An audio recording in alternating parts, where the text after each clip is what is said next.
not, listen to me, not the last episode of Summer Insight for the year. That's actually a rookie mistake, if anyone thinks it is, because, of course, since we have a captive audience and there's no more games anyway, there's nothing for you to do except watch Summer Insight. We'll keep doing episodes during the off-season. You know, we'll have, obviously, by the way, all the off-season moves. There'll be drama as usual. And if there's ever a week where it's a dry week, we'll just do something like come up with a historical content idea or bring a guest on or something. In fact, actually, that's even one angle I think we might even do. We might do an episode with a guest or something. We haven't had anyone this year because the time we did was so obnoxious that like no one from NA basically could ever have come on the episode, like even if they were from the East Coast.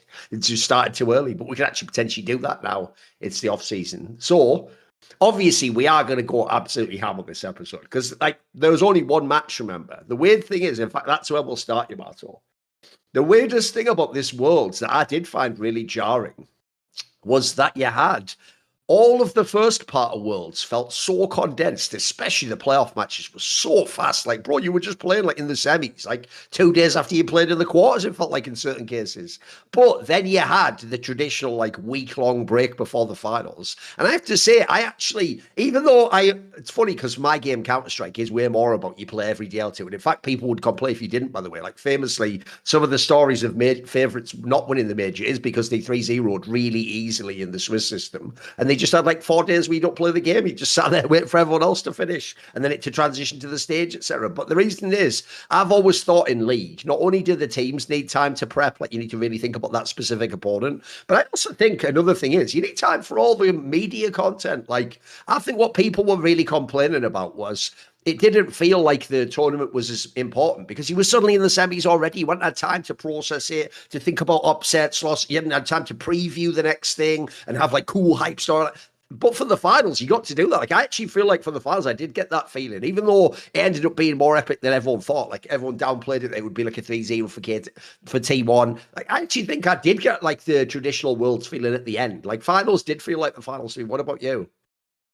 Yeah, definitely. Like, it's just like how they set it all with the opening ceremony and how it all ties together. I think also like the content pieces are like such a crucial part about like selling the usual narratives. But I do agree with the notion that it's like they actually finally made a change in terms of how the scheduling was, and they condensed like the wrong part because the quarterfinals week was never really a problem. And seeing as how they've already announced what they're planning to do next year, where there's only 2 locations, where they've said that pretty much Texas is going to be the entire World Championship, Allen, Texas, and then the finals probably at the Hulu Theater in like basically Madison Square Garden, or actually Madison Square Garden could be the angle. I imagine that like the logistical aspect, condensing everything into the same location, I think probably would simplify it, but it also does imply that they're going to follow through with the same scheduling, because I think they just want to line up to have the big matches on the same weekend. But I do feel like in terms of, I wonder what would be the business rationale behind not, create a circumstance where you just have like more games, because it comes back to that same question of like double elimination. I wonder if this is something that they're going to deploy at some point in time, because I do feel like there's room in the schedule to make it a lot more busy.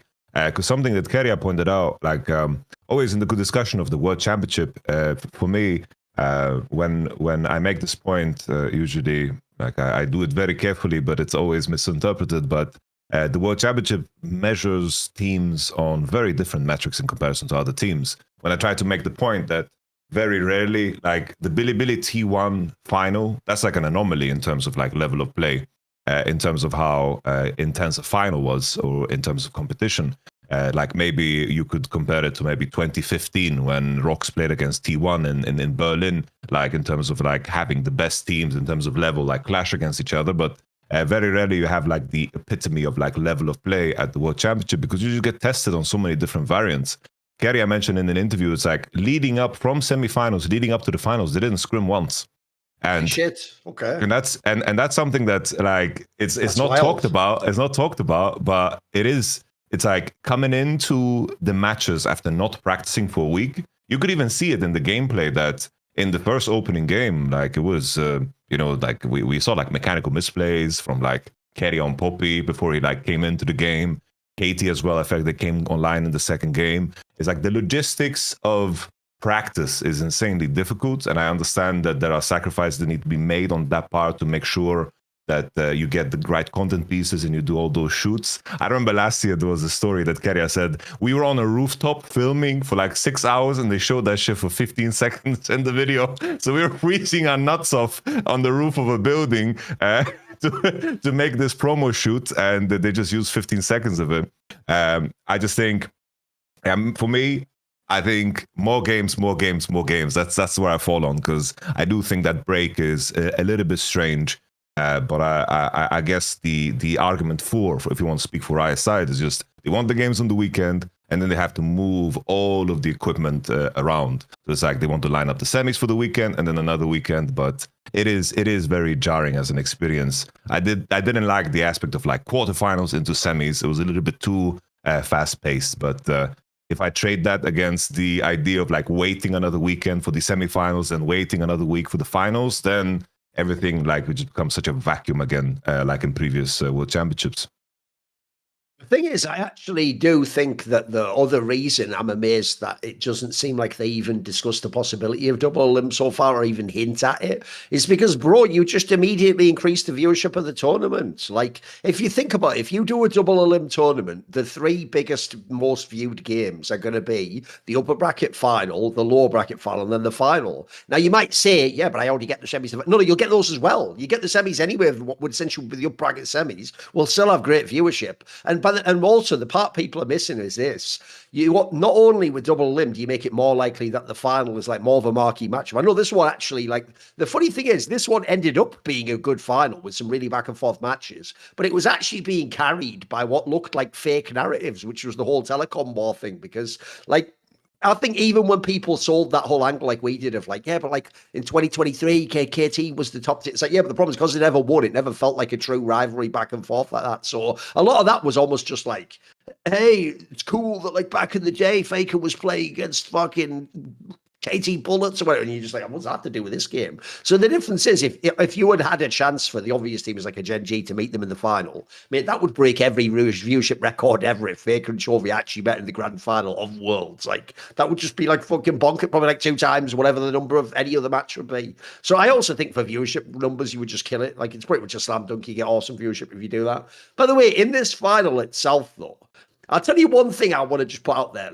vaguely, which is I do think they slightly overforced, like I said on the last episode, that whole like trying to make it one of each of the 4 semi-finalist teams was one of those Chinese elements of like, you had the bamboo shoot that hold strong in the night of the rain, and then you will hold till spring it returns again. You know, when they were doing that, when they were like trying to force all the storylines, so everyone was like some Pokemon faction or something. I also think they just did it wrong, because their angle, right, was that T1 with the bamboo, because obviously the bamboo, you know, is like really strong and it can hold. I actually think they even messed up that, because I'm someone who does a lot of narrative work, and I can tell you, what they should have done is for T1, they should have picked the one where I forget what it was called, but it was like, you know, a sort of winter berry. Do you remember that one where it was like a red winter berry or whatever the fuck? Because that one would make more narrative sense, because I thought the narrative angle you should go with, because that would fit perfectly, is the idea that like the thing that are in spring and summer are all about like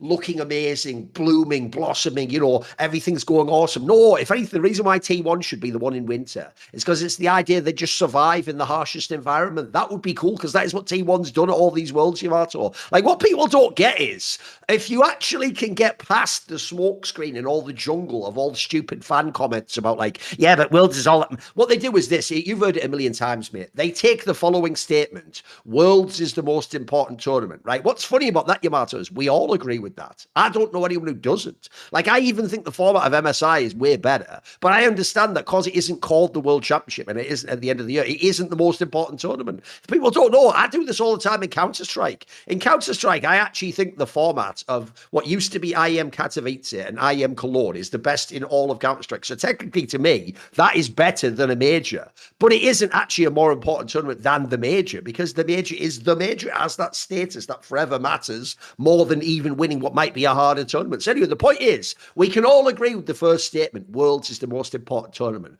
But then what they do, this is where they do a bit of what you call sleight of hand.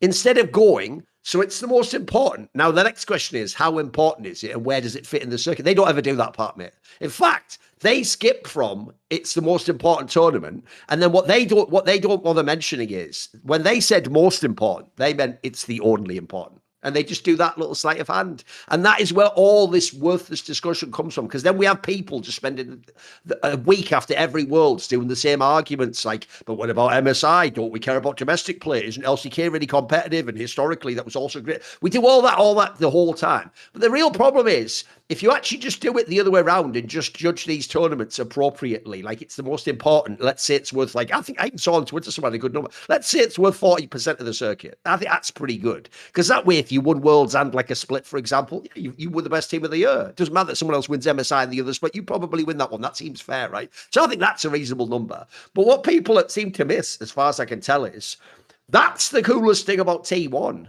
I'm going to spin it the opposite way to everyone else. Everyone else spins it this way, Yamato. That because T1 is also all about Faker. They take Faker's narrative, and that makes the whole narrative about that. T1's supposed to be the one that's always plays the best at the hardest time. I actually think they do, but in the opposite way. I think, if anything, I think the most impressive thing about T1 is this, Yamato. It's got to be the international flaw of the team. That's the thing. It's not that they go to their 10 out of 10 level. Like, put it this way, I've never seen at any of these Worlds T1, when they win the Worlds, play at the same level that Gen G did earlier in the last couple of years or JDG did in 2020. They didn't go to the top level of what league was capable. But the difference is in the World Championship, when everyone else is shitting themselves and it's really nerve-wracking and people aren't playing their best league, and as you say, mate, people aren't even scrimming sometimes, and it's at the end of the year, at the end of all the patches. The difference is the flaw of their game is what's fucking amazing, mate. That's how they hang around in so many of these matches. That's how they like fucking just wait. If you notice, it's actually quite rare beyond like the shit like Weibo finals. It's also quite rare, bro, that they just stomp people in these finals. They don't.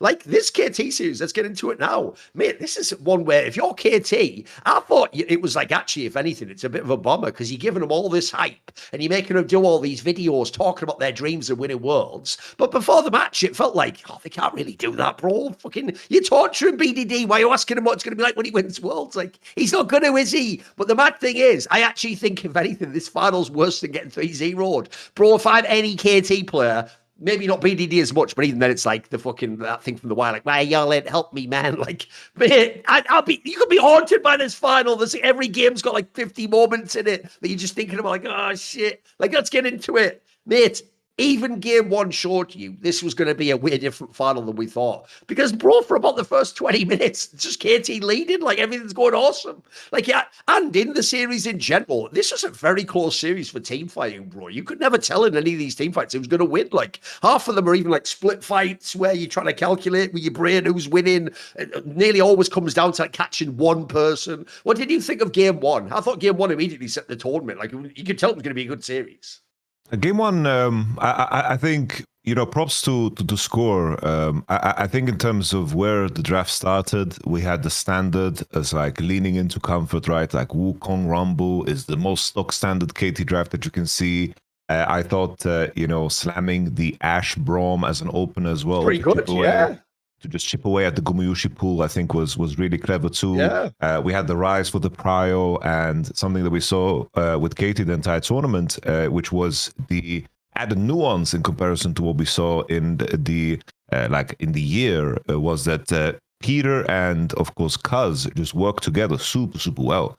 We saw them against, very strong jungle support pairings, just find invades, find catches, and that's how the game opened, right? It's like they had Ash Braum, and the danger of what T1 drafted was that they went full comfort. It's like you look in isolation at the pool, like you look at Zinzao, you look at Talia, Ambessa, and Varus and Poppy. These are like some of the most played, most classic champions of T1, but it comes with the risk that they don't have priors early. And we could see, like, already minute 4, we had that situation where Cuz and Peter just killed, of course, Owner.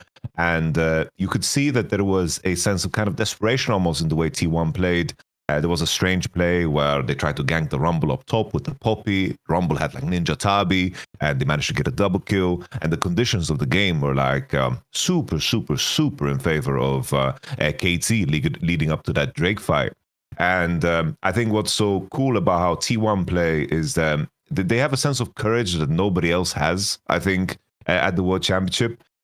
There was this particular moment in the game, I believe it was at the third Dragon, where a simple detail as just the enemy team putting Perfect kind of on a flank with the Rumble that made their position on the banana bush just a little bit weaker. And in that moment, Faker just stole the mid wave, and then they isolated Perfect, and then they just found the engage. And then there was this crucial moment where Keria just read how Cuz was moving. Because if someone just wants to watch a replay, there's like this moment where the read is, most junglers are going to like space their auto attack based on the auto attack cooldown. And there was one moment where Cuz decided not to do so. And then, of course, Keria just read that and found the W on the Wukong engage. But if you just look at that fight, already the details of how quick T1 react to information really, really shows through. And then all of a sudden, the game was blown open, even though, in my opinion, the game position was very, very KT favored. And for those who haven't done so, I recommend anyone to just go and check out those T1 Discord or whatever the video names are, because the communication of T1, some of the cleanest comms I've ever heard. Right. Because they're just talking about, it's like, we are breaking through, we're looking to break, we look to engage, and then when someone says, I'm going to go, everyone just commits fully blindly. And I love the fact that when they're in a fight and someone kind of gets caught or kind of over postures, they react to this so well. It's like the equivalent was like Perfect got caught by Talia in that same fight where he had to flash out. In that same game, we had a situation where Owner got caught, but instead of flashing out, he flashed in to just gain as much value as possible out of his Xin Zhao. And I feel like that's where like the nuance is for T1 and why they like came out ahead in this particular game one. The devil's always in the details. It was super good to watch. And I think this is like the strength of T1. When they lean into their comfort picks, we can complain about the draft and complain about the cohesion of things sometimes. But when you're playing things that you're so damn good at, you're going to be able to pull off some magical shit, like Owner did in this game, or like Keria did with the W on Wukong, or the 3-man Poppy ult that he slammed, or some of the Mbessa engages that we saw, or the Talia flip at Atakan, where Faker just slammed Kaz and, of course, BDD in that Atakan fight to seal the game. By the way, in general, another thing I noticed about this Worlds in particular is, bro, is T1 just like the best fucking Dragon team in the whole world or something?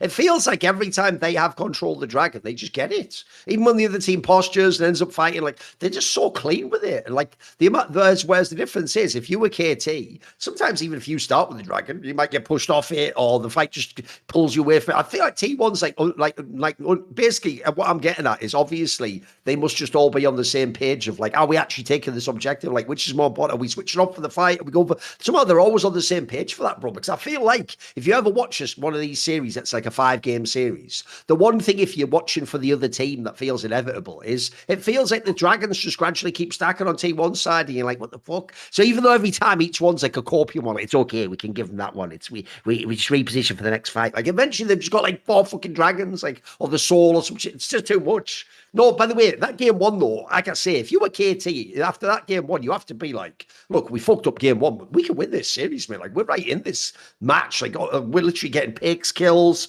Game two, this is also where you had to actually start to believe KT could win the series, bro. Like, another thing as well is, it's actually a funny storyline, too, that even though Faker played maybe even his best Worlds to this point before the final. Mate, I actually think BDD did even outplay him in the final, bro. I think BDD was just the best player this whole tournament. Like, think about, like, first of all, in game one, he was fine. He's one of the best Rise players. He just didn't get that many opportunities to win the game himself. Game two, he was like unreal on the Mel, mate. That was fucking bonkers. Like, some of those fights, he's just like carrying like 1v3 and stuff. It's mental. No, I don't know. BDD, I think it's tough to complain about the tournament that he had. I think always when you go deep enough, like It's like there were moments where you get pulled back to the ground in terms of who Perfect is, Peter is as a player. In five, for example, there's another one. If you're BDD, like, can I carry this game, please? Can I get a chance, please? I'm fucking fed. Give me a break. At least, like, to some degree, like, at least we got some sense of we are on Earth, because for many moments where I was like, what planet are we on at the level? No, but you know what's weird, Yamato? This might sound BM, because on the one hand I did want BDD to win, but in a weird way it's like the DRX thing. In a way, it's more. It's if instead in history, Yamato, someone looks at the scoreboard. So this one's a perfect example, because every mid lane one, even game 5, is just mega for BDD. If they look, the scoreboard will tell them the truth, which is, wait a minute, the BDD guy's unreal, but like, is this perfect guy? Is this Peter guy really that good?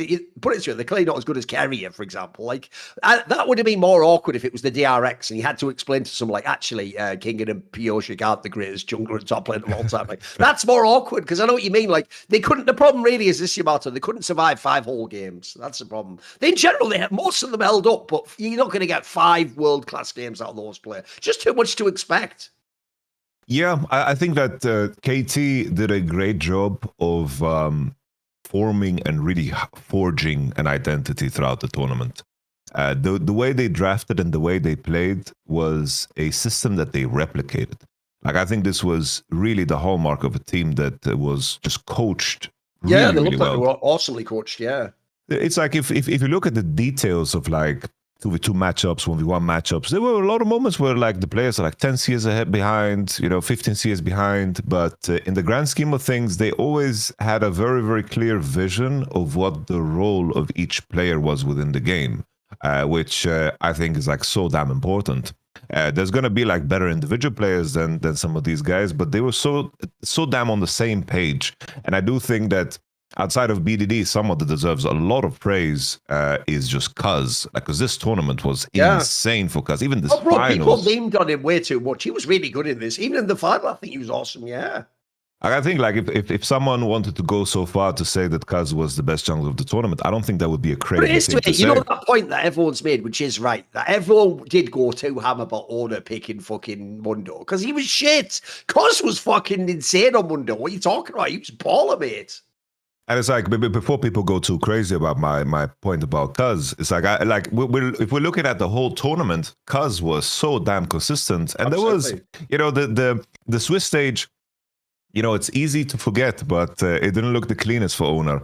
And there was definitely like a ramp up period for, of course, T1. And then when you get to like the first 3 games, Cuz was winning all of the smites, but then, coming into game 4 and 5, suddenly, there was this thing that Dom said about how jungle works within the game. It's like whoever wins the first smite wins all of the smites in the same game. And thinking about it is so damn true. It's like psychologically, it's like you've almost like conceded in that sense. But I do think that Cuz's performance in the earlier games to, of course, get them to match point to 1 was just phenomenal. And I do think that KT, in regards to the point that I made about how they wanted to hard force that identity, really, really got to the point in game 4 and 5 where they tried to shoehorn that a little bit too hard.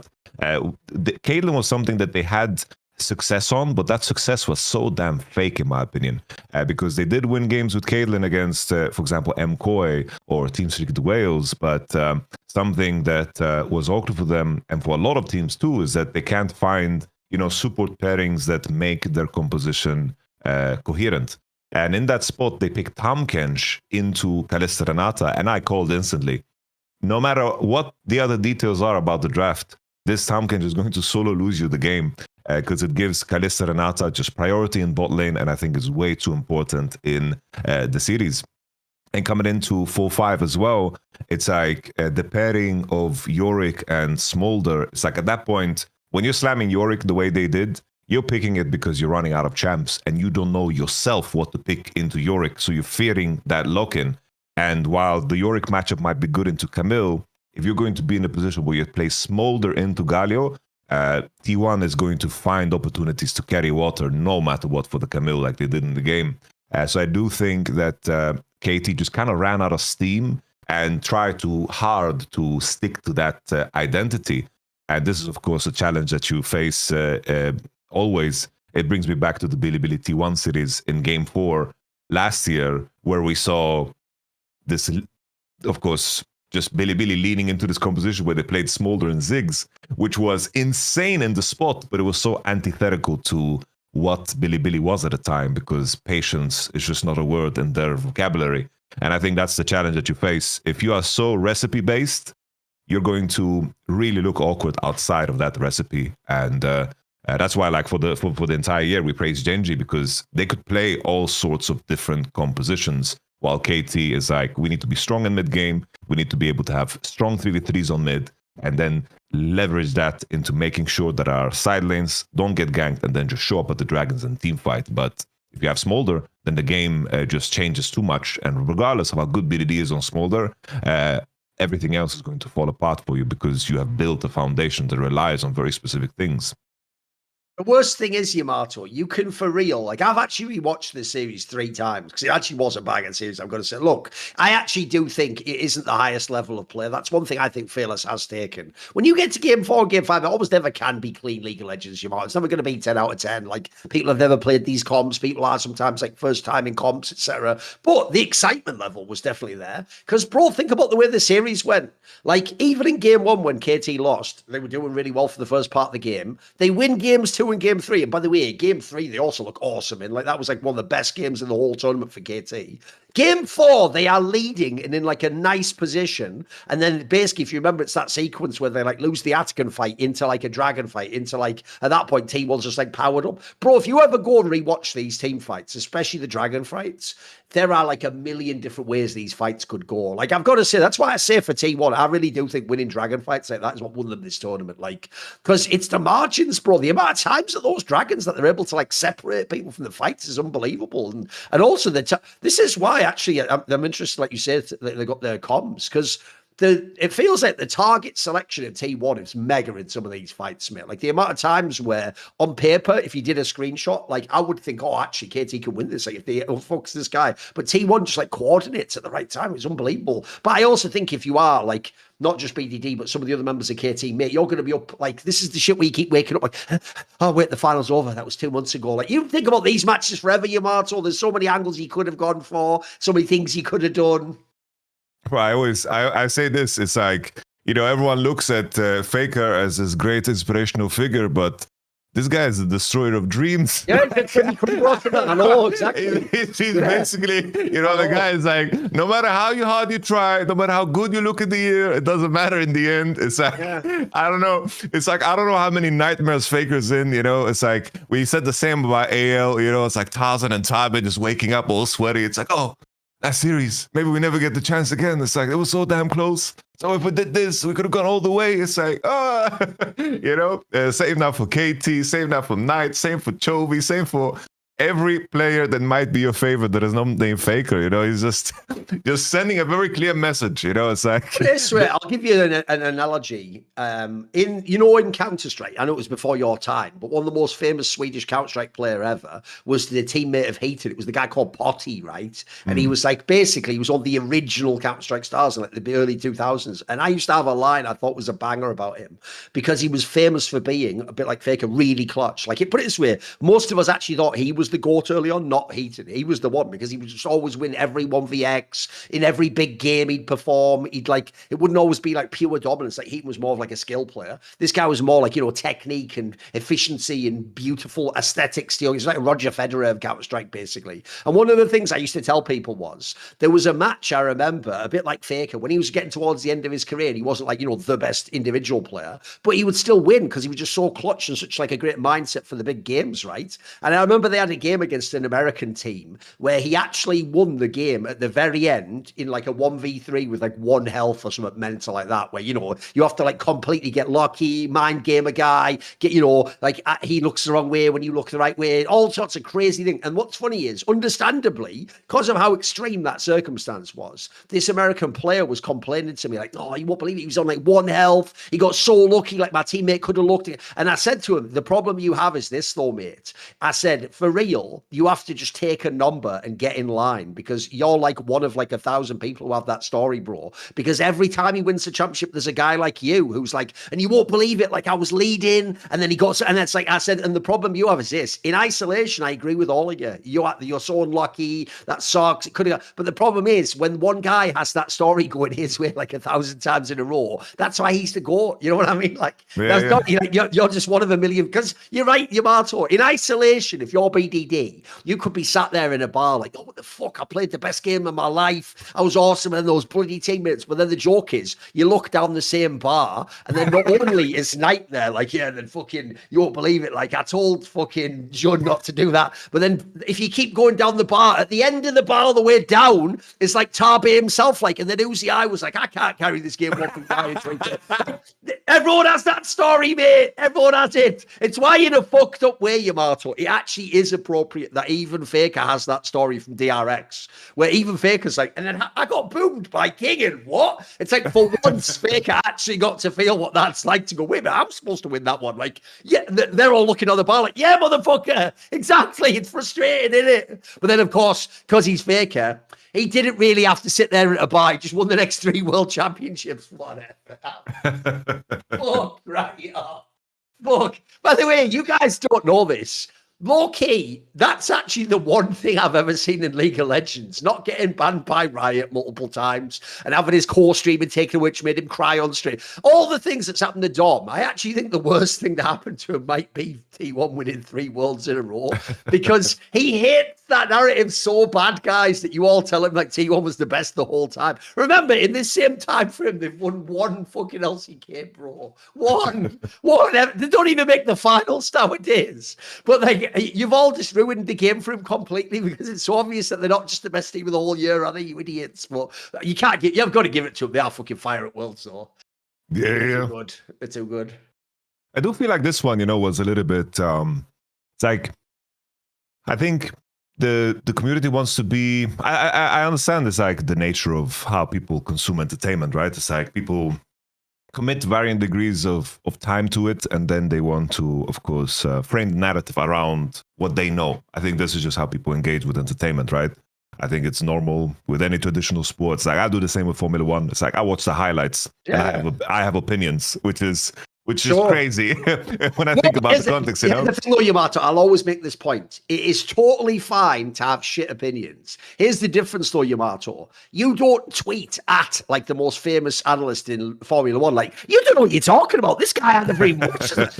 That's the real problem, though, Yamato. You know what I mean? We can all have shit opinions on Reddit, but I think that's fine. That is the place for shit opinions. My problem is just when people, I always say, I'll give you my equivalent of that, Yamato. If someone's a fan of CS, they don't really, if they're doing a GOAT conversation, have to only start with people they saw. But don't tell me, who was there, how good like Forrest was if you never saw him play. That's the obnoxious part about it. But you're right. Obviously, I always say this.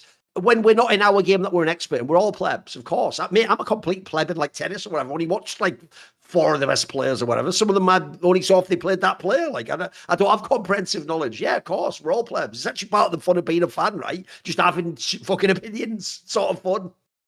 No, 100%. It's just like the way, because like looking, because even the narratives about T1 and coming into a world championship, I still think like coming into this one, like every analyst out there put them minimum top 3. Some people put them 2. Absolutely. Like this was like everyone said that if someone's going to beat Genji at this tournament, it's going to be T1. Bro, almost everyone, as far as I know, everyone except maybe some like really optimistic LPL, everyone I know had all 3 LCK teams, the top 3. If anything, the joke is it's not T1, it's actually KT we were all the most wrong about. Everyone thought, like, bro, my hot take show wasn't my take. On the hot take show, Zabatin said KT Ross is the worst Korean team to ever qualify the Worlds. It's actually KT people were down on. I think most people actually thought here's the part people are being really unfair about Yamato. This Worlds was also the one that baited people into thinking T1 because of the Swiss. Because in the Swiss, they didn't have that harder draw. Like, they were fucking up games, bro. And they were looking rough. Like, the joke is in Swiss, aside from Faker, most of them looked kind of shit, mate. Like, it actually looked like it was going to be a bad Worlds. And look, I don't know that they were ever just going to go out, like, fucking immediately. But then anyone's legend was there. Like, I think actually, this was the one Worlds where I feel like most people were quite on point with the T1 analysis. Most people, like you said, had a worse third. Yeah, because like throughout the year, there were moments where I think they were a clear second, like especially that period in spring, bleeding into summer before playoffs. And I feel like that's like relevant to the story. Even the winter when they played with Smash, like if it wasn't for that bullshit format, we don't know how they would actually fare in that play. Like that was the best of 5. They could have won against H&E, which was so damn close. Like they were pushing the damn Nexus in the game 5. So I do think that T1's year was it was terminus, definitely, with like all the problems surrounding like AD. But I do think coming into the World Championship, it's like my point was, it's like the narrative of both T1 and Gen G, people want to replay the same thing and place it into this box that even though they had struggled throughout the year and then they ended up winning worlds. I do think there is like a lot of nuance because we compare it to last year. They barely like qualified. This time around, it's like the last series they played in the LCK was a 5-game series against Gen G, and that was like the clear favorite to win it all. You compare it to like 2023 or 24, like they like limped into the World Championship, bleeding, where they like barely like got through. And I think that nuance is like it's like so important in my mind in terms of what the story is for the World Championship. And for me, it's like if I think about this World Championship, it's like the main thing that I am saddened by is the fact that we didn't get to see like a proper conclusion of the T1 Gen G story. Because now we have a situation where Gen G lost one best of 3 against T1. And that was, of course, in summer. The 29-1, like that one loss was T1 versus Gen G, a best of 3 in regular split.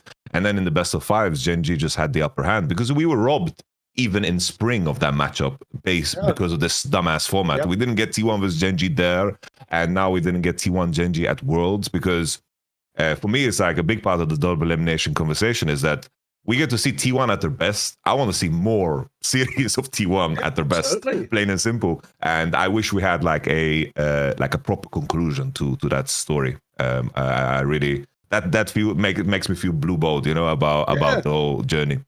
And also, mate, any rematch with T1 would have been baller. Like, if anyone's legend could have rematched them. Those are some awesome games this year. Some of the best back and forward we've had in League of Legends. Obviously, the Gen G one, which never got, as you say. Like, in a weird way, that's what made last year's Worlds easier to accept. You just directly beat Chovy and Gen G. That makes it, in my brain, easier to accept that you win. And then, obviously, this time around, who wouldn't like to see the KT series run back again? That would be fucking amazing if it somehow happened. And no one thought it would ever happen in the first place. But, in fact, that's also the other thing people don't seem to realise.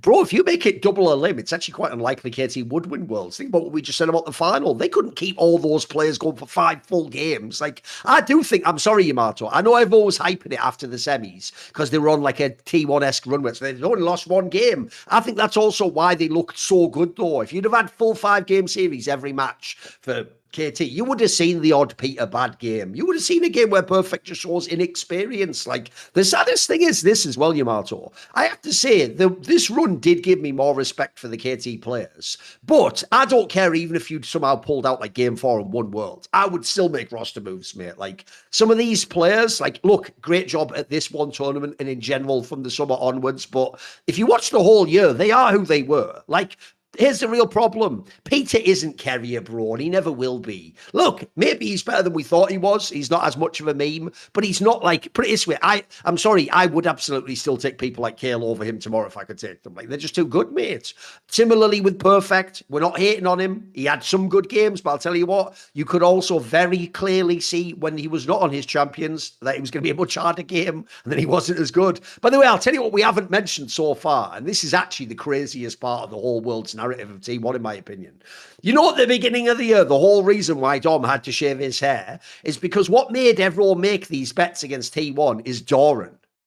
Bro, you know what? I'm actually going to give one thing to Faker that I've never given him before, which is, you know how annoying it was in JDG in 2023 when Knight was ready to win it all with Ruler and fucking dickhead Kanavi just did that crazy int game on Belveth? Or last year where Chovy wasn't as good, to be fair. He was having some issues, but he was all right. And then fucking good old Lehens just ran it down in those games. I'll tell you what, those guys, that's the excuse, right? No, this guy ran it down. Bro, Thorin was trying his hardest to win KT Rolster this world championship. It was nuts. Like, the motherfucker was just pure running it in some of the fight. Like, there would be a fight that hasn't even started, and he would go balls deep into the fight. Like, mate, if anything, I'll give Faker this. Faker's mental must be uncrackable, bro, because he didn't in T1. In fact, that's the one thing I did see of that Discord thing, Yamato. I saw some of the clips in Game 5 where they're all like coaching Thorin as he's hinting, like, it's okay, we can still win, just keep trying. Like, they're just like fucking working around this motherfucker inning, because, bro, his final was criminal. I don't care that at the end it's like, and Thorin won worlds. Listen, Thorin, this is why no one likes you, bro, because you fucking tried your hardest to lose that motherfucker. Bro, I think that final was criminal. This guy was, like, the rest of the year, I think MSI was really good, actually. I think there was times in early summer when he was awesome. He was a bomb in this final, man. I thought he was really bad. What did you think? Honestly, like, I do think, you know, I do think Thorin for the entire year deserves a lot of fucking props, because I do think that he pushed them over many lines that they needed to cross in order to even get to like MSI, or because it's like there was some series and a lot of games that just were massive standouts for Thorin, and I do think that he did a very good job in the context of what top lane became this year, where you basically you have to be in tune with the game super much. That's why like Bin and Zeus just hate it. But this game 5 was crazy. So the movie did on Camille were absolutely nuts. Like he was all over the place. And I was like listening to the interview, obviously, where he was asked, like Fake was asked. Picking Camille in Game 5 of Worlds. Honestly, base. Pick him out, Kai, or something, you twat. What are you doing? No, bro, it was base. You're Calio, Pantheon, Camille. It worked. They did it so far ahead. So, Yamato, I'll tell you what actually hurt my soul so badly in that game was that moment where, I'm going to give you a quick movie reference here. Do you know in, which movie is it? I'm just trying to double check which one. Oh, yeah, it's that like Ocean's 12. You know, in the movie Ocean's 12, where Vincent Cassel does that dance through all the lasers to get through to the diamond. Yeah. That's what Peter thought he was doing in the motherfucking MF vault. He was fucking all just hitting him, bro. They were just walking.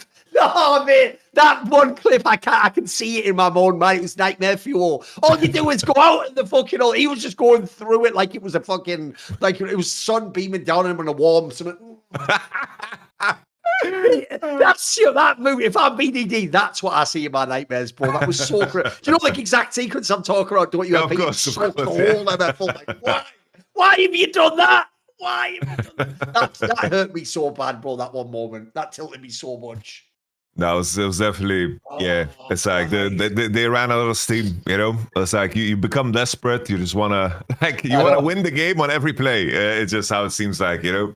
It's like every play you need to win the game. You don't play position. They just funneled themselves through that. Like they were iron deficient, you know. I just want to eat some bullets. It was something else, you know. That's so gross. I was like, bro, I appreciate the sympathy.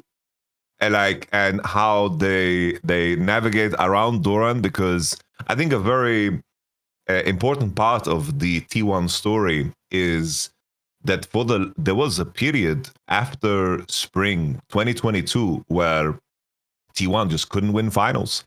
Like that was the big meme. It's like they play finals and T1 were considered the chokers. They were considered the big chokers because they couldn't win MSI final, they couldn't win world finals, they couldn't win summer final, and that of course bled into the rest of the year. It was also like in spring 23, and then it was at MSI. Obviously they lost earlier than the final, but they lost against Billy Yagao, the savior of LPL. We missed that guy, so he had some magic thing about him. But it's like they had to overcome so much. And I think what makes T1 so damn unique is that they overcame, and then they didn't make any roster changes in the in-between when they were so close to winning. And that's like incredibly rare. And then finally, when they got out in like on the other end, I think that in comparison to any other team, we've never had a situation where a core stays together this damn long. It's like they made the change with Zeus and Thorin, but like the collective experience that they have, like this is This is like that, that couple, the two grandmothers that go for walks in the park, like the grandpa and the grandma, like they know each other inside out, they know everything, like it's telepathic. That's like the equivalent of that in league years, because like sticking together for 4.5 years is like it's a miracle in itself. So it's like when they're pushing and they're going so deep into those cities, it's as if they know already what to say, and they know all the cues for when someone says, pick me this. And then just on the tone, they know, oh, I just need to back him up and we're going to win the game.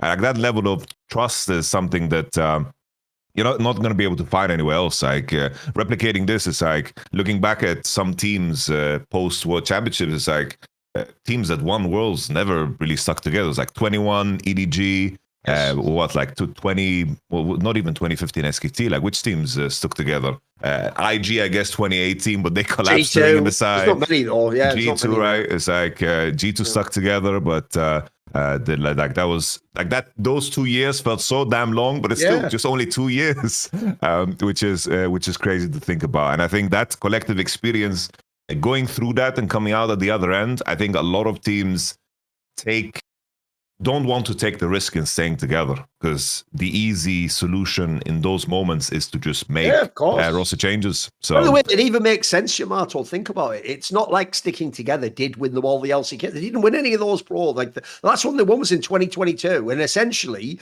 like, look. This is why there's like a plus and a minus. You could argue that the reason they've won all these worlds is because, when they get to worlds at the end of every year, they have an experience pool no one has, where they've been to like the deepest waters you can go to and beaten every possible type of opponent. Like that's a mega positive quality to have. But you'll notice none of that applies during just a random regular season week game of LCK. So if you want to actually win an LCK, you should probably do what Gen G does and shop your roster every year and upgrade. And if you get a chance to, you buy this guy, or do what they did here in real life, get Zeus when you can get him, and then get this guy.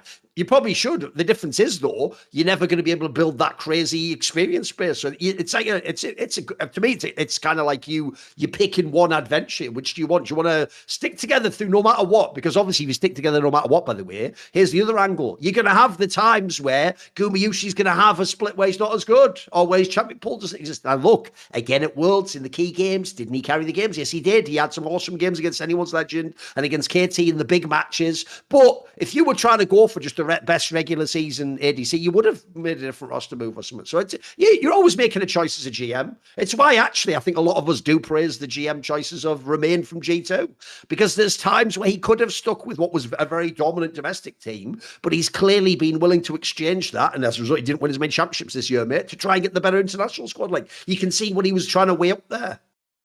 Definitely. As I can, and also to connect that to the narrative of like Gumayushi's year, like everyone is so quick to dismiss, and something that I see often is that the coaching staff made a massive mistake in benching Gumayushi. There's a lot of fans that are like, they should apologize to all of that. I'm with you and Dom, bro. I think it's the other way around. I think if anything, they helped him. Like, he got through whatever his issues were. Like this has been like the hallmark, move of Koma in his career. Yeah. And the impact on a player in regards to being put basically put under the gun, like the reaction to that, especially, it's like, for me, I think the storyline of the hardships and being honest about them makes for such a cooler story than anything else, because Gumayushi was struggling and he was underperforming in the beginning. Smash came through, fit a little bit better, and of course the meta. And people want to undersell how Smash functioned on the team, but as I mentioned before, like that game, like that series against How Alive was insanely close against the team that we all agreed was by far the best in the world, after, of course, LCK in How Alive, considering the state of the LPL. And then it was the whole debacle, of course, in Joe Marsh subbing in Gumayushi, and in the beginning, it was also rocky. And then, T1 was struggling for the longest time until they hit, of course, playoffs, and they pieced it together in a way that nobody really expected. I didn't expect that they're going to put Thorin as the carry guy of this team. Like, if someone's going to tell me at that point in time in spring that they're going to play a playoff series against How Alive, and the player that is going to carry the games is Thorin on Camille, and he's going to just smurf it and steal Atakan and do like crazy shit, die to Krugs and then carry the game. Like I don't believe it. Listen to this. I'll tell you some of the champions he played in that run in the road to MSI. He was playing Gwen, Ambessa, Camille, Renekton. Bro, you're right. He was playing like he was an LPL fucking carry top laner, and he was good. He was actually good in these games. That's the other sad thing. He definitely entered the final of Worlds, like I'm saying. But if you go before that, there was actually times I thought MSI also was really good, mate. He had some really good fucking matches. And it looked like also, I know what you mean, a bit like they did with Gumushi. It looked like they integrated him into the team. They didn't start him from day one doing that. Like day one, it did look like he had to be just a fucking tank or something, you know. And it's like, for the longest time there, where they were struggling in spring, like I had the opinions like, yo, you got Thorin. Let him be Thorin. What are you trying to force here? Yeah. And all of this to say that I think that the staff, like, it's hard sometimes from outside to see, but when you have a team that has been a certain way and have had an identity, especially Thorin as a player and T1 as a team, it's like the changes are so apparent in terms of how jungle and support are working together. The cohesiveness of this team is nowhere. Like, it's so much better than the previous years of T1. Because T1 was like a bunch of individuals, but when they got together at the objective, they would just outplay everybody. But now in the in-between, they are so synchronized, jungle support playing together better than ever. And to have that the courage to make that leap of faith, to really push for Thorin to be more than what he always was in previous teams, also requires guts, because they were struggling for the longest time and people were very, very angry at them. And I imagine that there's a lot of information and influence in terms of what could potentially sway your decision to lean into something that is easier. But they pushed through, came out at the other end. And I think that is so impressive. All of this to once again highlight that I think that the coaching staff of T1 did a great job this year. Because at the end of the year, we mentioned it's like winning the World Championship with Thorin. There was a lot of things along the way in order to make sure that Gumayushi came through and was capable of slamming a Kaiser in a game 4 when they're under the gun 1-2 in a draft where it was important to just be able to pick Kaiser. Or Thorin having the capacity to play in carry champions, because in Fearless you don't get away with simplifying your game.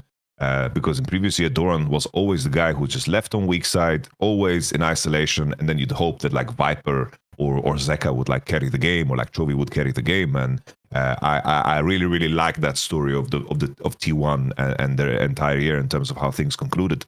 I just have to like my narrative is just like the World Championship winner that I'm really hyped about is Mata. Like I feel like Mata has a magic touch, It really, really has a magic touch. And by the way, similarly, we addressed this earlier, but similarly, it's not just BDD and cars on the KT. Their coaching staff and they killed it at this Worlds. Like, I actually think people missed that they look like they were the fastest team to get a read on the Worlds meta and figure out what they can play and stuff. Their biggest problem was just they had to go all 5 games in the final. Like, they exposed everything at that point. Because, by the way, I have to ask about this as well, Yamato. If you notice, my style typically is I'm not LS. I don't go super deep on the draft and make it all about it. But what if you do? But I think this game 5-1, mate, I do think is criminal.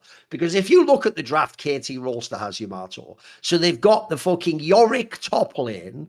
They've got the Smolder. By the way, the Smolder lock-in, the last pick, was a fucking awesome pick. We've seen that carry 1 million games like this, where the other team is in the even state and you just get to the point where you get the 225 or whatever. And then you've also got Ziggs as the fucking ADC. Bro, this game actually hurt my soul, because you know who the other person I used to do Summoning Insight with was a man called Monte Cristo. And one of the things Monte Cristo made famous in League of Legends, no one did this before him, was at the beginning of every game after draft, he would outline, remember the 2 words, the win conditions of both of the teams. He would explain to you what this team is trying to do and what they're trying not to do. And I can tell you right now, if you had a draft like that and Monte Cristo was either your commentator or your coach, here's what he would tell you. Bro, you have fucking Yorick. That's side lane right there. 2, you have Ziggs. We can even stall out and use minion waves, etc. And then 3, we have the Smolder. Don't fight until we get to the stacks, and then just be setting up to They didn't do any of those things I just described, Yamato. What they did, and this is also one of the biggest problems people have against T1, is the meme that we always say on Someone Against that it feels like certain teams, T1 internationally, back in the day it was TSM, it feels like some teams mind control their opponent. Bro, the way KT played with this comp is my dream if I'm T1. They just team fighting to me all the time. I even think Gen G did this themselves against KT. Like, you have a comp where you could use all wave manipulation and side lane and force people coming at you, but you don't. They say to you, hey, do you want to walk into my team fight at the Dragon? And you go, yeah, fuck it, I guess. That's the reason why, Yamato. It might sound weird. That's why I always tell people I do think JDG 2023 is the best team to ever play League. Because I think in League of Legends, by default, people just want to team fight, bro. They don't really. The problem Gen G had the last 2 years, mate, is that is how Monty would try to play League of Legends. Like, don't ever fight. Just use the waves and positioning on the map and make them waste. Look, that sounds amazing, Yamato, but the problem is that's actually a really nerdy, like almost like academic way to play the game that you have to sort of keep yourself at all times remembering, like, whoa, it's more like StarCraft here. Don't get caught up in the micro. I've got to remember the bigger picture. The problem is, mate, at the end of the day, we are all just players. And when you're in the middle of a fight and people start going crazy and hitting ults, I think everyone just loses their mind. And if you're T1, bro, you're playing for that the whole time anyway. Like I say, everything's a Drake fight if you're T1. I think KT completely misplayed this comp, bro. I'm not someone who often says that, but I feel like with those two, like, especially that Smolder thing, bro, why were they fighting so many times before he got there? Like, he was this close to getting on the stacks, bro. All I'm saying is, think about if you're a fan of T1, imagine how many times you have played against a Smolder that you could never stop and it was fucking unbeatable. T1, KT didn't give themselves a chance in this game 5, bro. Like, they could have done so many different things with this comp, I feel like. It's a fine comp on paper, but I don't think they piloted it. Am I wrong? What do you think? I think, you mentioned, when, perfect. Peter did his dance in the Iron Rain, like that was a point in time where Smolder was on 205 stacks. I know, come on, please. It's so close. And it's like, I do think, though, in regards to the draft prep, I was saying that KT need to first pick Pantheon. I didn't think that coming into a game 5, I think the odds of T1 slamming the Ziggs themselves was very, very low, in my opinion, even though Gumayushi played it. I think up until that point, Gumayushi hadn't won a single game on Ziggs. 0-3, I believe.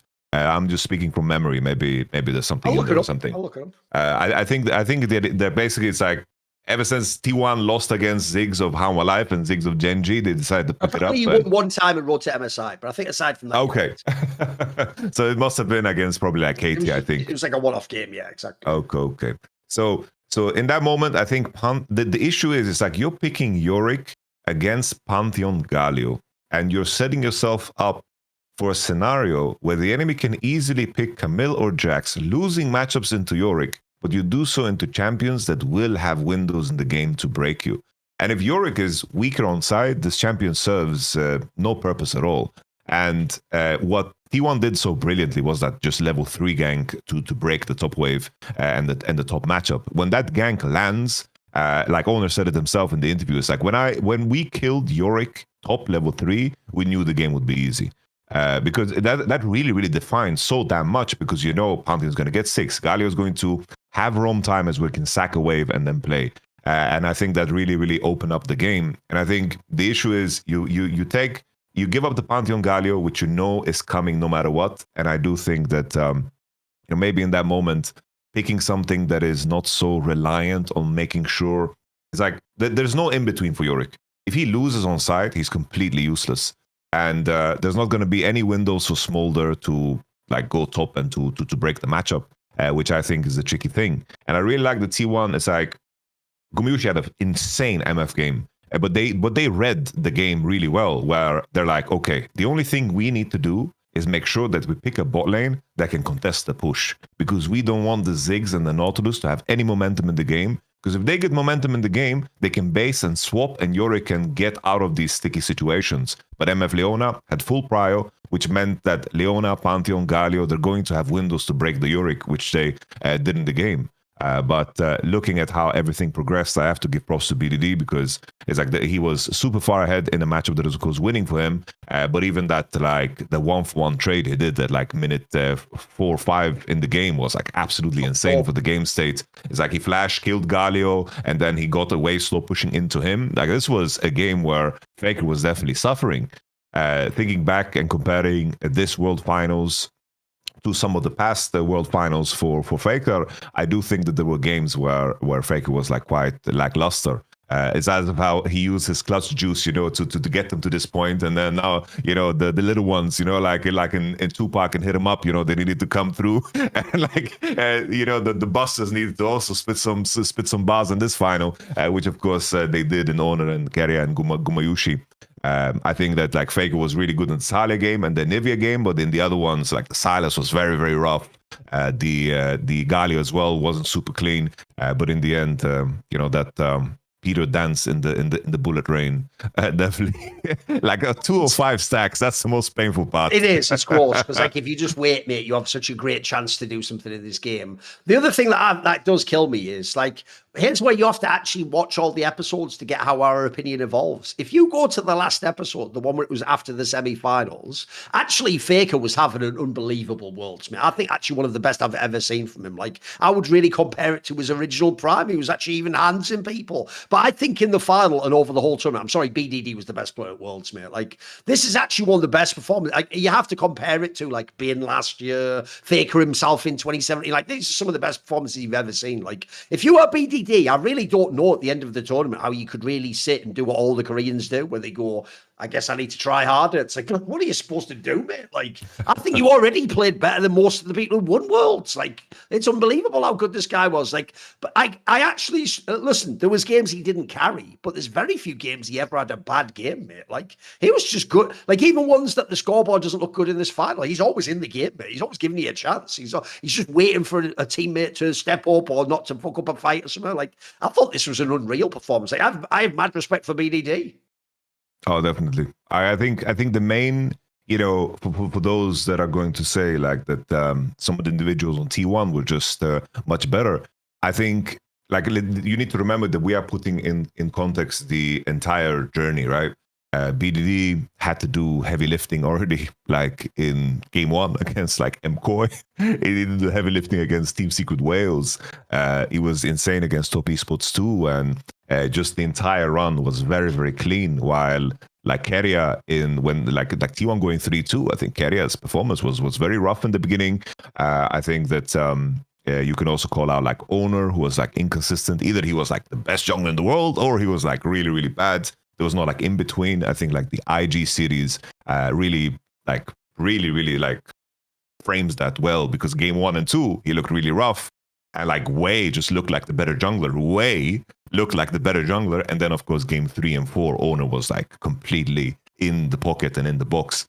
So like putting that into context, like BDD never had like a moment where he showed like weakness. Like this tournament was absolutely tremendous, and I think, while people want to say, which I think is completely fair, like Genji, I think choking is not black and white, but this scenario clearly was. This was all like black in terms of how blatant the choking was from Genji. You still need a player good enough to break you.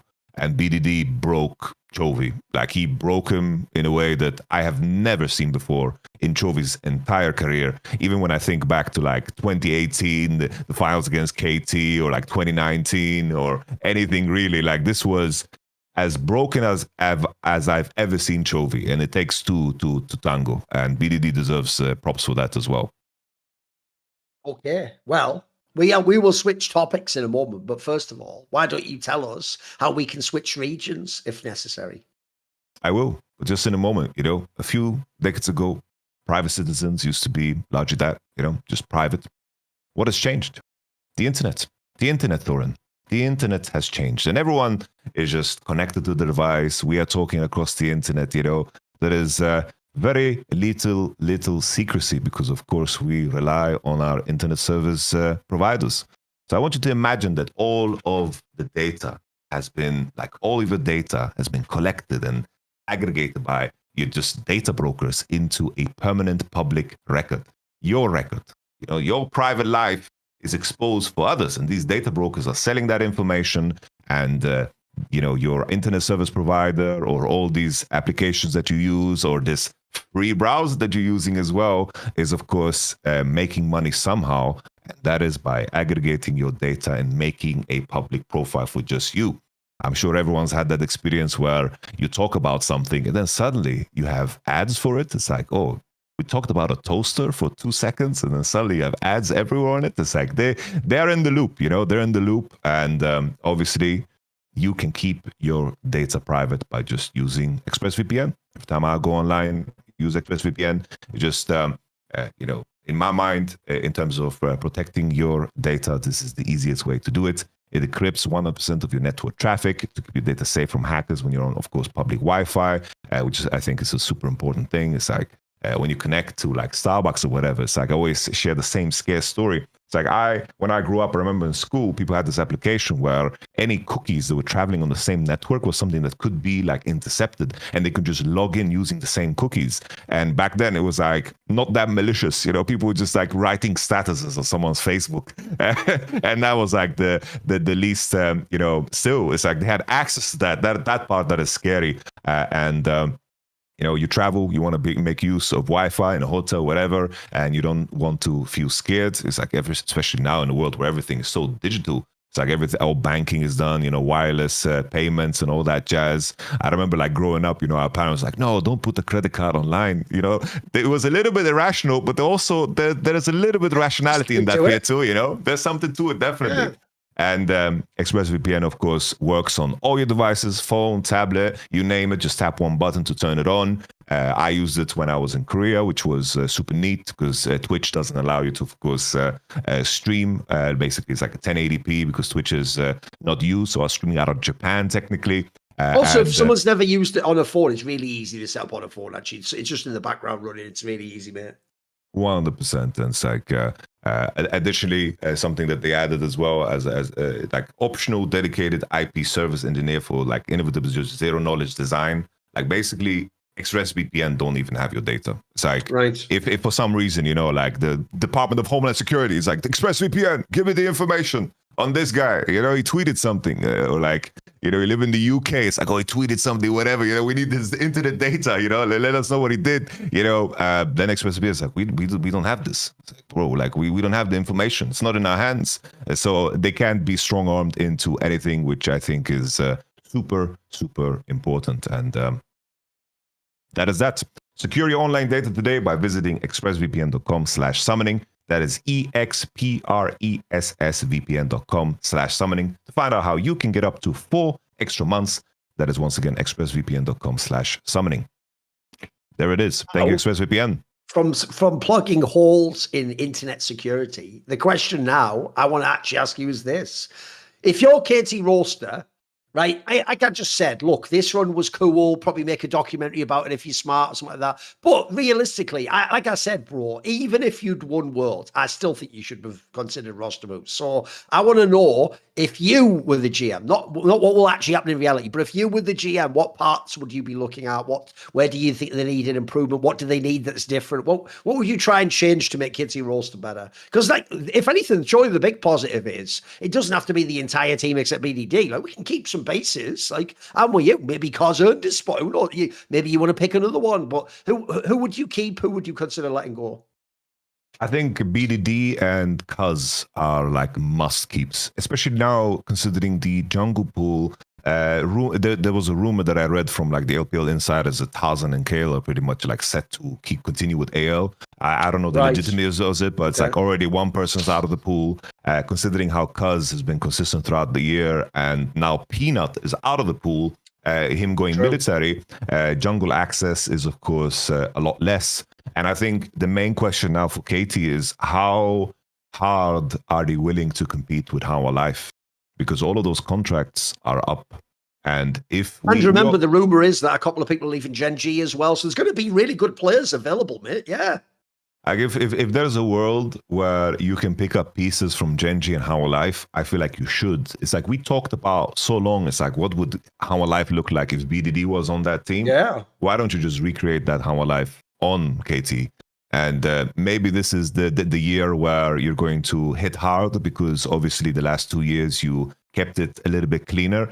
We've had many off-season like rumors about like how KT are pursuing someone like Pays or whoever. But if there's a world where KT now can leverage BDD. Oh, it's everyone, bro. It's all the Hanwha Life players. It's everyone. Yeah, including even Zeus. Zeus is just for this year. So it's everyone. Holy shit. In that case, if you're KT, you could, if you do the right dance in off-season, you could end up with like one of the best rosters.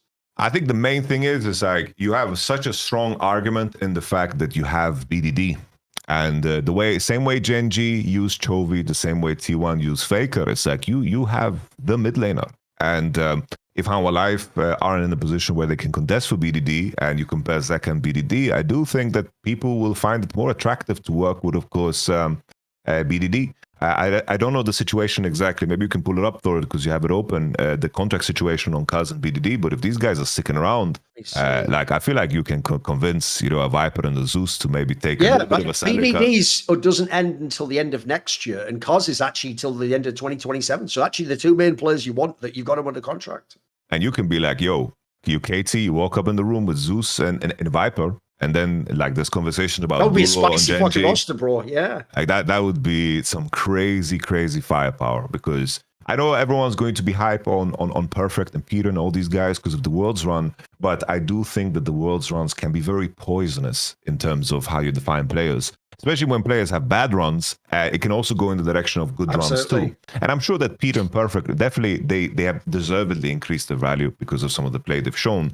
But I do think that you don't want to be in a position where Kate is like, let's run it back, we were so close. And then teams around them improve. And what happens in a scenario where KT don't even qualify to the World Championship?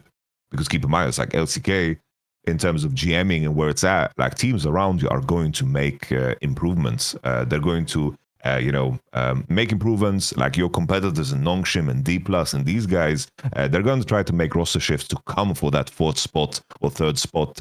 So you need to be very, very careful that, in the world, as we mentioned before, there's a risk there's a big risk in keeping the same because of what happens if you don't qualify. Like, we have to remember KT's year was a very, very tough year. And they capitalized on the downfall of Nongshim and D+. They just couldn't handle the heat at all, especially Nongshim in regards to getting beaten on the daily by the top three. I have to say as well, I've never really understood this, actually, Yamato. Why everyone always said, like, I feel like people get confused. Because everyone always kept saying that Peter's like a rookie. Like, he just isn't, though. He played at LCK for years. Like, what are you talking about? I know people just get confused with that, but I've never understood that one, bro. Like, he's not, by the way, he's none of these things. He's not 18 years old and he's not a rookie. So that's also why I have a hard time. If this was really a rookie year, I'd go, fuck it. Excuse me, give him another chance. Maybe it's even better. Like, I don't feel like Peter's going to get twice as good next year. And as we're talking about, bro, if there are players from Gen G and Hanwha Life, spoiler, there are no bad players on those teams. They're all cracked out. Like, you've got to take those pieces if they're available. I mean, I'm with you, though. I actually think the only piece that is safe aside from BDD should actually be Kaz. Because you know what I think I've learned from watching this run in KT? Like, if people don't know the story of Kaz, his best player he's played with is BDD. This is where he came along on that ages ago on that fucking Longdew team originally. Then he got replaced by fucking Peanut, because that's the classic thing people used to do back then if the jungler wasn't good enough. But I have to say, if you look at the two best periods of his career, at the beginning and now, it's actually when he's with BDD. They have some sort of connection, mate. Those two players just play off each other beautifully. Like, because I saw Cuz in the meantime. I mean, the joke is he was on T1, he got mega flamed. Like, everyone thought he was fucking shit. So he's had so many times where he's been a meme in his career. But as you saw in this run here, he can be a good player, though, mate. Like, when he has the right intuitive feel, he can actually be pretty fucking strong. And by the way, he always had hands. He was never a fucking complete bomb. So I'm with you. Like, I think you can keep that piece. By the way, maybe you can even keep Peter if you want. But I do think you got to make, like, if you have a chance to make those, I even think, even though Duncan walked on water a bit this year, listen, mate, if I could get like Viper or something, I have to do it. I have to take him. Come on.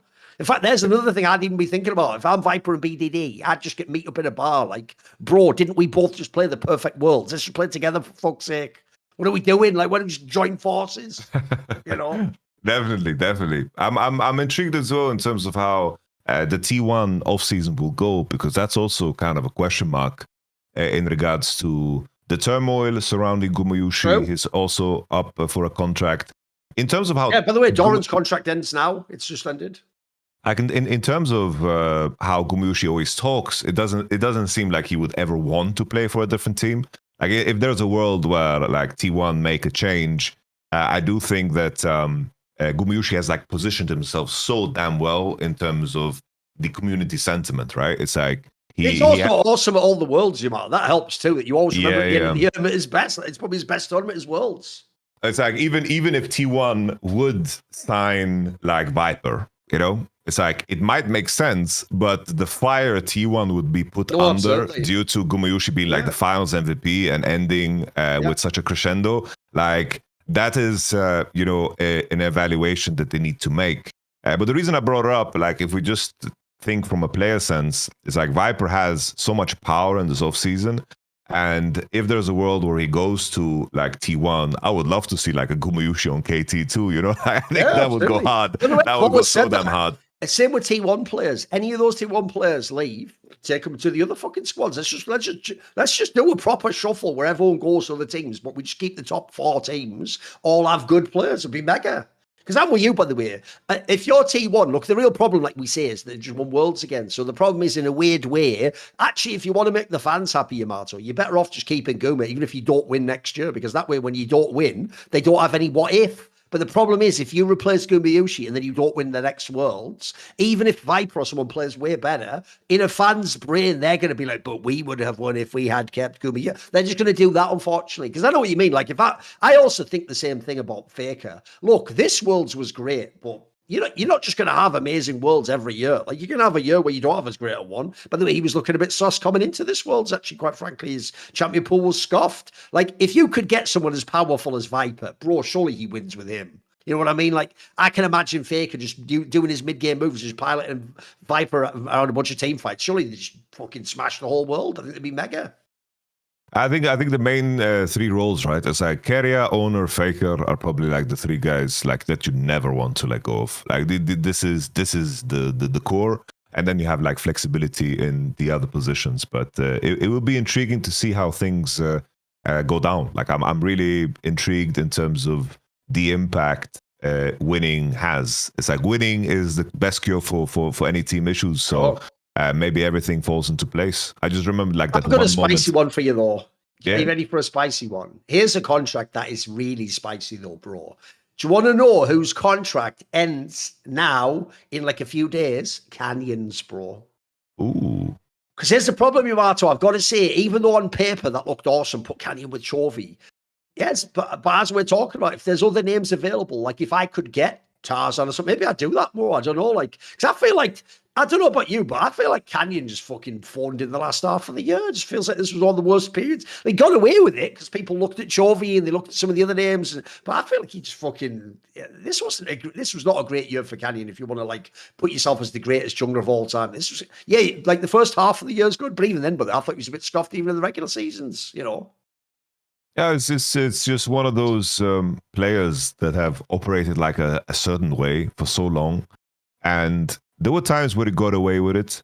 Like, I think like his last year on Damwon was also quite like disappointing. But everyone kind of just said, ooh, I even said, it's okay. Like, look at the players that you're playing with, you know, like, you know, back then, the 2023, the funny thing is like, Kana was flamed on that team, you know. It's like, you know, it's weird. We had like these moments where we saw Canyon playing Rel, breaking CS records on this champion where he was like very, very inactive. But then you just saw like those moments of brilliance in the big games. He was just like the big game hunter. And now it just feels like everything like caught up to him. It's like this year was the year of the demon junglers. It's like, while we talk about Canyon, we just had so many junglers having like the best career year of their life. Owner, Tarzan. It's like we even mentioned like some European ones like Inspired or we just had this long conversation about Cuz. It's like you just had so many people finding great peaks in a jungle meta that allowed for you know, a lot of skill expression.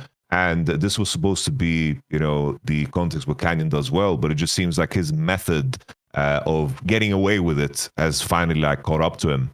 And I wonder, you know, for the longest time, it's like Canyon was the guy who was always rank 1 in Korea, always rank 1.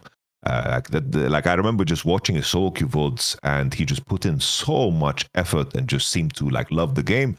And now looking at his solo queue history, it's just not the same. And I wonder if this is just going to be the biggest wake-up call, and we're going to see a Canyon that is a demon, or if he's played bad enough to lose his chance.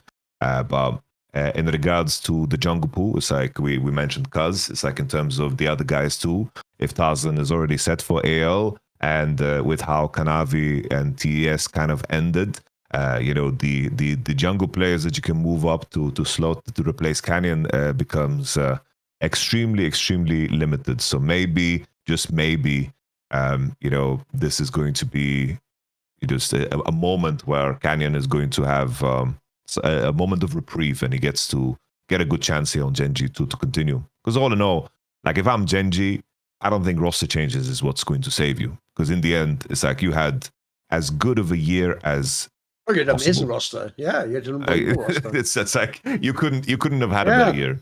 You couldn't have done more in the game. Since for Genji it's only 2 players, it's Canyon and Euro. For me, it's more like it's if they choose to leave. You know what I mean? Aside from that, if Genji had run the same roster back, if I had the option, the actual team people don't realize will decide everything is Hanwha Life. Because on Hanwha Life, it's everyone. Obviously, Peanut retired, but the other 4 are all up in the contract. So what happens there is what could change the whole scene. Like, I mean, by the way, here's another angle people might not have thought of, right? Delight is obviously now available on Hanwha Life. He was awesome when he was in Genji. And remember, the whole story why we had to let him go and go to Lehens was like, we need the shotgun. If the story people claim now is that Chovy does all that shit himself, bro, like he might not even need like some support player to be the shot call. Like you could even bring Delight back if Euro leaves. Because I have to say, if I'm Genji, I would just make that offer. I would say to the players, look, I don't think it was the roster that was the problem. If you all want to resign, resign. If you don't, by the way, there's pieces out there. We'll go get Hanwha Life players. I mean, look, if it's actually the truth that the Anyone's Legend players have already signed, that's a bit of a bomber, just in the sense that I hope they would be part of like the bidding in the off season. We could have some crazy, this team versus this team versus. I just feel like it would have made it sexier as a storyline. Because there's another thing. If I'm Gen G, bro, wait a minute, you've got a Korean jungle and support that are world class available. Like I'll take those. Like that's exactly the positions I might be losing. In fact, you can even argue those might be 2 of the only players that could even be upgrades. Tarzan especially, but I even think Kale was pretty underrated. I don't think a lot of people just didn't notice how good his game was. I think he was mega, mate. So no, like I actually think this could be one of the most hype Korean off seasons ever, mate. This looks mega. Agreed. Yeah, I'm with you on the Kale Tarzan point. Like it's hard to find any any form of maneuverability. It's sad for Delight because I do think this is a year that tanked his value. Like he's been playing with Peanut for such a long time, so that's already going to raise question marks in terms of him pairing together with a different jungler. It's like Delight becoming an elite tier player was always together with Peanut, whether it was on Genji or Hanwha Life. And also Fearless being, of course, announced already that it's going to continue. Obviously, we're going to have a world where Delight and his lack of range support prowess is going to be a problem.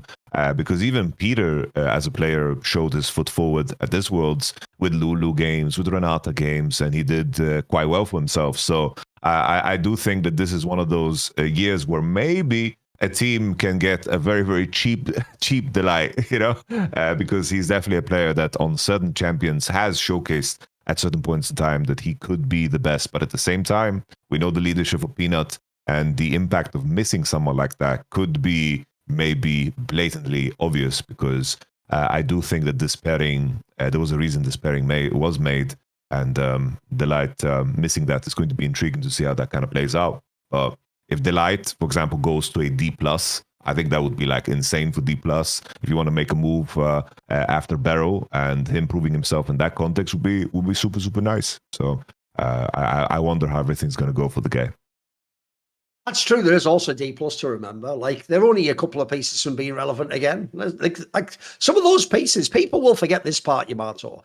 Like, aiming is just like a person who has some sort of choking issues in playoffs. He's really good aside from that, mate. I actually think the Shiwu guy's mad underrated. I think that's like one of the better fucking like actual like rookie type players I've seen in a few years. I think he's good, mate. Like, I actually think that's a player for the future. Like, if you'd have asked me before this Worlds, who do I take, Perfect or Shiwu? I would take the Shiwu guy all day long, mate. What are we talking about? I actually, in my mind, anyone that has to work with the current version of Battle, they get like, I just want to see them without Battle and just see, like, I think you play under such weird stress You don't know what the hell is going on or what you're gonna have, and it's so spontaneous and random. And I feel like Barrow should have retired years ago, bro. This is how cursed D Plus is. Not only did they have Beryl there, like, I'm still working my magic, but also on their coaching staff, listen to this, Yamato, they have Bengi and Hachani. It's just fraud central. It's just fucking paycheck stealing, motherfucker. Except here's the problem, you dumb fucks. To steal paychecks, you need someone there who's really good who wins the game for you, you idiots. You don't have Faker, do you idiots? Like, what are you doing? Where's your Faker? Where's your rookie? You can't just do it all. You can't have all frauds in one team. It's like, I steal a paycheck, you steal a paycheck. They're little like demon leprechauns. These fucking bitch-made motherfuckers. Yeah, it's so harsh on Bengi, man. Bengi's a fucking bomb, bro. He's just such a bomb. He's a bomb. Like, no joke. I actually do just think Faker just piloted his brain, like cordyceps him, like fucking Last of Us or something. Like, exactly, just like, now you go, my minion. And they just fucking did whatever he said. Yeah, I think his coaching career was strange, right? Because it's like it spawned from T1, like we want to play a coach. Bengi's our boy, get in there, man. It's like it's almost like from outside. Obviously, I don't know how he works, but it does look like a puppet president. You know, like it's kind of like when. Like Vladimir Putin is like, oh, I can't be president this many years in a row. We're gonna switch roles. It's like, exactly. Yeah, well, you're controlling everything. Yeah, like, what are you talking about? Yeah. you fucking rigged everything. Like, yeah. So I don't know. It's a question mark, but.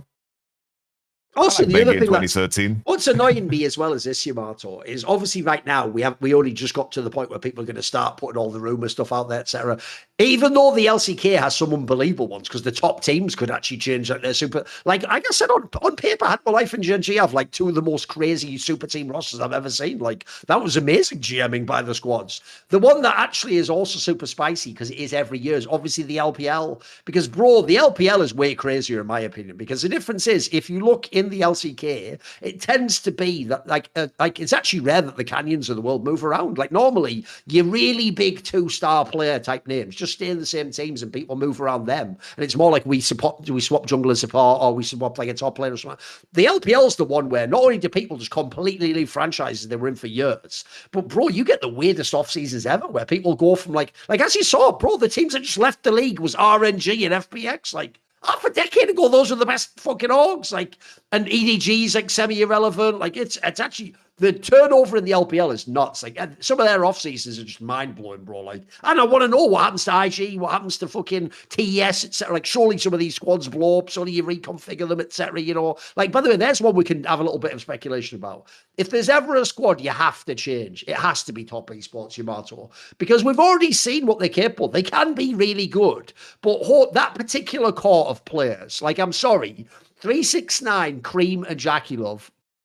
Throw Canavian if you want as well. But like that core cannot play another Worlds together, bro. Like it's just too fragile. The worst thing is once they start losing, it's just over. You know what I mean? Like they don't do what KT did here, where they like kept fighting the whole way and they're in the matches. And you could, I actually could genuinely believe that KT did think they could win this final, and that between the games they were having healthy conversations and invite. TES, the second they start losing, bro, they seem like they must just have the worst fucking internal dialogue of all time. Like they're their own worst enemy. Like, I think you have to break this squad up. I know it was really good in LPL, but it just doesn't work. You've got to try a new combination of players for me. It's so strange because it's like we've read so many rumors about they're going to basically create like a bidding system for the players, and like the news surrounding that is so vague that like I can't believe it until it's like official. There's like players just put themselves in the player pool, and there's going to be a bidding war where the rosters being created is like is like a damn what's it called, like a draft pick, like we're getting like rookies out of like collegiate teams. It's like we are going to end up in a scenario where like I don't know how much the teams or the players can dictate how strong the rosters would actually be. Because the issue for LPL has been the concentration of talent has just been so awful. And especially now with Bilibili being as bad, and at the same time having such a big plus in AL, having like players that usually wouldn't be elite now level on basic be elite. You'd hope that all the talent would like consolidate itself, because You'd think surely Tarzan just goes to BLG for fuck's sake. Surely if you join together, you just win at that point in time. You know what I mean? or imagine like just Knight goes to AL. Like That would also be an unbelievable move. Yeah. that would just be hype as all hell. Because in my mind, it's like if it was a regular off season, I would think that Knight would hold all the cards where he would just be able to dictate which players he would deem the best, and then you just create the roster around that, because he's been the magnet for winning in the LPL for the last damn decade. So it's like I don't know how everything will fall with this new system, because there's a chance where someone like bids heavy on the Knight to begin, and then it's like all the other pieces just fall. Like I have no idea how the system's going to pan out, and I feel strange speculating on it because it just seems so surreal before it's like official. By the way, here's also why we're in deep shit, because obviously this is where China, being its own little world that's somewhat distant from us, doesn't help. Like Yamato, when I'm looking at the global database, it's telling me that like BLG players' contracts ran out last year. It's like, can I have the latest information for fuck's sake? Like, I haven't got anything to do with it, have I? Like, obviously, that can't be true, can it? They can't run out in 2024. Like, what are we doing? What is this? And they've still got fucking Lamau listed there. Like, what's going on? What the fuck's going on? He's the coach, man. Lumau. He's coaching. Yeah, he was fucking winning finals 5 years ago. I know. With it. And they've still got Jun listed under contract. Come on. Update this fucking database. Update it, you fucking rat. It's nonsense. I can't use that, whatever. Bro, I had this in my Discord. There was this theory that Yagao was the guy holding LPL together. Scandal-free, he was always there, and he was the one guy that could just rock up to a world championship and just do well. But it's like ever since Yagao has been gone, things have just gone bad.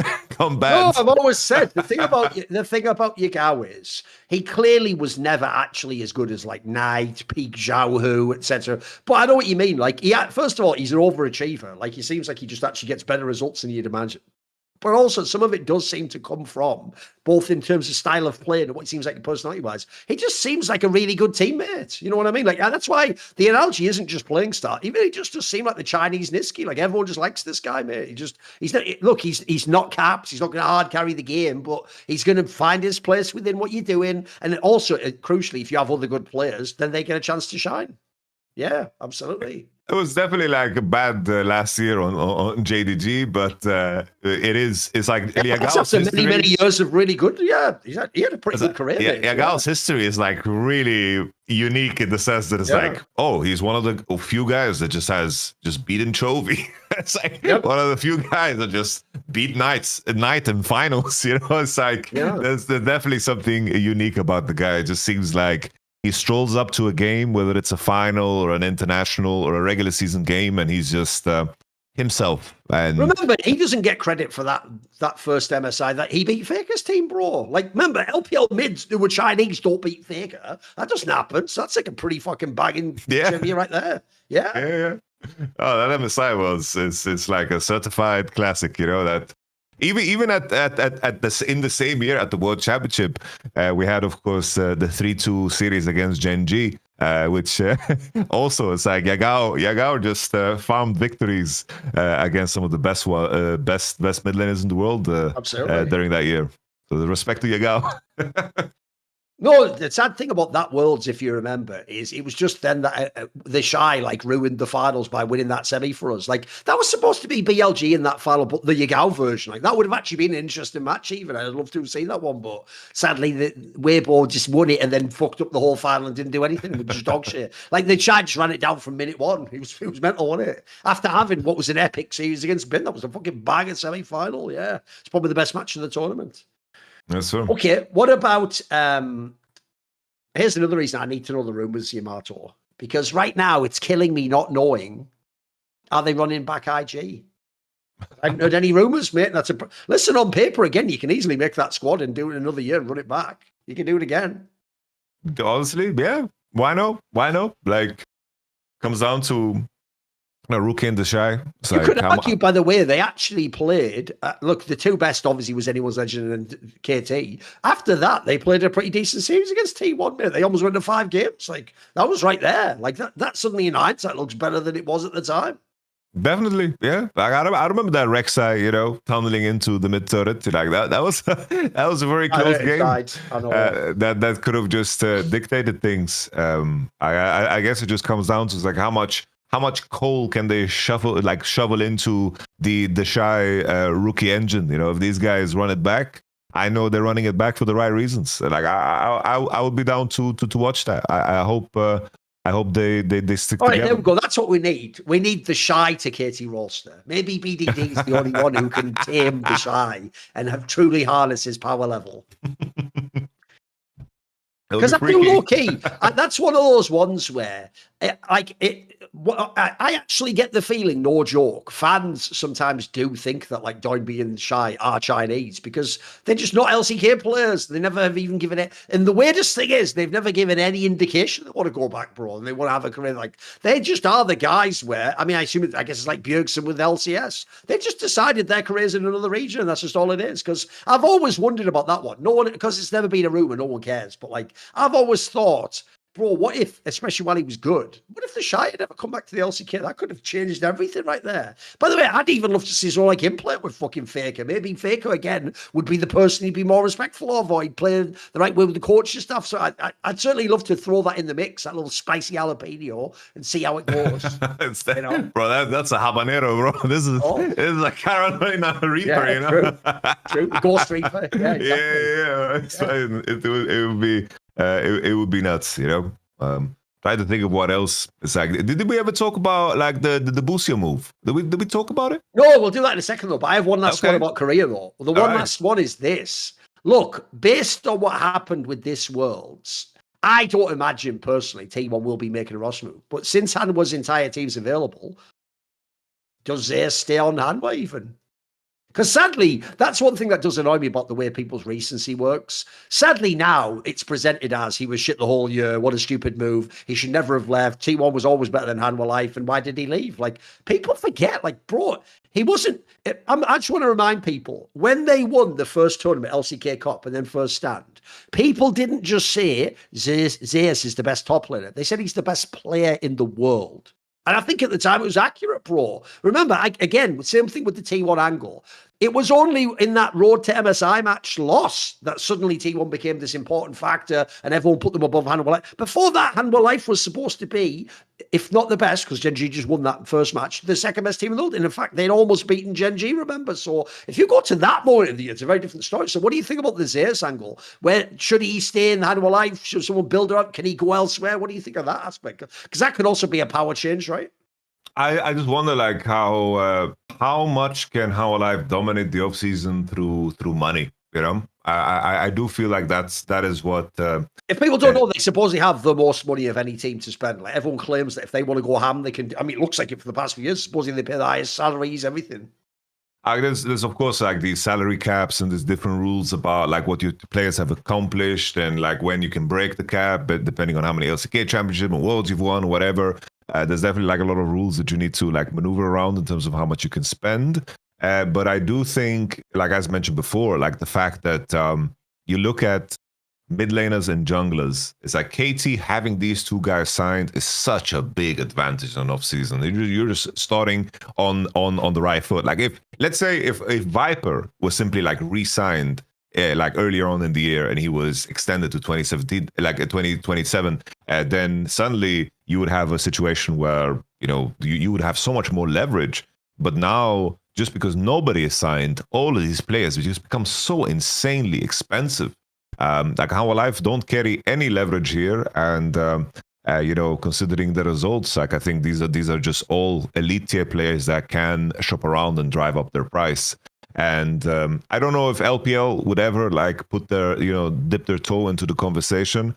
We had like this cool rumor that came up. I don't know how much truth there is to it, but Hanwha Life at some point inquiring again about Bin, that they are inquiring about Knight this year. If such a move ever happens, that Insane would as be fuck, absolutely boy, yeah. nuts.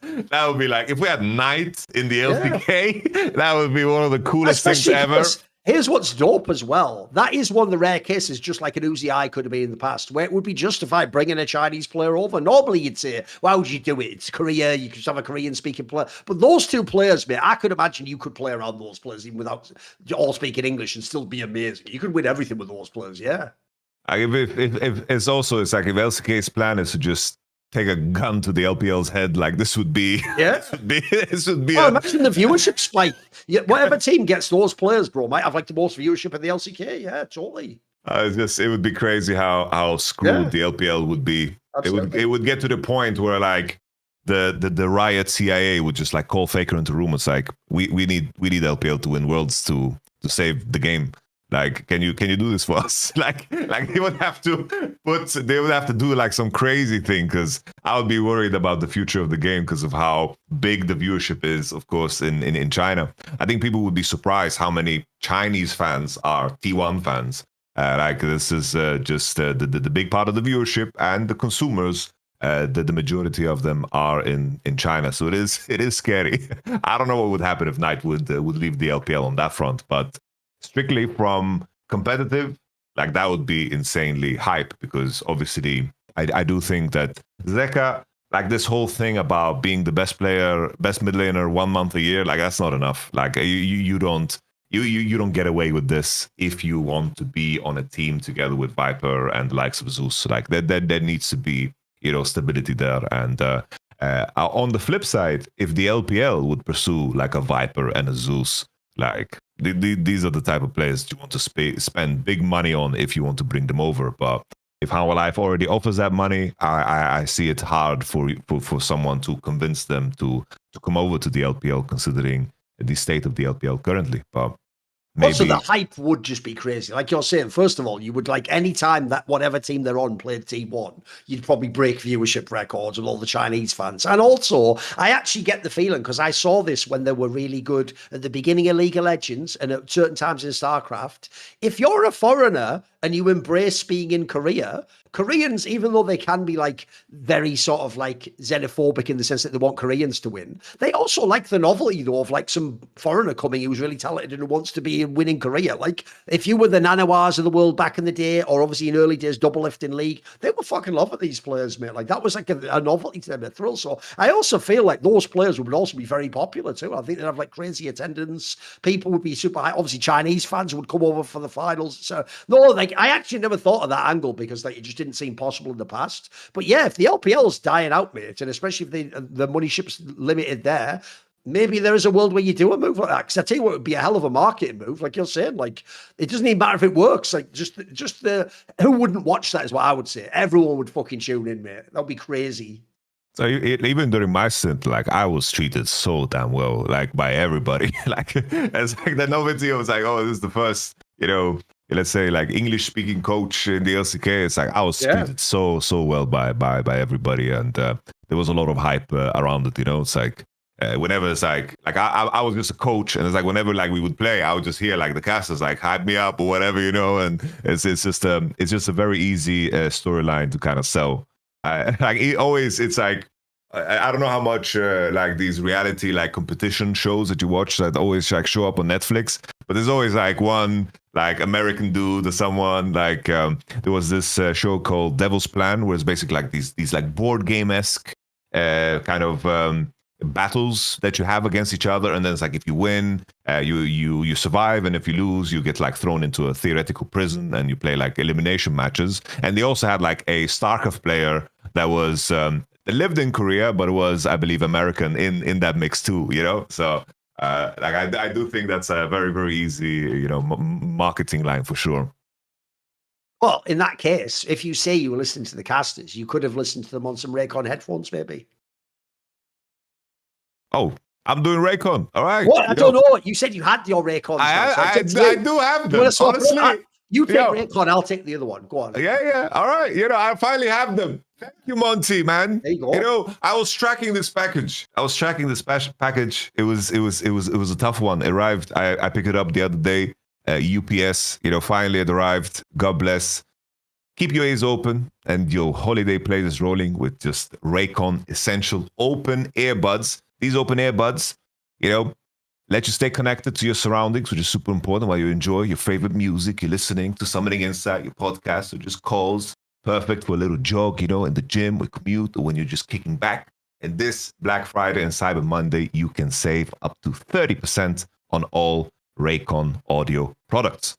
As mentioned before, Raycon Essential Open Earbuds keep your ears open while still delivering crystal clear sound. They sit just outside your ear canal. Stay tuned.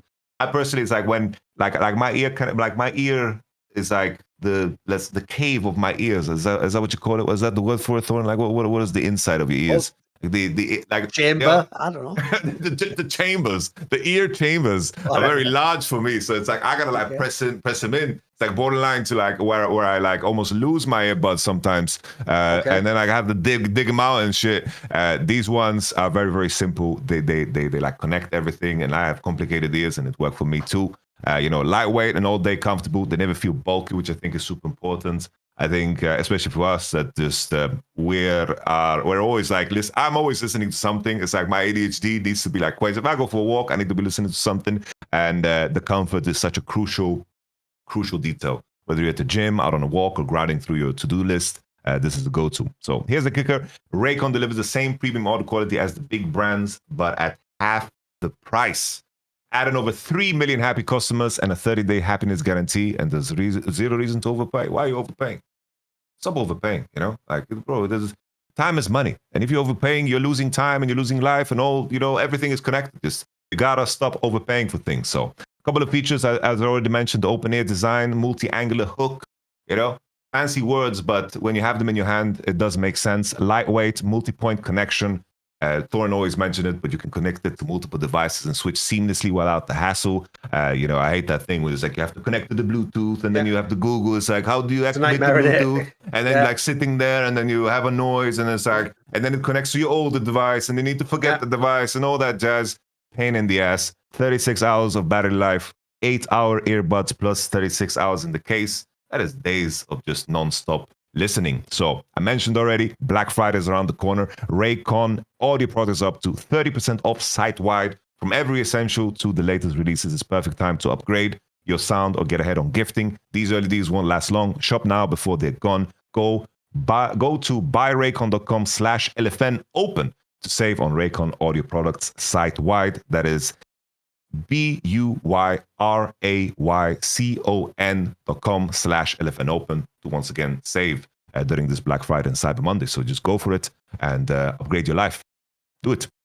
But Yamato was going to do one of the other sponsors, but since he mentioned that he just got the Raycons, I thought he's enthused. Let's get the authentic excitement of having some Raycons. Why not? Okay, by the way, there's actually loads of other things we could discuss as well. Like, I'll give you one. So one of the off-season moves that already has started to surface, like people will know, we've kept them updated on the past episodes of what was going on with Carmine Corp. Well, obviously, the biggest gamble that they've made of all, Yamato, is this one where they're supposedly signing that fucking DRX mid laner, that guy Kiahu or whatever he's called. That's going to be the mid laner of KC, which is obviously a mad, because obviously Vadi's going. In fact, the rumor is he's going to go to Fnatic or whatever the fuck. Like, what do you think of this move? Because here's the thing: I think the rest of the offseason looks great. Like, I do think they've killed it getting Kana back. They managed to keep fucking Callistus, all essential stuff. But this move in the mid lane is a big gamble, because if you remember, we were discussing what if this is Quid, or what if there's some other big name wants to move. Like, but if they've ended up gambling on this player, what do you think of this gamble? Is it a good one? So Kiahu has he has a solid amount of LCK experience. I think him stepping in for UCal, I thought that he was decent. I think the big qualifier, if anything, that really stands out, knowing that KC go off of solo queue analytics, is the fact that he's currently competing and actively rank 1. He could be rank 1 in this moment in terms of course, just to highlight how good he's doing on the solo queue ladder. This is considering KC, how they have found some of their other players and some of the other talent, it was through solo queue data analytics. And for those who don't know out there, it's everyone has their proprietary analytical blend in terms of how they aggregate data and compare it against everybody else. They basically The gist of it is like they choose 10 to 15 certain data points on certain champions and then compare it against the entire field. And what happens then is that you kind of notice who is the best performing Silas on a server, and then they kind of like the analysts, they kind of fine tune which data is important, and then through that you can find who's actually performing good in the game. Besides the LP. And obviously, I don't have access to any tool like that right now, but I could imagine just because of KC's history that Kyahu was potentially a standout. There were some other names mentioned, like Quid, like we always talk about, like leaving LA is a big, you got to convince people really, really hard, like a very, very, cleanly. It's very difficult. And on top of that, there were mentioned, people floating the name Zini. There was mention of Saint, and apparently like Lion as an organization is just spending big bucks in this offseason with inspired hiring. So a lot of these names that they were contesting for, they just kind of fell through and they ended up on Kyahu. I think the big gamble, if anything, is just Reapered is the connector, right? It's like Reapered is the connector, and they got Reapered and they insisted on getting like a Korean talent in the mid lane, right? And I think that ties into the whole gamble aspect of KC too, because looking at Reapered's record in C9 as he returned, there were 2 rosters that were supposed to do so much more, but they did not. Like the massive failures the last 2 years of C9, and Reapered, of course, has his fingerprints all over that. Historically, of course, Reapered, like I remember watching Reapered play when he was on SKT, it's like Reapered is a legendary player with a lot of experience on his hands, but you have to wonder how much was the push for Reapered just because he has English, like he can speak English and he can speak Korean. And sometimes that as the main qualifier can put you in a position where maybe you're going to be lacking something. I do think that in terms of KC and their offseason, I do think in terms of Western League of Legends, the signing of Busio is like the biggest signing of this offseason by far. Like I don't think there's any news that is going to be bigger than the signing of Busio, because the support role is very, very contested, especially after the Mickey news joining SK was out of the picture. It is something that impacts North America so heavily, because I think the moment Busio decided to go to KC, Inspired had no reason to stay in FlyQuest any longer. And I think that impacted FlyQuest. And at the same time now, KC made probably like the biggest upgrade they could in the support position in bringing this talent. And now you have this situation where you have like the 2 most exciting prospects for both North America and Europe on the same team playing bot lane together. Like that is just as big of a win as possible, because we've mentioned this on the show many times, where this year is a contract year for Kalist. If he's not happy on this team, he's leaving. He wants to win. So KC making these big moves in the bot lane and in the top lane are massive wins. But I do agree, like the Reapered Kyahu connection, like that's where there's question marks. But I do think that there's some good green flags for Kyahu as a player, definitely. By the way, this is also why it was actually so important that Jojo succeeded in that MCOY move. Because remember, in the past, the only moves like that was like Cody's son at the end of his career went to like an ERL team or whatever. Like not super relevant, wasn't even one of the top LFL teams people don't know. So that's like that move alone won't do it. But I can tell you, I'll give you a quick analogy from Counter-Strike. What happened was, cause a few years ago, the American player, he's actually Canadian, but North American player, Twists, used to be a Team Liquid player. He went to FaZe Clan, and then in FaZe Clan, European team, he won everything that year. He won all the big prestige events, Grand Slam. That meant that literally one of his former teammates, Elige, did the same thing. Like a couple of years later, he tried doing that move. And essentially, people do observe what like their peers do as their career moves. And I think the JoJo success is going to make this happen a bunch, bro. Because I can already tell you, I just published a 2-part interview with APA from Team Liquid, who hasn't yet decided his team and it's not certain. And he already was mentioned that he's had offers, and he even said he was listening to offers from Europe. Like, not that it's like his number one choice, but his point was like he's open to doing it. Like, he understands you can potentially get a more competitive team there, or it's a way to challenge yourself and prove your own legacy. Because I even said to him, in his case, you don't want to be thought of as the guy where it's like, yeah, but you had Core JJ, and like you want to be the guy you go out to another team and prove yourself. So I think for me, that's what this Busio move is. It's funny because within FlyQuest, it's actually Inspired that ever wanted to go to Europe, but the joke is it's like after that, yeah, Bussio's another great piece. By the way, I would even say this as well. Another name that I've never heard so far say they'll go to Europe, but I would hope you would be open to it, as I hope Blabber is open to it. Bro, there's only so much you can accomplish in NA. Like, if you're in NA, you really better get like the best GM that gets you the best roster, and then you've got maybe a chance at doing something. If you go to Europe, you could just fuck around like Jojo did and end up on a team that's really capable still. Because I agree with you, Yamato. Like, I'm not the biggest Bussio fan, just because I think people like LS impossibly rate him to their heavens, bro. Like, LS has him like a hair below fucking Carrier or something mental, which is like,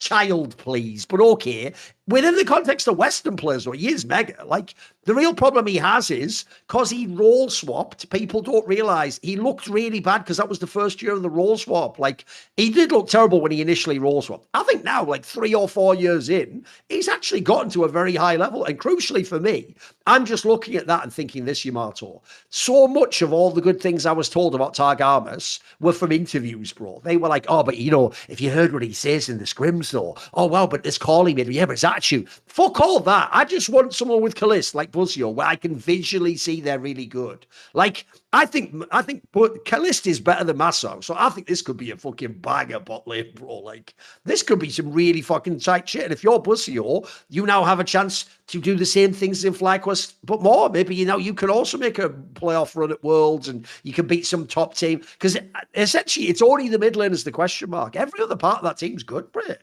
And then even this coaching staff change. Here's the one problem I have, Yamato. It goes like this with coaching staff, because actually, Reaper is only as a player and a coach. So we've discussed on some of the insight for like 15 years at this point in time. Well, it can't be 15. It came out in 2014. 11 years. And that, my problem with this is the narrative for Reaper's career as a coach goes like this. Bro, as like a GM type figure and as a regular season coach, he's one of the best to ever do it in League of Legends. Like, how many times in Cloud9 did he keep getting banger rosters, bro? Like, you change out this piece, bring in this piece. And regular seasons, he is for real one of the most guaranteed, like, you'll be top 3 every single time in the league. Like, he's unbelievable at setting teams up. But his problem is, it's like you're talking about, mate. He has a crazy history of his teams underperforming in the playoffs, though. Like, there are so many times, for real, Cloud9 probably should have just won LCS on his watch, like a bunch of times, mate. And they would just come second or third, and they would lose that really 5-game series to fucking TSM or later Team Liquid. He just always somehow found a way to lose these games. I've never quite understood what his like malfunction is, because everything else seems awesome, bro. Even in 100 Thieves, he recreated his career and did an interesting angle with different players there that he brought to the forefront. So I actually do like it as a pickup. I do think actually this last year, it is totally legitimate to fire the coaching staff after that. I'm sorry, it just is. Like, they had a whole year and a half, basically, after your period. They had a bunch of players that they wanted. By the way, this last year, they had a very good roster. I just don't think they got the results that you expected to have. They had the first split was great, but aside from that, everything else is a failure. It just is. So I think to gamble on someone with proven experience, and in this case, it's even also exciting because it's Reaper coming to Europe. Like, we've never seen this before. We only know that guy in LTA or in Korea. So it's also going to be a totally different vibe. Like, I can't wait to see how does he draft? How does he enjoy the EU environment? People don't know. He's not really known as like the super strict coach. He's maybe more of a players coach. I think he's going to vibe with European players, man. I think that's a good. I actually like. It's only the mid lane one I'm not sure about. Everything else about the KC, but I think they did a really good job. It was strange always, like that after 100 Thieves, that Reaper just went to Japan. That was so bizarre, isn't it? That was so strange. Yeah. And I feel like that cutoff point, like Japan, and then bleeding into, of course, just his last 2 years on C9 or year and a half. Like that is for me what is the big question mark. Like, if there was a continuation from the 100 Thieves era, and if that's the starting point, I would be a lot more excited. But just this last period, the last 3 years, is like the big question mark. Like I can mention as well, it's like I wanted to, like I we needed the coach, to make sure that Bo was integrated to the team, and we took like this massive risk on stake, because it's like what was interesting was, it's like I wanted to work with Stake because he spoke the languages, he could translate, and also had game experience. And also he worked with Bo at certain points, like in FPX as the coach, right, when they worked together. So there was just too many connections that made sense. But there was also a lot of red flags in terms of when I asked him, like, so what have you done this year? And he's like, yeah, I've been playing Diablo. I've been playing World of Warcraft. I was like, so you don't watch like pro? He's like, no. I was like, all right. So I want you to watch this best of 5 between. I thought they would at least lie. Holy shit! Yeah. So I was like, all right. So like, I need to have a conversation with you about the game, you know. So watch the JDG versus T1 series, and let's have a meeting tomorrow, and you're gonna tell me what your thoughts were. And it was like solid, but at the same time, it's like I was in a position, or we were in a position in KC where we felt like we needed this person that could connect both to the team, a part of the team. But then it's like it didn't pan out at all, you know. Like the red flags did speak true to the circumstances, you know.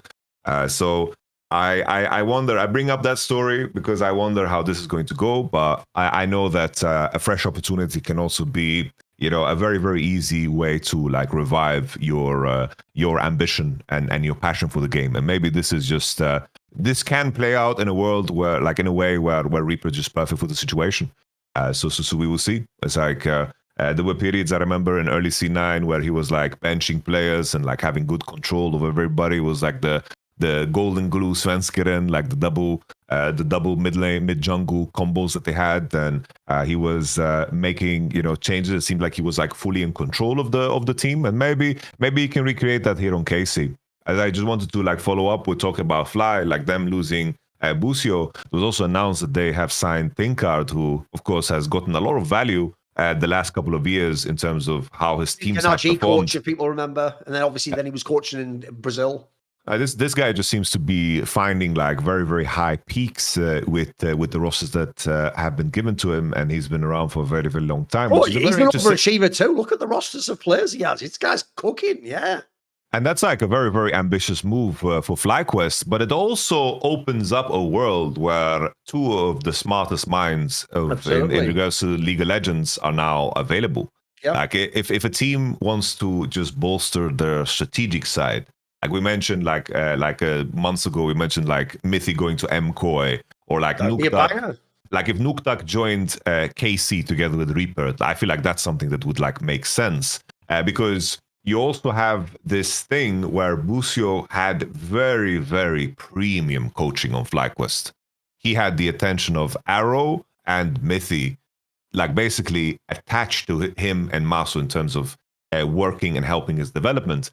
Moving to Europe, and of course, being in an environment where maybe the coaching staff isn't as bolstered up, is going to be a new and interesting challenge for Busio. So I wonder how that's going to pan out. But currently, looking at KC's off-season, I think that they've managed to piece together something really, really good. And I think that the question marks are there, definitely. I think that's going to be the case for anybody. But this is definitely a team that I can imagine winning splits in the LEC, and of course qualifying to the World Championship with ease, which speaks to the failure of this year, right?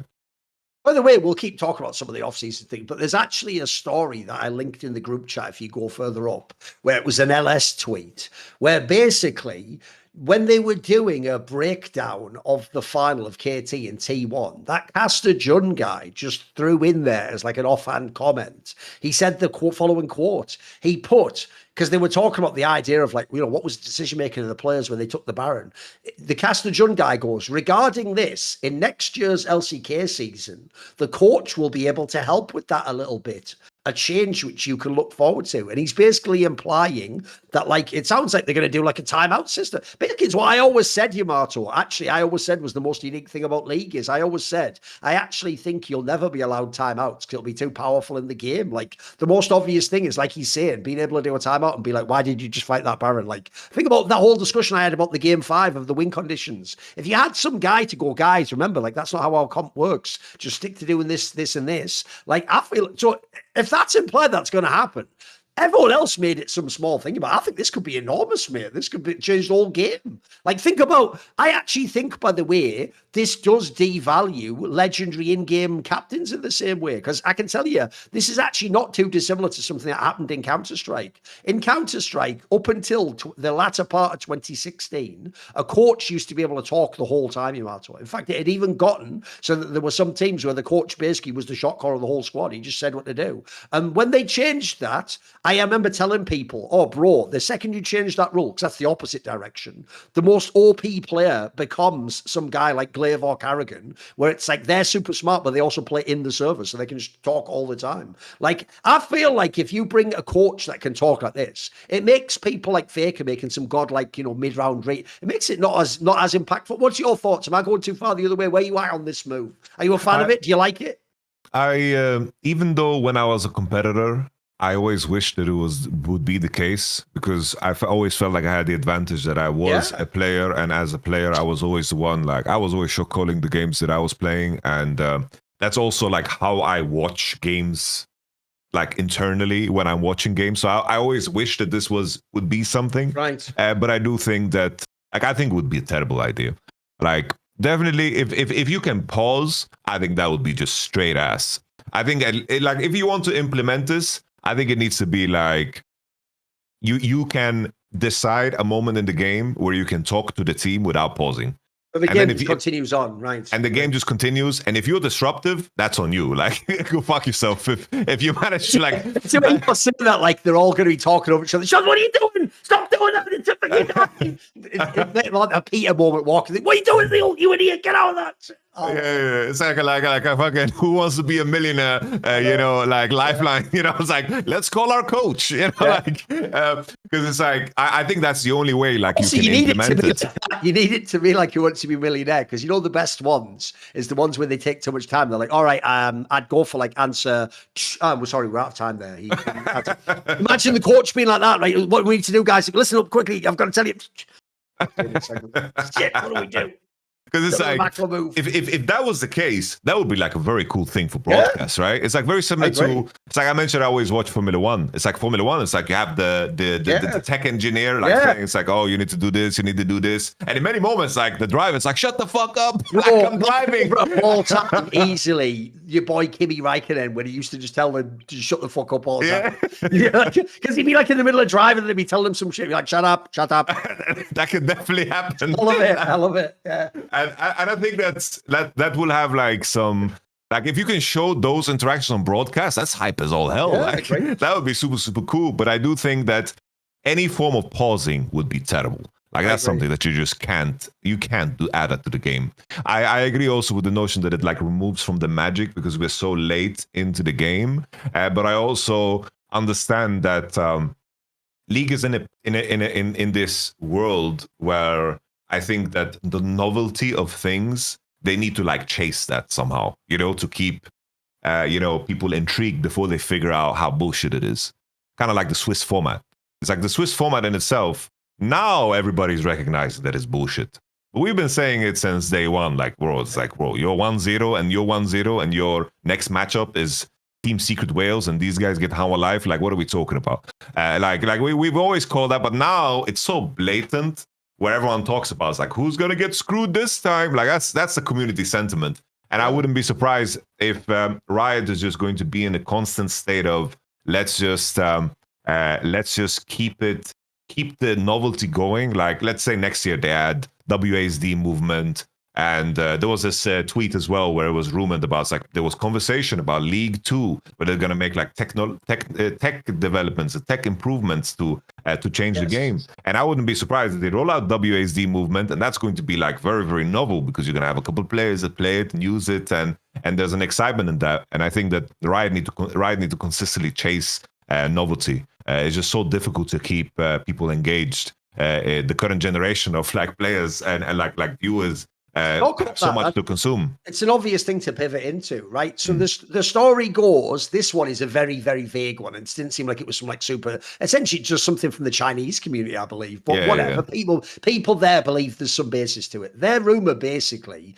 is, and I have to say as well, Yamato, I feel like I have a better angle on this than people who are only from League. They almost made it sound a bit like what happened with Counter-Strike, where we used to have CSGO, and then they announced that there was going to be a Counter-Strike 2, but it wasn't really like, the CSGO they Counter-Strike 2. They essentially morphed CSGO into CS2. And CSGO, you can technically only play it almost as like a custom old build. It's not really a thing. Like, you can't load up servers. It's essentially it's Counter-Strike 2 now, right? The reason why this is a very interesting thing, timing-wise to me, Yamato, is because, one, I think League One, if we want to call it that, has already lasted way too long. Like, I used to tell Monty this on this show like 10 years ago, of like, they used to talk like in 2017. You remember around the time when they changed the map and stuff like that? They used to talk like, well, it's too late to change to another version of League now because we're too late deep in. And I always used to think like, and this happened, yeah, but what if you have like another 10 years of the fucking game? Like, at that point, you'll wish you'd changed. Like, at that time, then you'd have gotten the sequel and you'd be on better graphics and you'd have more tech sponsors and you'd have all the new,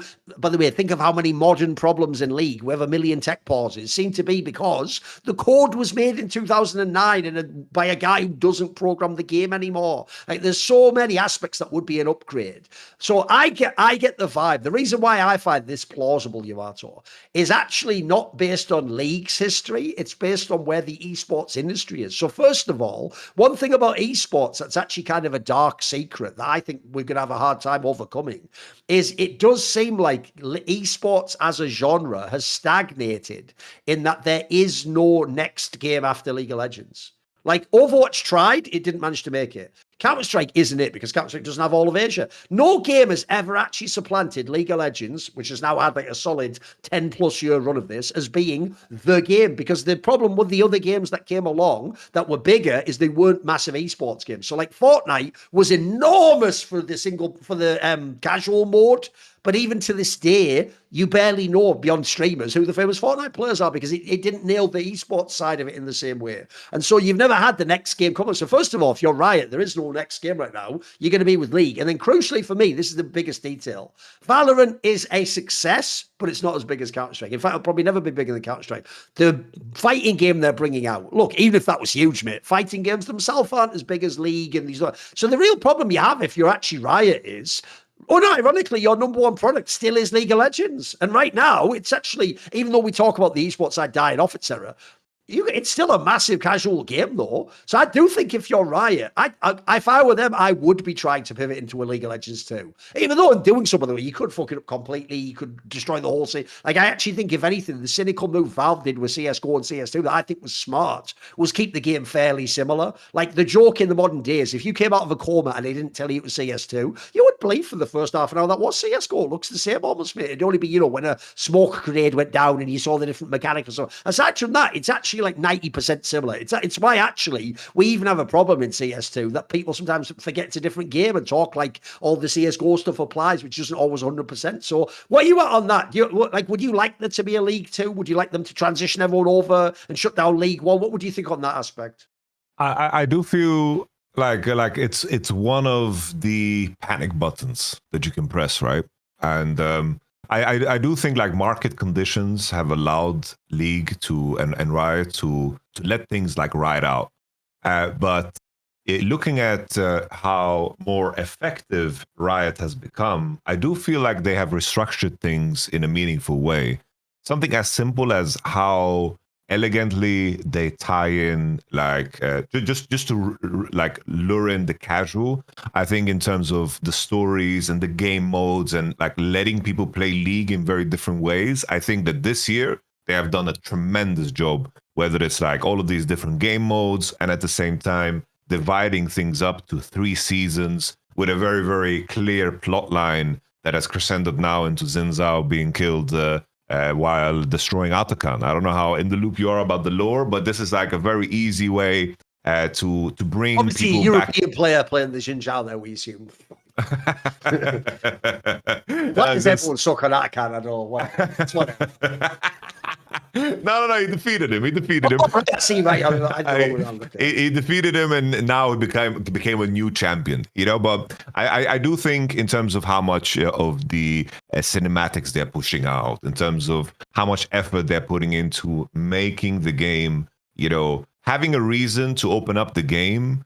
Like that's like the crucial detail, because it's like obviously playing ranked can be very alienating, and maps and mods was what carried the most like the games with the longest longevity, whether it was Warcraft 3, whether it was CS. It's like at some point all I did was surfing in CS, you know, like that's all I did. It had nothing to do with the core game. And same thing for any game out there, whether it's Baldur's Gate or Elden, like Elden Ring or Elder Scrolls. Like all of these games are just like modded, so people have many different ways of playing the same game. So I think on that front, like Riot, it's very clear, like, because they mentioned that they were going to restructure things and hire new people. I think they've succeeded in that aspect.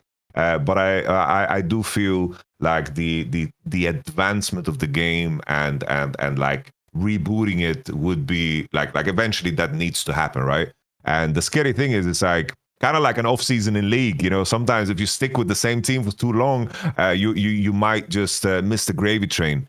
And I wouldn't want to be under that type of pressure, you know, if you're going to really launch a second league. Like you need to have really strong selling points, whether it's like visual updates or something as clean as the physics of course, the how the like explosive grenades work with the smokes and so forth. Because I remember when I saw those videos, like, oh damn, this is so cool. Now I get it, you know.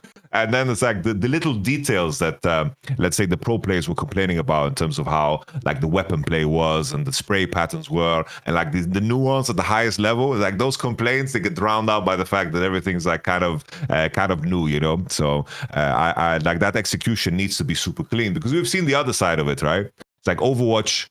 They oversold and said, we're gonna have like this like RPG mode, MMORPG mode. We're gonna level and do all this thing, and then they pulled the plug on that. And then you're sitting there with Overwatch 2, and it's just like, yo, it's just Overwatch 1, but you call it Overwatch 2 with no fucking changes. I think the joke someone made, and it was right, is it was more like Overwatch 1.5. It was almost the same fucking game, wasn't it? I know, but they sold it as like this epic, like transformation, and then it just wasn't. Which is also why it sucked, because in that case, unlike League, here's where it's different, Yamato. In Overwatch, they were trying to recapture the whole audience. In League, in theory, what you want to do is maintain, but then just get people in because it's a new game as well, which, by the way, is kind of what CS2 did. So if people don't know, CS2 set all record peaks and stuff. So like that's also why I feel like it is a good move, Yamato. Even though the gamble is you fuck up the engine and make it worse. Like at the end of the day, you have to have some optimism that you can hire good coders and you can do a better job and have a better engine. And by the way, if you do it right on the next version of the engine, you can fix all the things we want, like start a game from a replay and all the shit people have asked for years. Have pro view shit built into it. Like you can have all this stuff.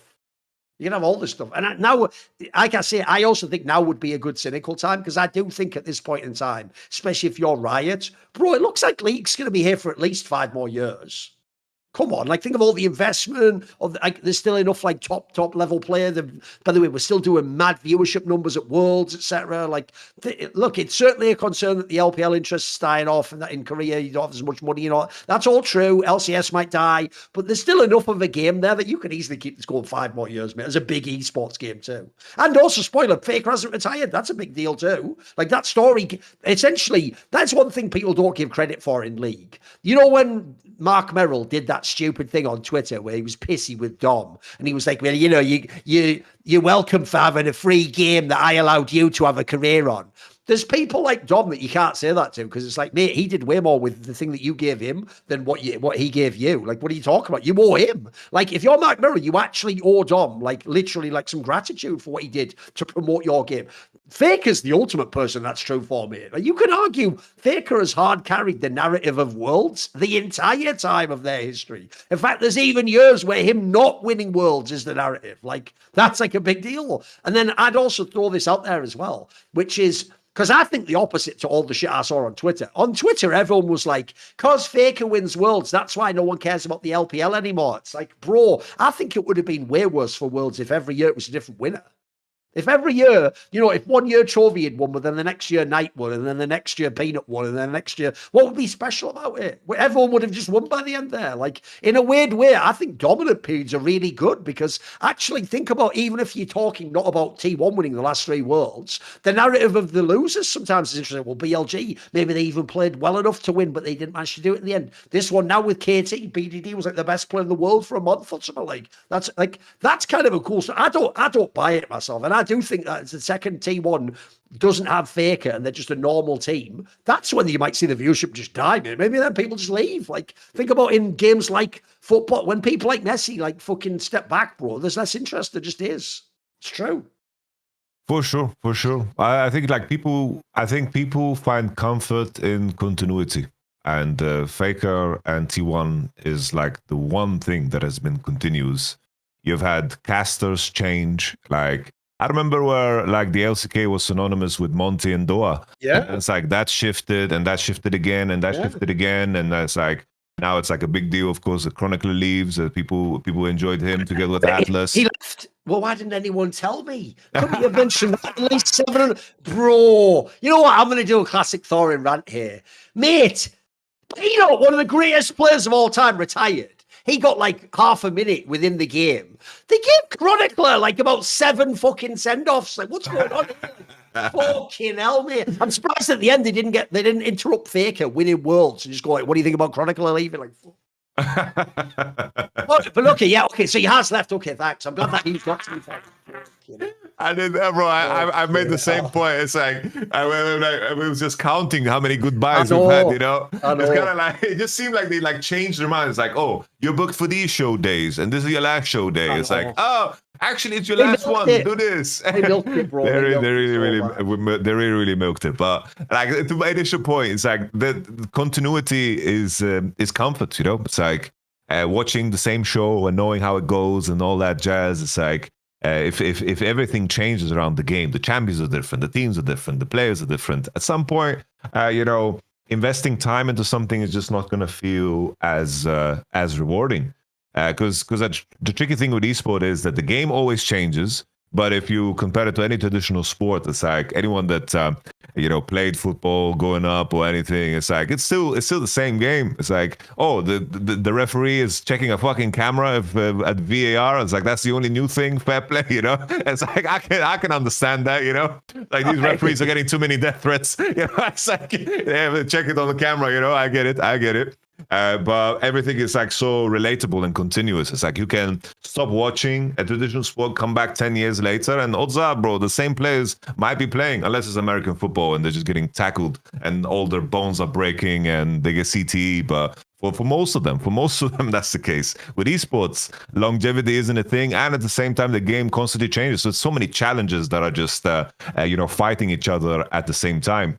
And I think Riot is insanely lucky that T1 has been as competitive, that DRX made that journey that he did. Because it's like when you talk about double elimination and people say, well, we wouldn't have the DRX story. It's like, yeah, we wouldn't. But the odds of that happening still to this day is astronomical. And if we're going to keep a flawed format, in my opinion, for the purpose of pursuing that, like that's like going and buying lottery tickets and hoping that you're going to hit the jackpot. You know, it's like... that you have to look at all the other examples of the boring finals that we did have, because there's definitely plenty of them if I look back at history. Yeah. I do think... Also, by the way, as you're talking about, do you know how nuts that is, bro? This is why Riot has to change the format. 3 of the last 4 Worlds winners were fucking 4th seeds from LCK. What are we doing? Well, how can teams be coming from planes and winning Worlds? Like, just admit your seeding system doesn't make sense. So you're taking CF4 and FlyQuest, and you're saying at the beginning of the tournament, I will treat them as better than the 4th seed. The 4th seed wins Worlds, you fucking mug. By the way, you know what? Since Chronicler's never been on this show, I think. I don't think he has. And he's not like a friend of the show, but I don't even fucking know the guy. I'm going to do my full toxic rant. Here's what I hate about this. This is why sometimes people tell you, like, yeah, I don't like long goodbyes, because they're so drawn out, bro. It's not a movie. This is like, on his last day, they were like, oh, hey, Chronicler, like, you know, it was great casting with you and all that. So let's just have coffee one last time so we can say goodbye properly. They're having coffee, and then, you know what? The coffee's just going so well, the conversation, that, you know what? I tell you what, I'll walk you to the station. Oh, okay, cool. Yeah, I mean, we could say goodbye now, but yeah, I can extend out a little bit longer. They're walking along. So what's it going to be like when you go back to the Netherlands? Blah, blah, blah, blah, blah, blah, something. Then you get to the station and you're like, you know what? Give me a hug. Come on, bring it in. Give me a hug. One last heart to heart. I'm really good. You know what? I didn't really make it that clear when I was at the coffee, but I'm really going to miss you though, bro. Like, I wish you were staying. I wish you. What time's your train anywhere to? I'll see you onto it. What time is it? 2:11. You know what? I'll walk you to your train. There you go. All right, final kiss. Right, anyway, whatever. I'll see you later. You know what? I can't do this. Train starts going. No, Chronicler! Chronicler! I'll never forget you! I'll never forget you! I love you! Fucking hell, just let it go already! Let it go! He already did his last game. He already did his last LCK, did his last game. Look, you kept adding games. I didn't tell you to do that. And also, I'm just going to put this out there. This is why I'm going full toxic. At the very end of the whole broadcast, of all the people, it's Azael. Bro, you're not even from LCK. You're going like, I'm really going to miss you. Have you even met this guy? You met him like 5 times in your whole life or something. Just at Worlds. Like, no, the whole thing wasn't about the casters. I'm sorry. I'm going to tell you one thing that's going to hurt all your feelings if you're broadcast talent in League. It's not about you. It's not about you. If you do your job amazingly, you tell the story of the players in the tournament, bro. If after the tournament, by the way, when the broadcast ends, you on Twitter or on your stream or something want to do a whole thing about, and here was my experience. Yeah, I get that. That's great. Or, by the way, if you want to do it as a Riot feature, like make a little 5-minute feature where, you know, the legendary caster, like Papa Smithy back in the day or Monty, if one of them retires, Atlas in the future, if you want to do like a package, you know, 5-minute thing of like, hey, we loved you, make it part of the broadcast. But I'm actually only slightly trolling Yamato. I do think they went way overboard with all the fucking like, because here's the problem. That is self-indulgent, bro. Like, I'm sorry, even if we love Chronicler as a broadcast talent, he's not our personal friend. Like, they're taking their personal relationship and, in my opinion, like dominating the broadcast in which way. And as I say, I think what made it really jarring is that this was Peanut's last World, and that was treated like a 1 minute, like, right, anyway, see you, Peanut, bye. And then like the whole thing's like, Chronicle, for like fucking the whole 2 weeks after that. Like, calm down, calm down. Also, he's not dead. He's still alive, boys. Like, you can talk to him anytime you want. You can even, you know, we have like the internet and that. You can just message him on Discord. By the way, you won't, because he was just somebody you worked with. I get it. And that's moved on now, and he's in different phase of his life. But by the way, I'm just going to say it again. Peanut's career was more important. It just was. I'm sorry, it just was. There's the toxic rant. There you go. Oh, that's, whoa. You said, you mentioned, you mentioned guests. Maybe when we get Chronicler on, he can have a goodbye on our show, you know? That's bring him on, but I'd probably have to spend 3 hours telling him to fuck off at the end. No, it's clear, you know, fair play to the guy. It seems like he had a massive impact on the squad, you know? I'm scared to invite him on the show, because what if I enjoy it so much, I don't want him to leave. Honestly, maybe that's the case, you know? I don't know. It seems like Chronicler is so loved by the casting team, so it's like fair play, you know? Maybe he's just carrying the green room. Maybe he just hits different. I know, maybe when you talk to me, like, ooh, now I get it. Ooh, this Chronicler's a bit Moorish. Peanuts, fuck that. That's a choking hazard. Fucking Chronicler though. Chronicler goes down nice and smooth. Chronicler. Have you had your taste this morning? Whatever. I know some more commercials. Yeah, exactly. Bro, I thought we were doing the Hennigans, you know, like. Yeah, exactly. But that is one of my favorite smell. She double N-I, like, you know, he's just drunk of it. But we're talking about, look up the Seinfeld episode where Kramer does fake commercials for Hennigan's whiskey. It's actually straight firing it, I know. The whole thing about like, it's so stupid. By the way, every Kramer and George storylines are my favorite ones. Those are the best ones in the show, easily. Agreed. Well, it's like, I don't know if you saw it, it's kind of a tangent, but did you see like when, like basically the actor Kramer, like he did a stand-up set and he was getting heckled. He was getting heckled. Yeah. And then like he said something that he shouldn't have said, right? He went over the line. And then he called into like one of the night shows. I don't remember, it was Kimmel or whoever. And then he is trying to apologize, but everyone is just laughing. Yeah. It's like the most absurd thing ever. I can't even remember. I think it was David Letterman, because I think what they did is they even had like Seinfeld himself come on to advertise it, didn't they? I know what you mean. And like, guys, he's trying to apologize. The problem was just laughing at him. Because the problem was, people, obviously the actor's name, if people don't know, is Michael Richards, and he's actually like a real like theatrical actor, believe it or not. He's not even like the character Kramer. But I know what you mean. The problem was everyone was just so keyed into the character of Kramer. They all acted like it was a gag from the show, didn't they? But it was he was actually trying to apologize for saying a bunch of racist shit, basically. So it is what it is. It is what it is. Yeah. So listen, we take this moment. We take this moment to, you know, appreciate Chronicler's work. We say goodbye to him here. He was good at what he did. Yeah, he was great. He was great. Yeah. And we also take this moment to also give a shout out to Peanut, one of the GOAT junglers. There we go. Absolutely. And also, I do think one thing I'm sick and tired of is this.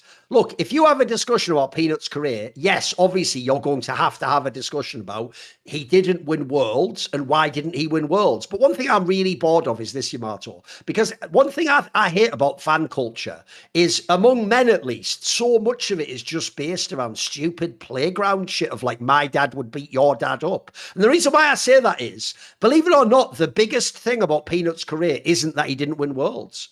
It's all the things he did do. Like, bro, the guy won like 1 million fucking LCKs for different teams. He was the MVP of the LCK. He fucking went to China at one point in time and qualified to Worlds. Like, this guy had a fab, like, yes, he didn't have the best jungle career ever. That's the main doc on him. He still had like one of the best careers of any player ever, though. And the body of work he has is extremely impressive. Like, the longevity is crazy. He was among teams that were like world contenders, like, more than maybe almost any other fucking jungler ever, bro. Like, this guy was on a lot of very, very good. So you have to also celebrate what they did do. I hate that thing where you only look at what they didn't do. Like, that conversation is not as interesting to me. You look at what Peanut did do, it's a fucking dope conversation too. Yeah, if we mentioned the people that have like Peanut would be also one of the guys at the end of the bar with Uzi and Absolutely. Tamke. Yeah. It's like Rock's Tigers, you know, like Peanut was right there kicking the shit out of people on Lee Sin with the squad. And then he joined T1 and like he won an MSI and they're on their way to, of course, win it all. But then, of course, at the World Championship, they just fell short.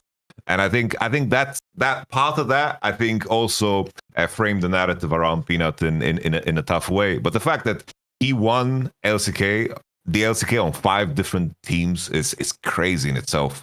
Because reinventing yourself on team after team after team, that is something that a lot of players struggle with. It's a very, very difficult thing. And the fact that jungle as a position, how much it changed between the years for him to always remain relevant.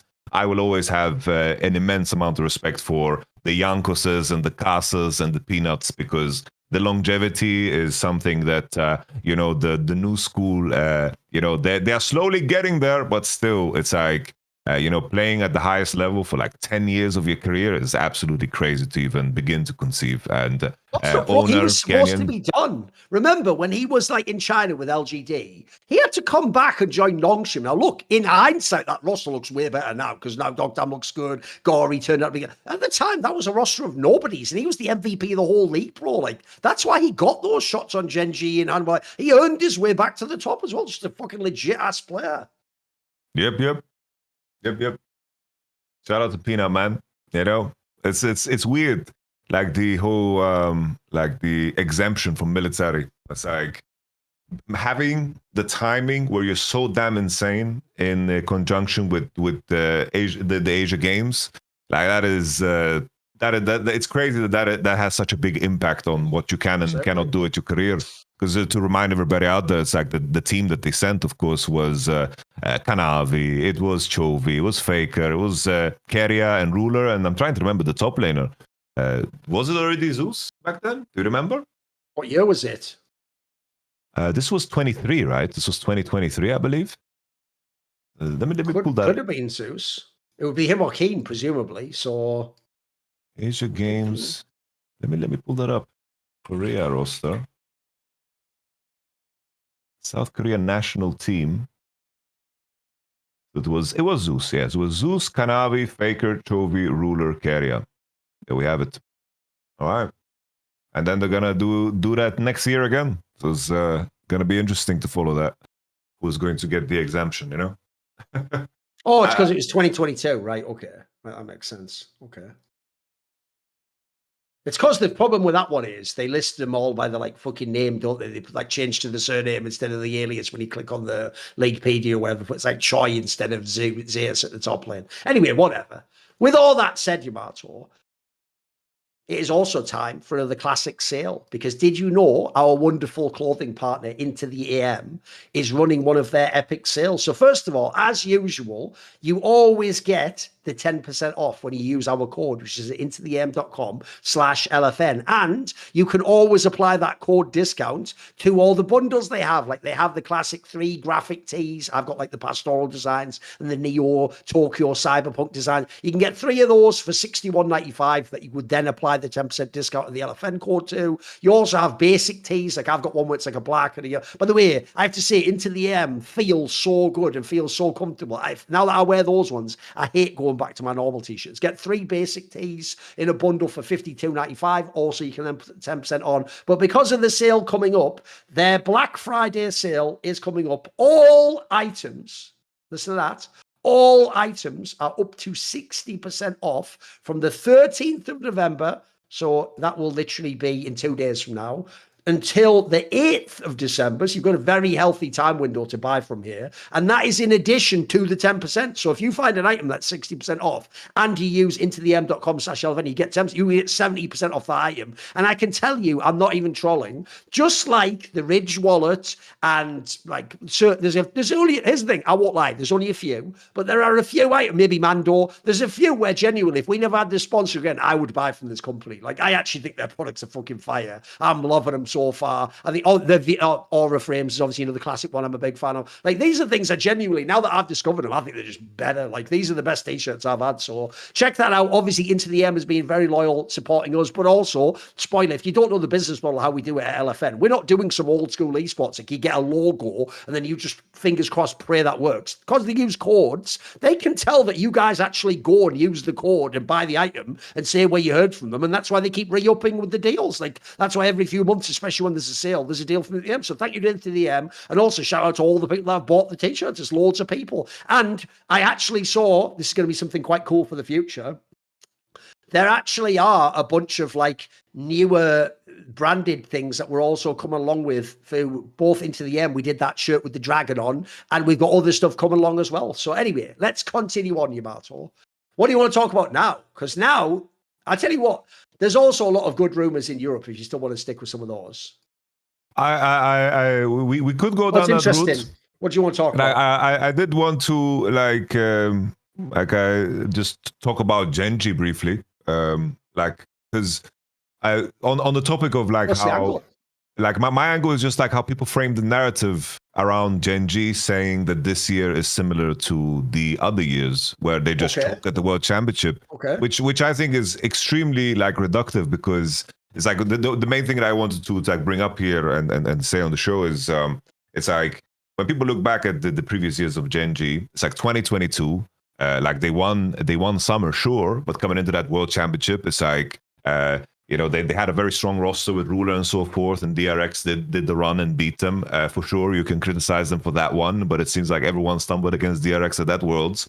23, Genji didn't even have like a super team. Like I think that that would be like incredibly strange to say, considering he was a nobody at the time. Yeah, it's like they had pays. They basically like restructured the team and so forth, and they had players that people didn't really think super much of. Like in terms, they had like Thorin, they had pays. It's like it wasn't like a super team Genji, and it was also in the context of course, you know, LPL. Being like the dominant force back then. It was like Billy and JDG just dominated MSI, and LPL looked like the region to, of course, beat. And of course, during these World Championship, I do think that you can point out to Chovy not having like these super dominant performances like he did regionally, but I wanted to hammer up the point that even in 24, when people talk about Genji and them choking, it's like in the context of the changes that they made. So coming into Worlds, they didn't even win the summer split. How Alive won the summer split and beat them. They came into the World Championship and they lost, of course, T1. But the main two outliers that really, really underperformed at that tournament was the bot lane, and that's where they made changes. And coming into this year, I think it's very, very clear that this year was so different to the previous ones, because I think they never had this level of dominance. They never had this level of like just this pristine nature that they win summer, win MSI, win EWC, have the record that is insane. Because the previous year in 24, they still didn't win the summer split in Korea itself. And I do think that I just wanted to hammer home the point, because I do think that saying simply that Chovy and Genji choke at the World Championship is so reductive, because this one was so blatant that there was like in terms of how big of a favorite there was, I don't think there was a bigger favorite ever. If I think back to things, maybe like 2015 SKT or like Damon, whatever, you can have some conversation there, but definitely they're in the conversation to be the biggest favorite to win ever. And I think the nuance of it is way more interesting than reducing it to saying, oh, Gen G just do bad at Worlds and that's what it is, because all of these years are unique in many different ways. And I just wanted to have a moment to say that, because I do think that the years are very, very different. And oh, by the way, go on. No, I just want to say that this year was like so blatant, the choking, while the previous years you can chalk it up to like T1 performing super, super good and then losing to them and just having better momentum. And them not being like as clear of a favorite in those years as they were this year. There's nuance to the story that I find super, super interesting, First of all, I can literally mathematically confirm and prove what you are saying. I mentioned it on past episodes. One of the markets I was paying very close attention to on betting websites was in the playoffs, the market for who will win the whole playoffs. Because actually, one of the things that's changed is before, in past years, they often used to make that market only begin before the tournament began. You had to bet at the beginning, but it wouldn't up. Now they have it where it's just rolling. It keeps going and the numbers change as it goes along. So I can tell you, before the semi-finals, when the semi-finals was set as T1 and TES and Gen G and KT, I have never ever seen a team as crazy large a favourite as Gen G was. I think I told people this before, but when there was 4 teams left to bet on them to win the whole tournament, you got something like 1.6 odds.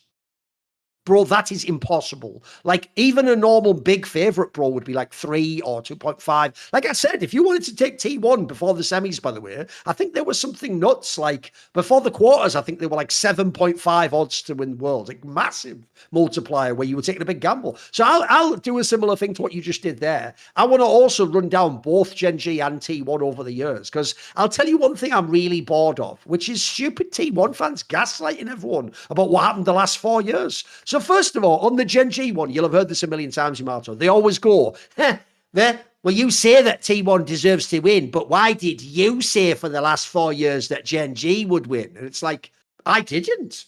That was never an opinion I've ever said. Like, if you want to go through the 4 years of the World's Finals of T1, in 2022, as you just said, Gen G was the best team by summer, but even then it was mad debatable. If you remember, in the spring season, T1 was unreal, mate. Like, that was their, like, unbeaten split, I think. That was when they were, like, couldn't be beaten. By the way, in that point in the beginning of the year, people like Kerry and Fager were all fucking really good players. Like, everything looked awesome. That was actually, like, a very wide open world. I think a lot of teams could have won that one. Just Gen G at the time was the Korean champion. Nobody said back then, Gen G must win. They're the only team that can win. That is a complete fabrication made up years later by a T1 fan. 2023, now I know you're lying. Because anyone who tells me you said Gen G would win and that they would do the Golden Road, it's impossible, because I said all that about JDG, you idiot. That whole year was watching JDG. And if you ever watch some of the insight, you can go back. The whole year, me and Monty are just doing that narrative of like, bro, even after spring, then after MSI, we're like, we have to say this. Maybe the team wins everything. Maybe they're really going to do look, we didn't think they'd go and defeat, which they almost did, but like, maybe they're just going to win every tournament. And I even made the point back then to Monty of like, what people aren't prepared for is if JDG wins, a Chinese mid laner will have won Worlds Finally. That'll be like a complete mind blower. Then you come to 2024. Now, 2024 is when it finally starts to get vaguely close to reality, because I do think last year's Gen G and this year's are the two where if you go to the first half of the year, they do look unbeatable. They look like they've actually figured out League of Legends, and that if you do just play to the win conditions, they will just win. Like, no one can beat these rosters. They've nailed the game. No one even looks close to them as well when they play their 10 out of 10 peak game. But I agree with you. Both of them had, in the case of last year, obviously, yeah, they didn't win. Like, fucking Hannibal Life actually outplayed them in that final. And then they just were kind of a bit like slight out. They were just, that was actually the worst Worlds for me overall. That was a lackluster one. Chovy was just average as fucking that one. Obviously, Botlane ran it down. This year is also a brutal one, because obviously this year there wasn't any spring finals, but they would have won that too. They basically would have won almost everything. They even could have won the LCK Cup. They did look amazing again at MSI. This time it was different, but this time they even look like the most clutch team. You would think even that they win all the game 5s. And then I'll quickly do the T1 one, because the T1 narrative, by the way, this is how you know it's from T1 fans. The T1 narrative is just fake as fuck, bro. Right? On paper, if you wanted to make it look like every year, T1's just nothing and trash and then win worlds, this year doesn't even work for that. It looks like it does, because if you'd say to someone this year, Yamato, yeah, but they came 4th in the LCK and then they barely got into worlds, just like the 4th. That sounds like, oh, they weren't that good. No, this year was actually, I think of all the years they won worlds, the one where they were the strongest. Like, they were way better at this MSI than some of the past ones. They were fucking awesome. They were that close to winning this MSI. I agree with you. They almost beat the team as well in LCK Cup that won the whole thing. We'll never know. We never saw them against Gen G boys. We never saw them against D+. We never saw that BO5. So for all we know, they were the second best team in the fucking LCK Cup too. Then you go like ESWC, maybe the AWC, they had a tiny drop off, even though they were still pretty good. And then in summer, it's only in the playoffs they fell apart. Before that, remember, people have to remember, this is the first year ever that LCK used the sort of LPL higher group with all the top teams and lower group. And by the way, that made T1 look fucking amazing. As we said, they were the only team to beat Gen G. And after Gen G, they were mega. They were shitting down Alive's throat in all those regular season games. And by the way, forget teams like Nongshim. They weren't even fucking in the server with them. People like, in fact, half the reason why the people like KT and D+ get completely disrespected is because they could never do shit against T1. T1 just clapped these motherfuckers straight out the server, and they were supposed to only be a couple of levels below. It's only because you came 4th overall, which looks bad. Then you had this like close series against IG, and then you had a bad Swiss. That's what makes people feel like this is the past years. But no, if you go back to the past years, bro, 2024 was the one where Faker was banging his head off the wall, and they didn't even make the finals. And then 2023 was the one where Faker exited, Poby came in, people thought it's Faker done forever, and everyone's level of play. Those years were way more panic stations. I agree with you. I even think the Faker's narrative coming out of this world goes like this. It's only us T1 fans who believed. Every other analyst said T1 can't win worlds. That is a complete barefaced lie. Every major analyst I'm aware of, this show, Yamato, literally right up until the moment T1 got eliminated from the upper bracket and then went 4th in LCK, we said the whole time they would be the second best team in the world. Like, if it's not Gen G, who, yes, look super like they should win, it would be T1, of course. Everyone, I know Dom did it, and he didn't just do it like past years where he was like, hey, they've got a chance. He actually legit had them as like the second or third best team at the tournament. Like, that, I agree with you. If you look at both those squads, those are the fakest constructed narratives I've seen in years, mate. Like, there's way more nuance. And in fact, if you look, each year is slightly different for each team in a very interesting way. It's not just one storyline played out 4 years in a row. It isn't, guys. Yeah. And I even think on the angle of those players, like, here's the other angle you can go with.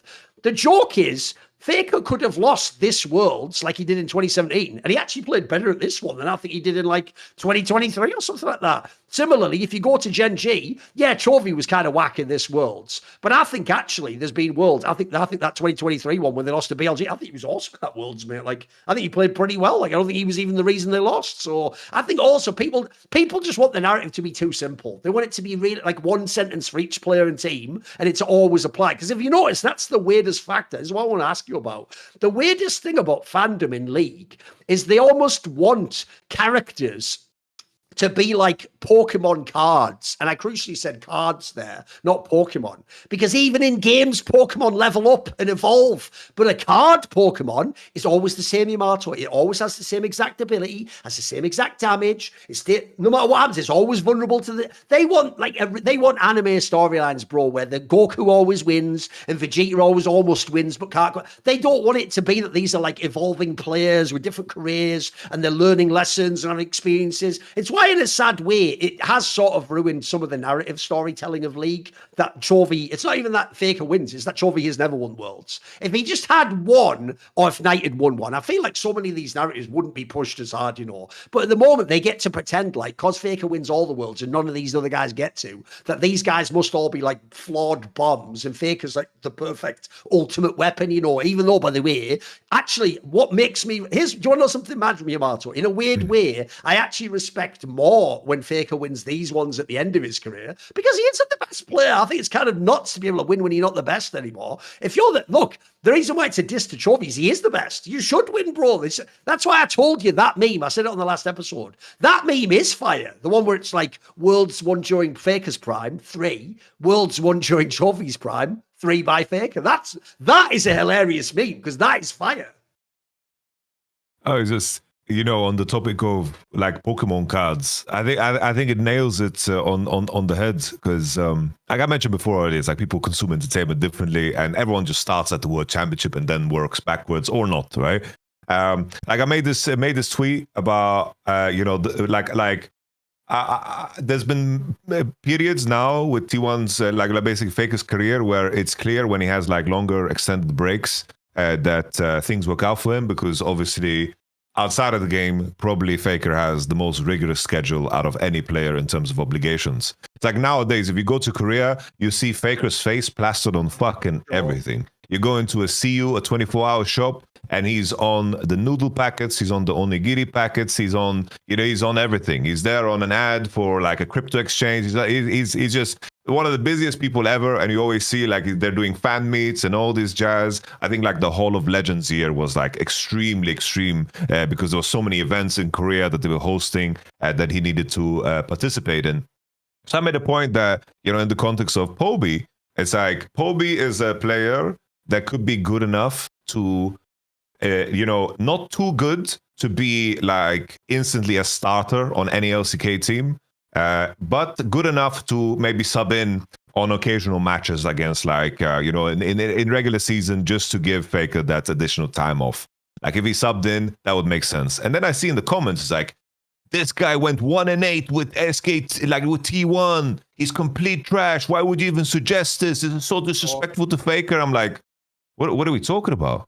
Like Poby he's a different player now because he's improved and he's gone through things and he's different. It was the same when like Fnatic signed Poby. I feel like there was so few people in the community that actually like took a step back and say it's like, oh, Poby, look at his games and actually like see what his qualities were. I remember like even LS, he said, it's like, why did they sign Poby? I scrimmed against this guy this many years ago and we beat him. Like, why? It's like, what are you saying, bro? 4 years earlier or something insane like that, didn't he? Yeah, it's like how is this relevant, How is this relevant, It's like, just pull up a couple of games and watch how he plays and it would be like a lot more clear. Because it's exactly that same. It's like he's that Pokemon card that was printed when he subbed in spontaneously into a situation that obviously like T1 wasn't even like performing that good in this moment when he subbed in. So it's like he gets thrown into that situation. It's very, very different than a player that has now built experience and would actually be integrated in a way that would make sense. Because the same people made the point that the current academy mid laner is great now, but it's like the point is like you don't want to disrupt this thing.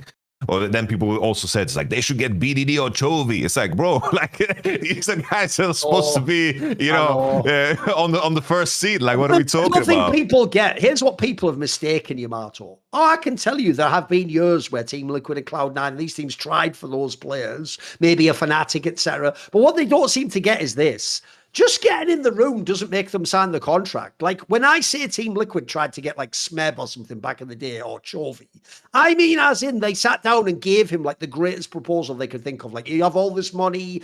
And even then at the end, I'm pretty sure the Korean player and his agent just sort of politely were like, that comes to hand me that. And then when they left the room, we're like, we're just joining this team in LCK. Like they never really were going to do it. Like it's a bit sorry, actually. Oh, go on. There was a Vitality off season where we were talking to Peanut, and then he came back to us. He's like, "I want 1.5 million." We're like, "Sorry, bro," and that's like, this team is talking to Peanut. Yeah. It's like, yeah, we said hello, and then we said bye. Exactly. And you were like, that's a little bit too rich for my blood, Peanut. I haven't quite got the 1.5 mil line about. That's why he made the mistake of thinking all Western teams are the same. It's like, bro, listen, we aren't Team Liquid. We haven't got that money. Like, I wish we did, but we don't. No, that's also why I don't think people realize. I also think unless it's an amazing offer, bro, I think even if you did offer 1.5 million, someone like BDD wouldn't go at this point in time. I think they just want to play. Here's the thing. The ultimate goal for every one of those players is play on a top Korean team. And I'm sorry, no matter what you think, KT is a legendary Korean org. That is like being on, again, like Manchester United in football. They might not be the best now, but I tell you what, it's still Manchester United, mate. Like, that's where you go to be a legend. They all want to play for a top Korean team, and they want to win worlds on a Korean team. Like, they're also not idiots. Like, I think people like Core JJ have accepted they're not going to win worlds again if they play in NA. They know that. They just know it's a different kind of a mission and a quest. So, in his case, he won worlds already, so he can sort of do that, can't he?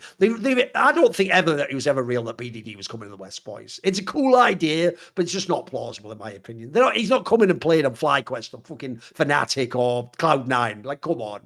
Come on, bro. It needed to be during like VC money days, you know? Because it's like, the funny thing is like, we mentioned the 1.5 milli for Peanut.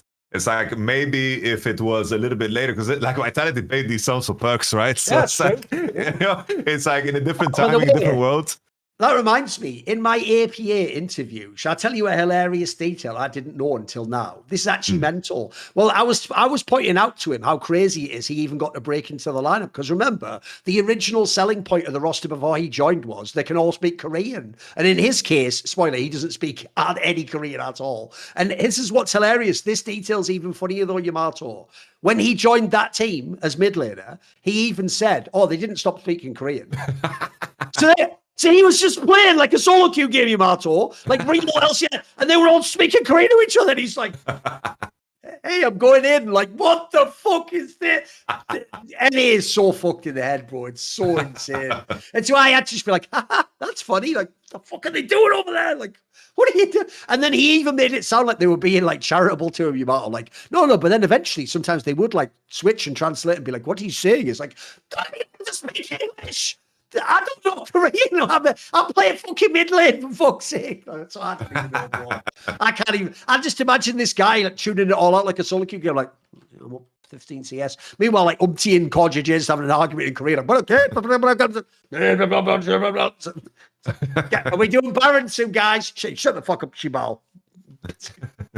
Also, actually, I've realised where I fucked up. What I should have said to him was, every time you died, did they say Shibal? Like, that's what I really need to know. Is if they're just cursing you out like a bitch. Like, that's the one I need to know about. That's what I need to know. By the way, there is actually so much news we can discuss, though. Like, supposedly the rumour is that Vladdy will be going to Fnatic.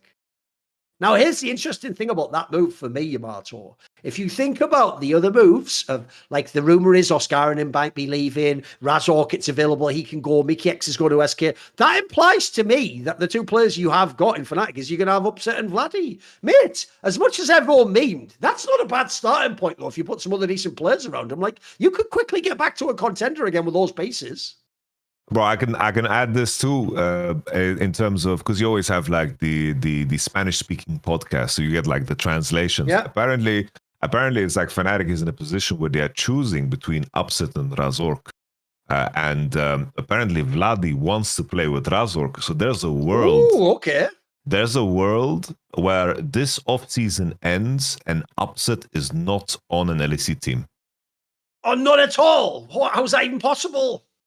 Because it's like, in terms of the slots that are available, it is getting super like tight, and it's like a lot of the slots are gone. And if Fnatic is in a position, because it's like Upset's contract runs out this year, if they're in a position where they tried to offload Razork and it didn't work out because there was a conversation with GX and like they were trying to piece it together and they're trying to find, I think they were one of the teams that were trying to get inspired, if I remember correctly, and they couldn't offload. And then you have a situation now where Ups and Razork have had, they've had years where they played together, and maybe there was just a conflict there that you cannot resolve. And then you want to convince Vladdy to come, and then you ask Vladdy, what do you want to do here? And the rumor is that he really wants to play with Razork. So if you're inviting him, giving him that power, and then you're making that choice, there's a world, Thorin, where we end up in basically the Upset just doesn't have a team after being all pro in summer.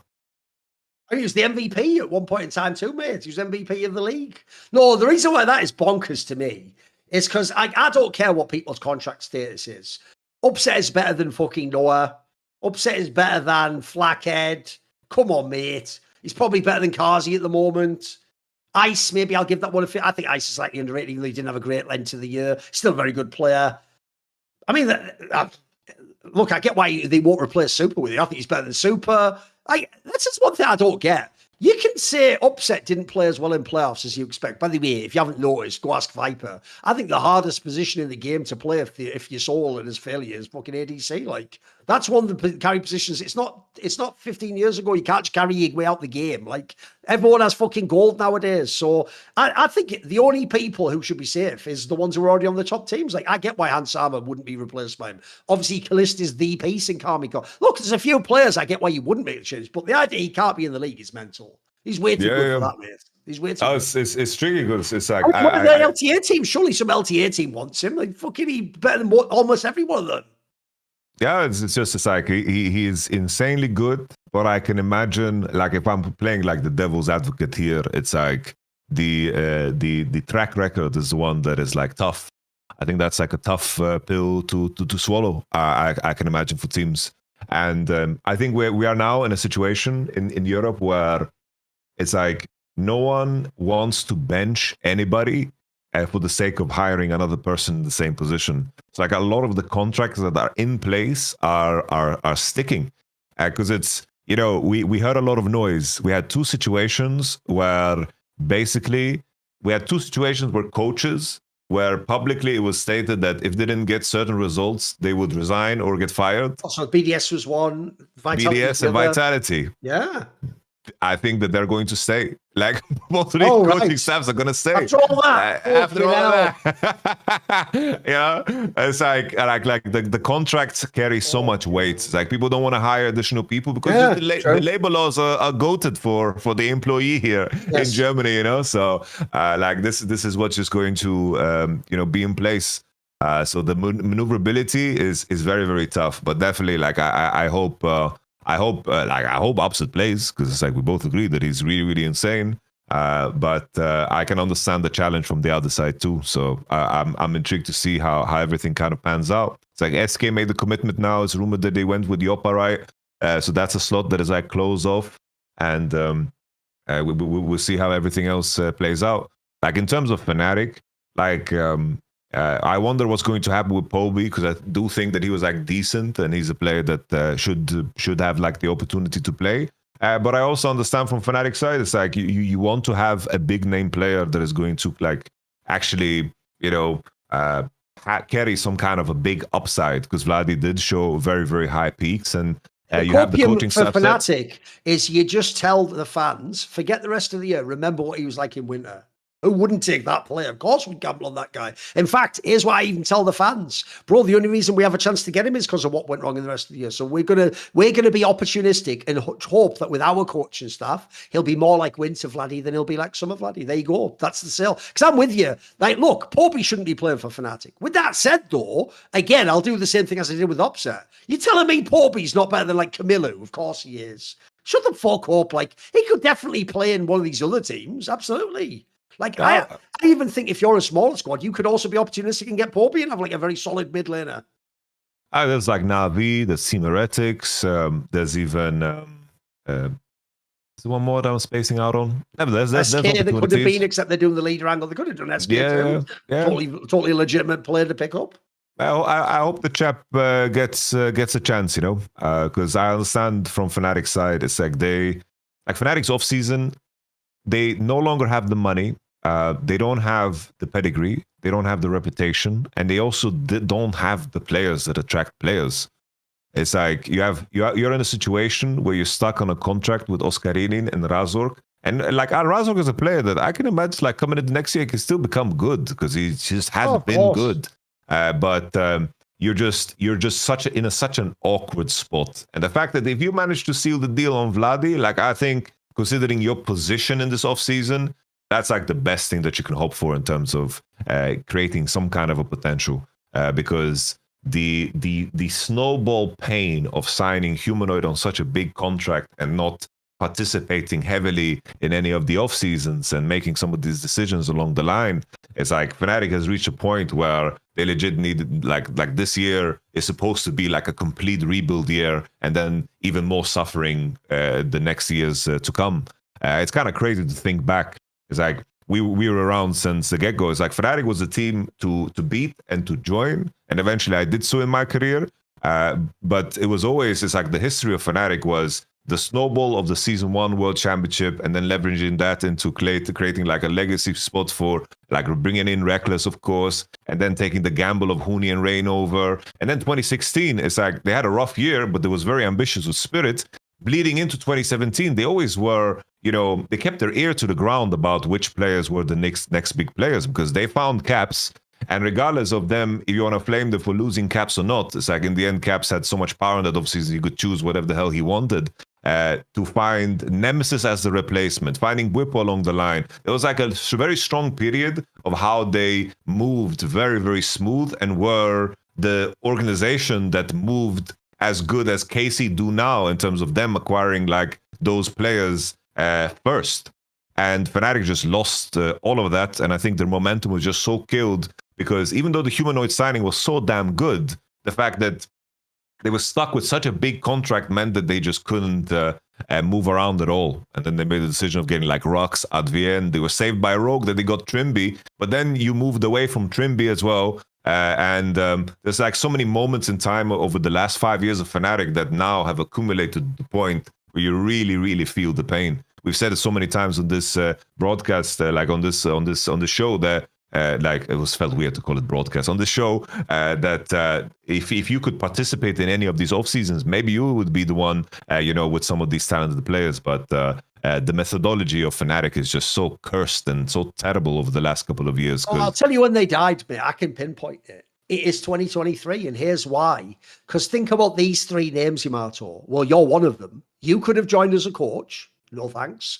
Wonder basically benched himself, as far as I can tell, and Upset chose not to come back to the active lineup. Like, these are three people at the time who were all top prospects, and they're all saying to Fnatic, no, and in certain cases, I'd rather just do nothing than be in your team. That was the end for me for Fnatic, because from then on, the results in the game still make them a top 3 team and an org and relevant. But that, I know what you mean. People who aren't around from the 2010s won't realise that, like, Fnatic, first of all, was what G2 is now, where everyone wanted to go. But even then, they held on for a long time as, if you can't get into G2, this next best is Fnatic. Like, they held on to that for quite a long time. I mean, put it this way, think about even only a couple of years before that. That's why it was a big drama that Perks didn't get to leave G2 and go straight to Fnatic and re-up there and battle them and challenge them directly with Caps. So, but if you think about that now that's not, like, we're talking about it now, it's not even that big a blockbuster move that they get Vladdy from KC. Like, no one yet knows if that's even a good roster. By the way, same thing with Razork, though. I also think there are so many teams could use this guy if he does leave, though, mate.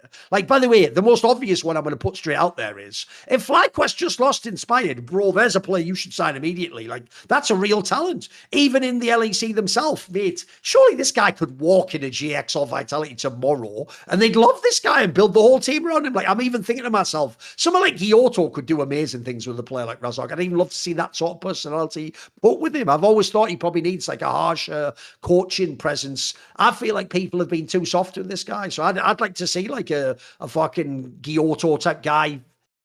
Put it, people don't know Gyoto's had like fucking screaming matches with players, mate. He's a guy who's really intense, super passionate. So surely he has to get a team, though. There's no way he's going to get upset out the fucking league. Surely.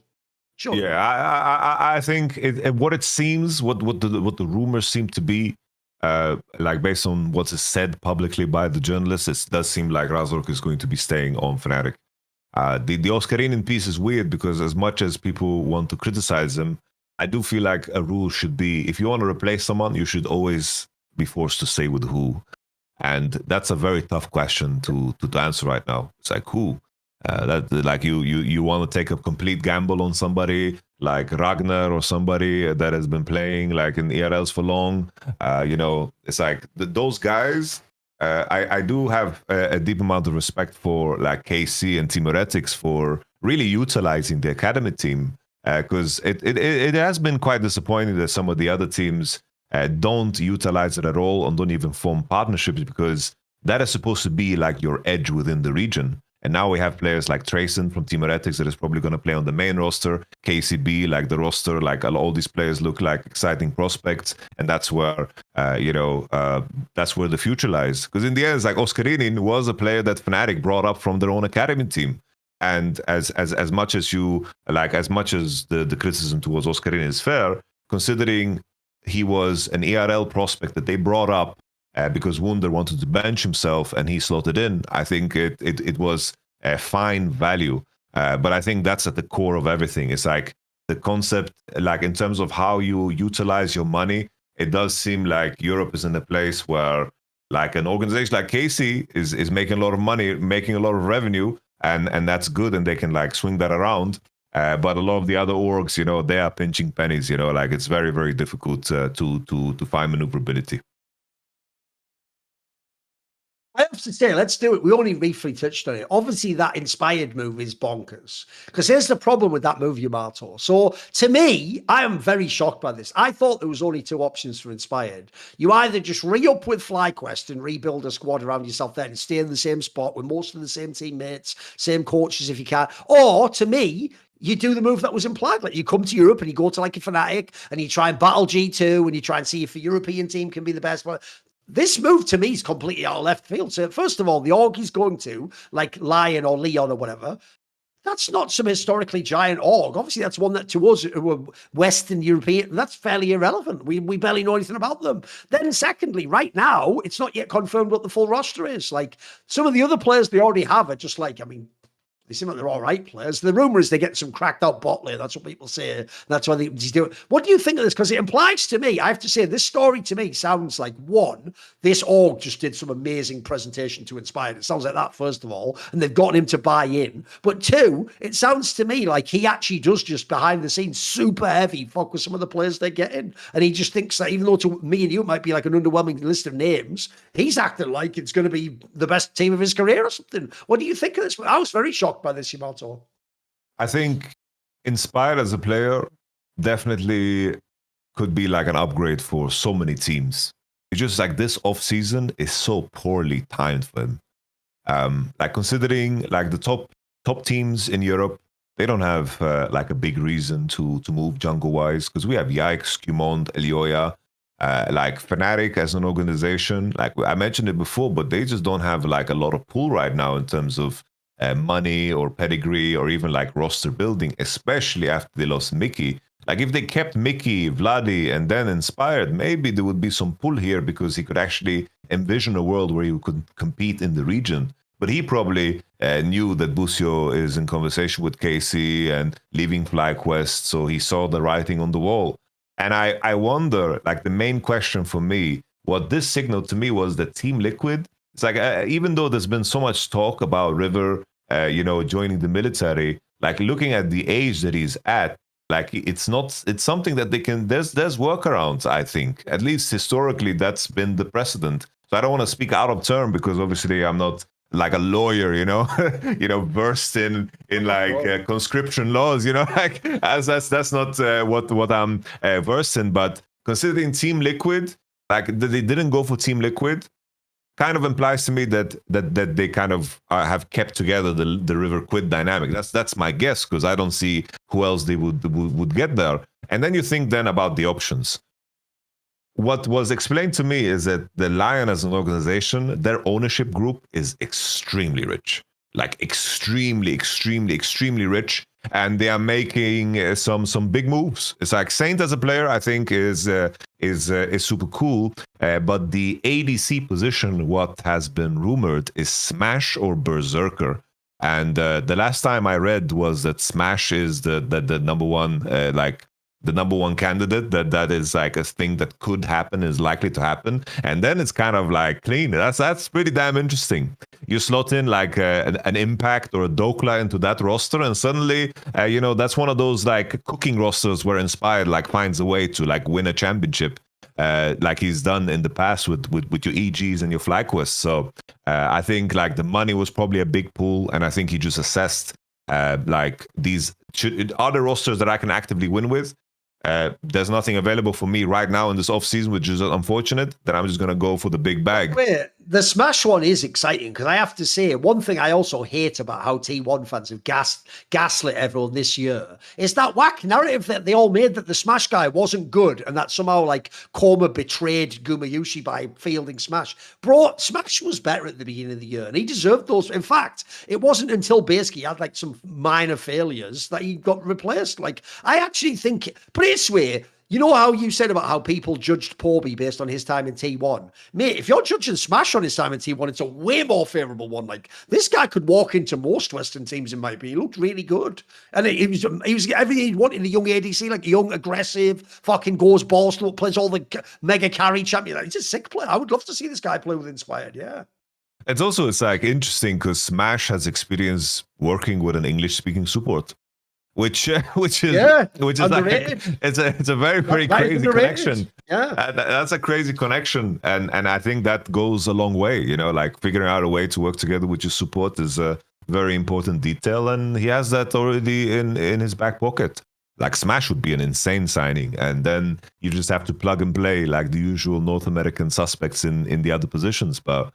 Like Inspired as someone that worked with Impact in the past, and like I can imagine that he would want someone that is just stable top. If Impact wants to keep playing, that would be the place to do so. So there is a world where it shapes up to be super interesting. I guess something that we can add as well. Like it was pretty sad to read the news from C9 in regards to Loki that he basically that was a bummer. Basically, to loop everybody in that is listening, is just he basically just needs to step away from playing in North America due to personal and family reasons, which is obviously like a very, very sad way to discontinue a partnership. Because I do think that Loki was like the most interesting player on the C9 roster. Very good, yeah, super interesting. So I hope the guy lands on his feet and doesn't have to like sacrifice his career for obviously reasons that are super important to him. Another player. I also hoped would. I hope him and Thanatos eventually go back to LCK and play in a proper team. And I don't mean like Berserker where you go to one of the worst teams and you want to. I mean they could actually be like relevant players, mate. They could be on real teams, yeah. Especially Thanatos. I think one day he could be on like a D plus or a KT or something. He's a legit player. No, I agree. That's a bummer.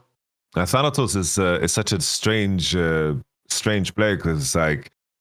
I never watched CL, but I always hear like the noise from CL, and Thanatos was always like the guy that everyone was like, "Oh, damn, this is the real dude." And I think that regionally he also did super well, but it was just about like some of those playoff games that just stick with you. It's like if you can't do it in the playoff games, like that is something that is really leaves a stench. Because it's like, bro, I remember him getting solo killed by Fudge. I remember him getting solo killed by Castle in those playoff games. And I think if he played as good as he did in the regular season, he carries those games. But he just didn't. And if C9 continue with Thanatos, I'm really like it's such a the idea that Dom joined this team full time. Is going to be so damn hype. Allegedly, apparently, I don't know if it's announced or not. Who cares? Like, it's the sheep said it. It's the truth. That's just how it works, What you mean, Dom being announced joining? Yeah. Well, the thing is, he already said it on his stream. If people don't know, at the end of his world stream, he already said basically, like, I'm going away for a couple of months now, and then next year I won't be a full-time streamer. I'm going to be the like full-on coach because he's going to be in NA, and then also that he's going to do just like streaming. I think, listen, because he's Dom, he did still say I'll still do like 15, 20 hours a week of streaming or whatever. But that's not full-time. The point is that he's not going to set his alarm and get up for LPL every day. I'm imagining. Yeah, that's what he means. He means it's going to be a vaguely normal lifestyle, whereas instead, this is like he's finished doing 2 tours of Vietnam, mate. That's full on when you're doing that type of casting, isn't it? For sure. What do you actually think about that? Oh, what do you think about the idea of Dom going like full caster route, full coach route, not just like a bit remotely or given some? Because it sounds like he actually wants to be hands-on, bro. Essentially, if people don't know, he's openly said that what he misses is like the itch of competition, of like actually feeling like you're not just, it's one thing to say, haha, lol, if T1 loses this game. It's another thing to actually have a direct investment of knowing that what you did could make a team win a match. Like, it sounds like he wants that back. What do you think? I think for Dom to be in the position that he's in, and obviously taking a massive pay cut because the stream is like immensely successful, his content and so forth, in terms of the revenue he generates, like that in itself is a massive risk. But at the same time, he has worked in his life in a way where now he gets to choose. And when you choose, to go into a coaching gig for all the right reasons, I think that to me is the biggest signal that this is going to be like a success.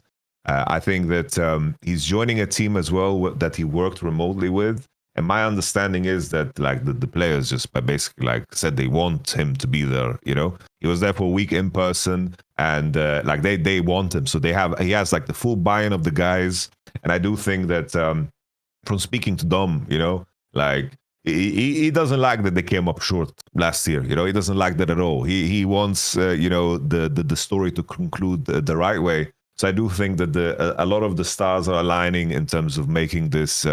You know, a very, very cool decision. I feel like from like if you just think about it from the off-season point of view, that the perfect story for Dom to come in and then C9 to win the championship now as a like the build off of what they did.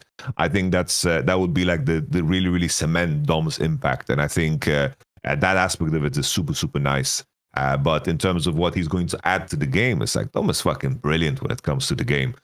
There's very, very few people that have watched like all the pro the league. Actual final of Worlds. I'm not joking. In the draft live, he called the entire fucking draft of T1 and KT. Like what they would bet. He nailed it, bro. Yeah, his read was perfect. Yeah.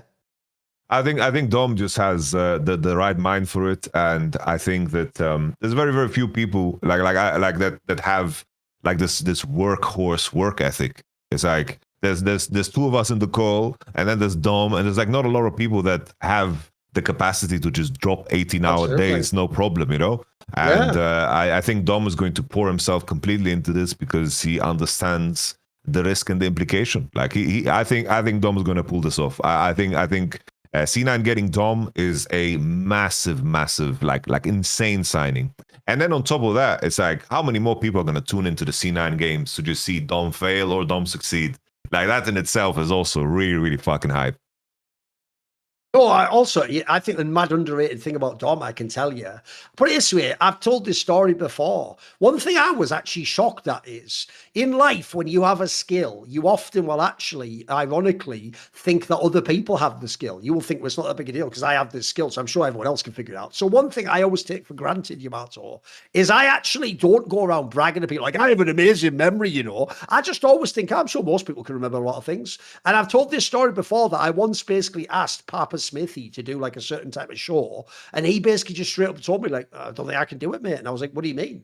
And he goes like, I'm not like you and Monty. I don't just remember like every fucking season and what the storylines are. And he said I'd have to go and do research. Like I'd have to go and look it up and be like a load of homework. Mate, Dom is one of those rare people where he also has a very good recall, mate. Of like, if you notice, he doesn't just recall the event, he recalls like what he said at the time, what the community vibe was, what the meta was. Yeah, I think he's also like, yeah, he's like one of those people like the LSs of the world where they're like a tome of knowledge about league. Like they have their own perspective on it. And I do think he's actually done the best job I've seen of anyone in bridging the gap between content creator and coach while still being really entertaining. Like he never became boring. Like one thing I'm sorry, I actually am not as big a fan of Cadrill's stream is the Cadrill I was a huge fan of was the guy on the LEC bro in the early stream. He did give some of that up. It's quite clear that at some point Cadrill made a decision of like, I'm going to be more of an entertainer, a Tyler One-esque figure than the pure, you know, academic type nerd guy. He's clearly made like a decision as to which, and he's clearly gone more the like the rats and the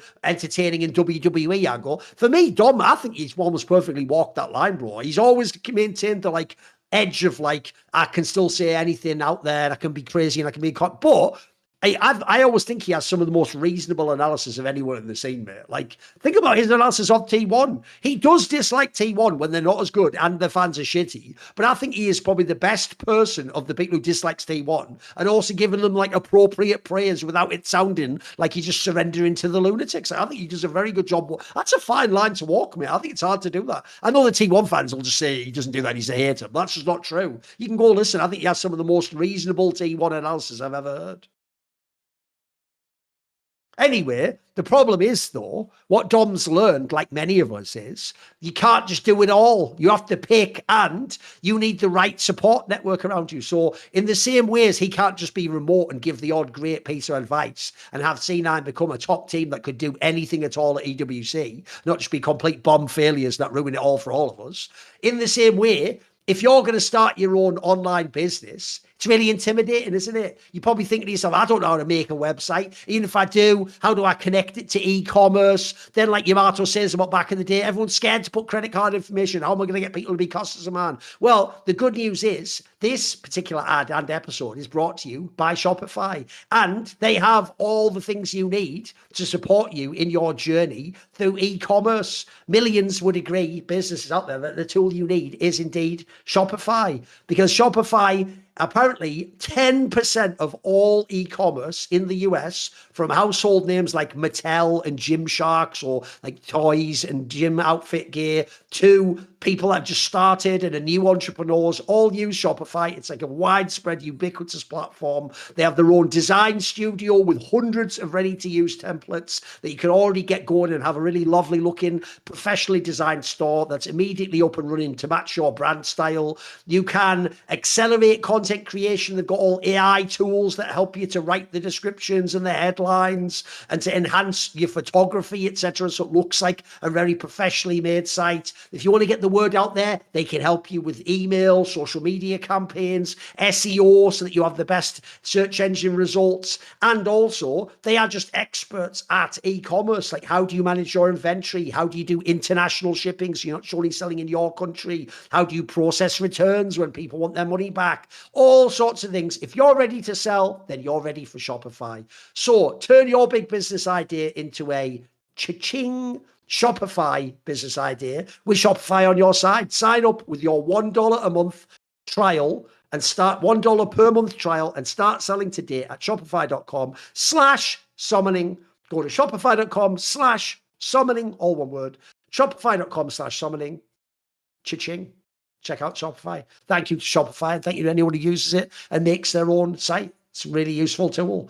Okay. Should we do some Q&A? Let's do it. You ready for it? Let's do a little break. We'll come back, and then we've got a bit of time. We'll do like 20 minutes or something. We'll do some Q&A to end on a strong note. But again, this is not the last episode of Summoning Insight. It's not.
Right, we are back for the final segment of the show, which is, of course, viewer questions. Obviously, there was an episode a couple of back where we didn't do many, but we're going to make up for it on this one. If you don't know how to submit a question, you just subscribe to the Last Free Nation Discord. There is a channel there with SI questions, basically it's called, and I will take them from there. If you don't want your username read out, just say in your question, please don't read my username out. Otherwise, your username will be read out. Now, Nadnerb says, which player's career was most ruined by the Korean exodus? So that was when the Samsung White and Samsung Blue left and went to LPL. Which player's career do you think was ruined the most? Oh, damn. I don't know. The first player that came to mind is like Easyhoon, considering like his pedigree. Like, I thought he was pretty damn good. I feel like if he like, because in my memory, I might be wrong here because I'm just speaking right, like as I'm shooting from the hip here, is that he went to like Vichy in LPL. No, that was later. He went like 2 years later or something. Man. Remember, the first year he was instead of Faker in LCK in the first year. Oh, Korean Exodus was the end of 2014. Okay, I'm being crazy. You start, Thorin. Let me think. I mean, pretty sweet. He suggests names like Dandy, Dade. He even put Name because the joke is Deft replaced Name, didn't they? And sort of fucked Name's career up. So I don't know. If I had to pick, see, the problem is obviously Matt had success. He had success with RNG and he had some good runs, etc. I think Dandy and Dade are pretty good shouts because I do think those are two players where they were very good players before they left. And then afterwards, their careers just sort of didn't do much. But I'll tell you an underrated one is actually the top player of Najin White Shield is Save. Because if you remember, Save, Rookie, and Kakao all went to IG and he could only have 2 imports. So eventually they just put the Save guy in like the LDL or something. And he never came back. That was it. Like he just like, see ya. People forget there was a year before that in 2014 where he was like contending with my boy Flame for like the best top player in the world. Like he was mega, mate. He was a really good carry player, played all the like Shyvana and all that shit. So that's like not a bad shot. I do think Dade is a pretty good one though.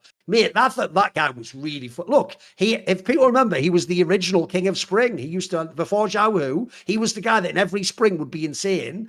And I do think his level, like, mate, that guy was a playmaker. He had some fucking baller fucking moves he would make. I think he could have been he could have been like one of the real rivals for Faker, but his career just went to nothing because he went to that M3 team with Looper, if you remember. Dandy's not a bad one either because he did do almost nothing. Like, if people don't know, it was only a couple of years later he was trying to like qualify for LCS in like fucking NA Challenger. That's how cursed his career was. So I do think that pretty soon there's a lot of names you could pick from this. I think most of them got ruined, mate.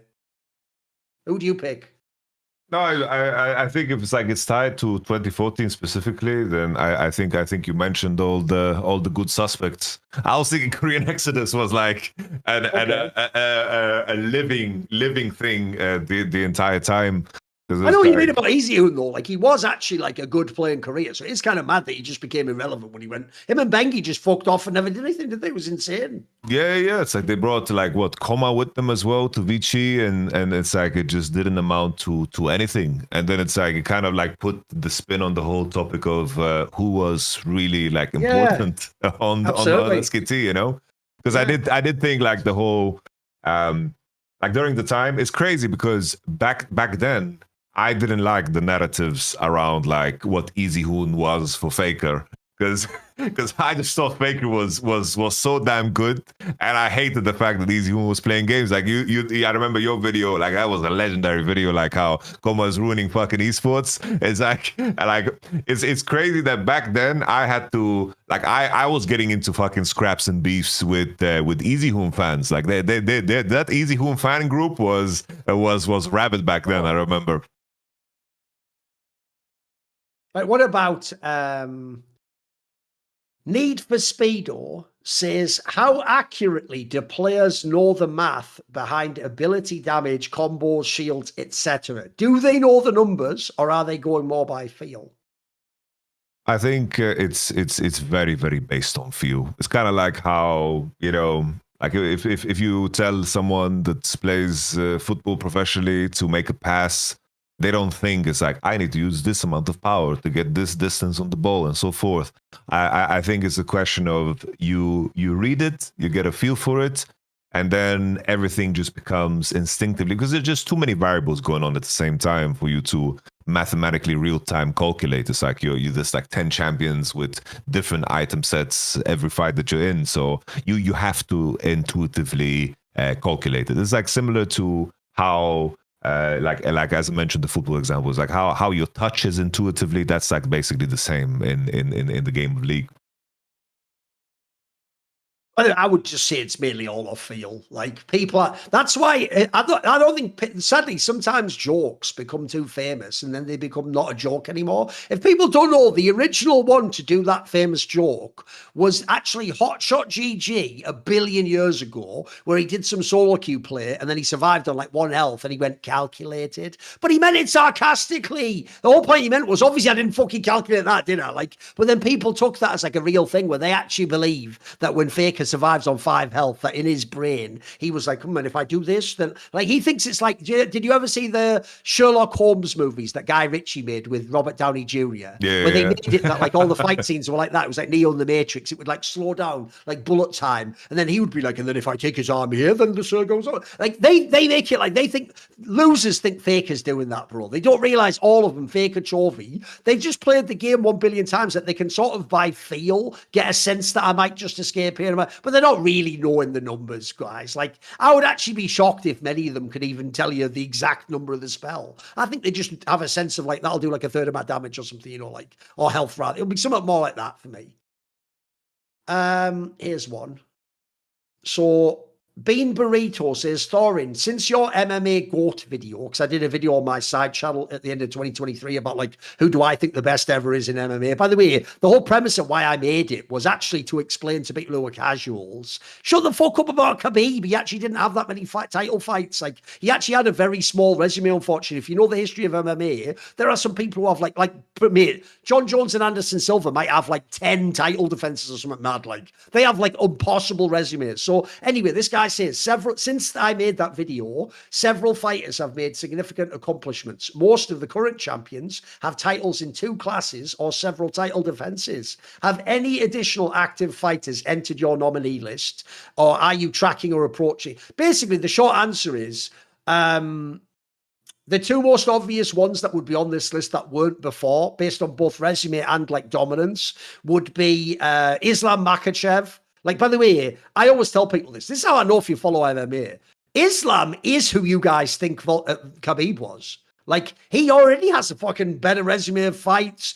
He's beaten some of the best fighters. I think that first Volkanovski fight was epic too. Like, he has a very good fucking resume. He would be on my GOAT contender list. Like, he'd be right up. And then the other one, obviously, is Alex Pereira. I mean, look how many times he's beaten, like, what, 5 champions or something mad. Like, he's got a fucking crazy resume. I know he hasn't got as much longevity, but then again, he also had like 3 fights a year, so he sort of made up for it. So I think I wouldn't put any of these people as the GOAT, but they could get into like the 5 or 6. Like, they can be put in there. I think they would probably squeeze out some of the ones that weren't as relevant. So yeah, I would probably put those 2. Right, here's a question for you, Yamato. Big Boy says, who was the better team, 2024 or 2025 G2? Ooh, I think the context to apply is that I do think that the LEC was way more competitive this year than last year. I think that goes without saying. It's like, I think like Koi, KC leveled up so immensely that it's not even comparable. It's like last year we had Frescawi on MKoi, and we had BDS and Fnatic being the 2 and 3 of the region, who never, even when G2 was at their worst, could take a win off of them. But still, with that context, I have to look at what G2 did internationally as the best measurement of how good they were. And I think that when it came to the ceiling, like, even though the floor might have been higher for this G2 roster, the ceiling just wasn't there.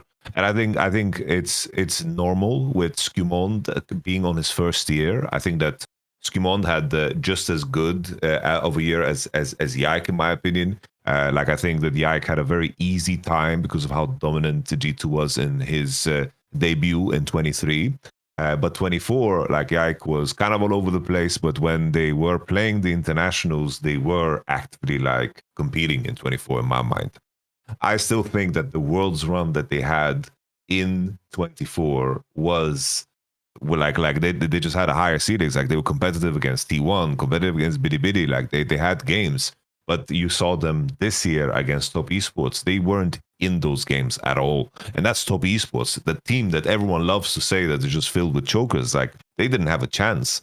They didn't have a chance at all. They won one game, but that was just what top esports offered to them. And I think in terms of ceiling, if that's what we are measuring the teams off of, I do think that last year's G2 was better.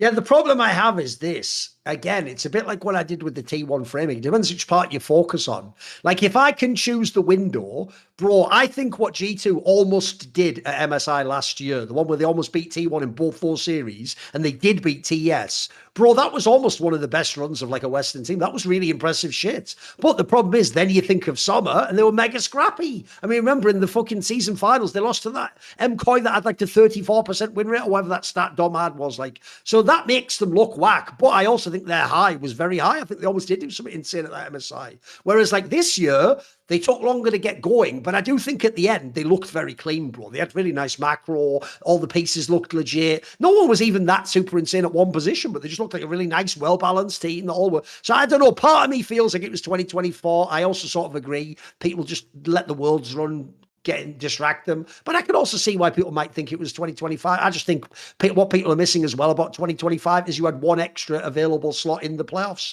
That didn't exist in the past years. There was 8 teams from Asia, of the best regions, that were supposed to take those spots. So I think you should never judge how good a team's year was off based on their final placing at Worlds. Like that usually doesn't work. Right, the dog says, are you familiar? I'll ask the first part of the question. Are you familiar with Gordon Ramsay's show, Kitchen Nightmares? Are you familiar with that show? Yep. Yeah. So people don't know, it's a show where Gordon Ramsay, the famous like Scottish cook, basically the idea is, he even fully Scottish, I'm not sure. Basically, he has a show where he goes and takes people's like businesses, usually in America now, where they're like shit restaurants, and he sort of like can do anything he wants. He can like fire someone, he can change how they do, he can change the menu. So the question's like this. He says, if you could go back in time and you pick a team to fix in the style of Gordon Ramsay's Kitchen Nightmares, as in you get full buy-in from the management and the ownership, you can do whatever you need to the team, like who would you pick? What would the team be that you'd want to do that with? Oh, damn. that is a good question. Shit. Holy.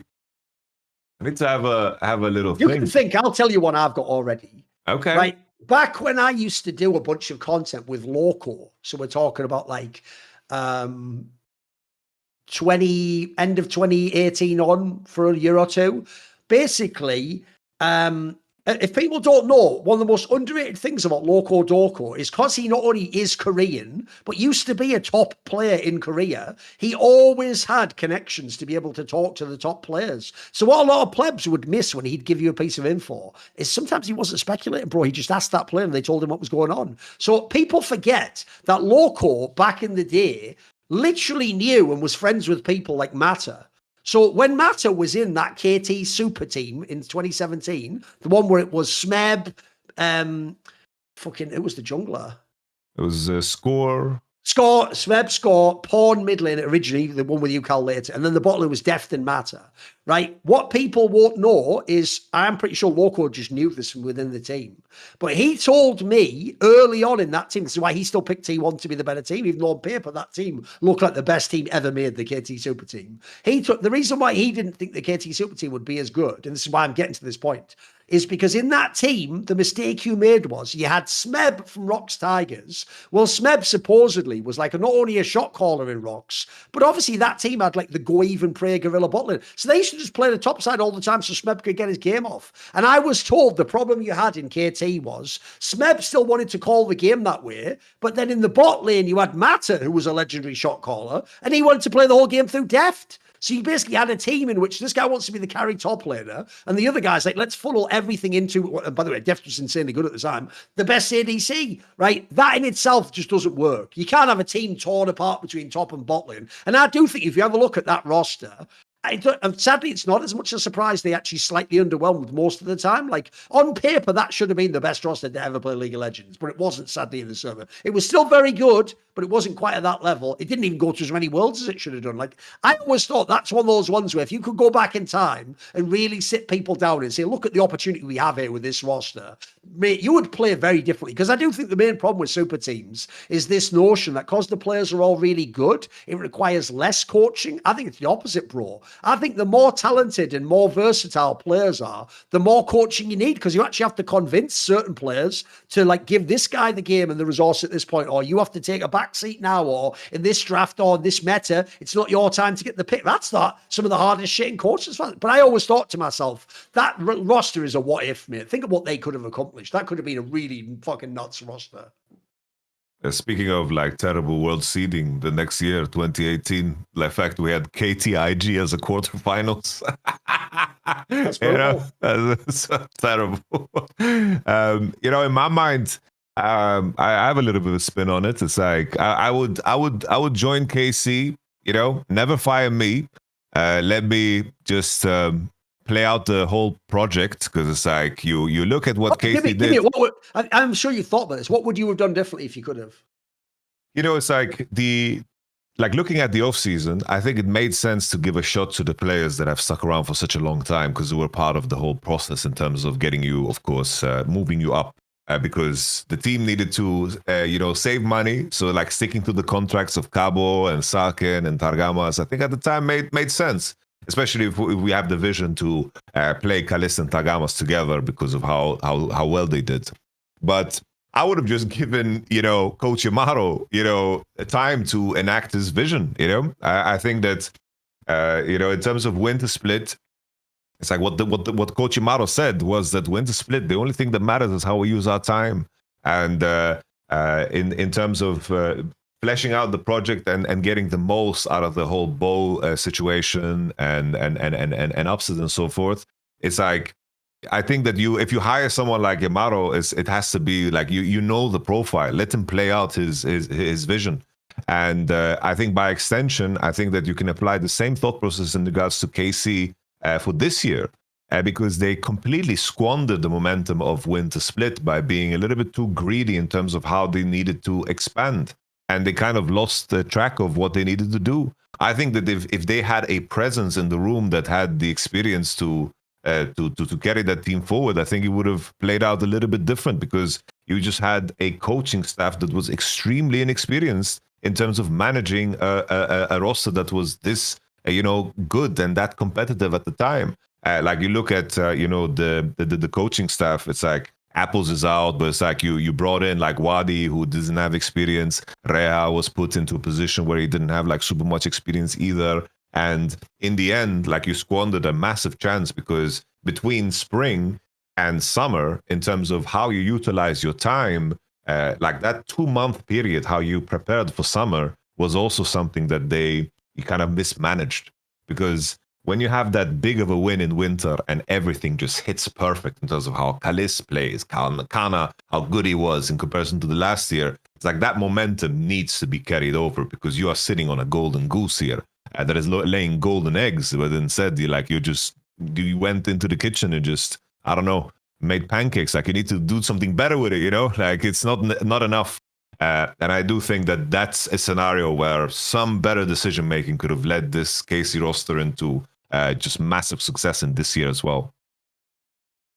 Okay. I like the way you just picked an actual team you were on. Not even like an imaginary one. I still think it was a mistake. It was a mistake to like fire me after one split. Like, what are you doing? Yeah, they had to pay me for a year, like it doesn't make any sense, It didn't make any sense. True that. Right.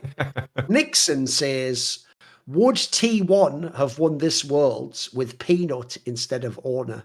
Oh, I don't think so. I genuinely don't think so. I think that Peanut, like, especially in Fearless, I think it would be so damn difficult.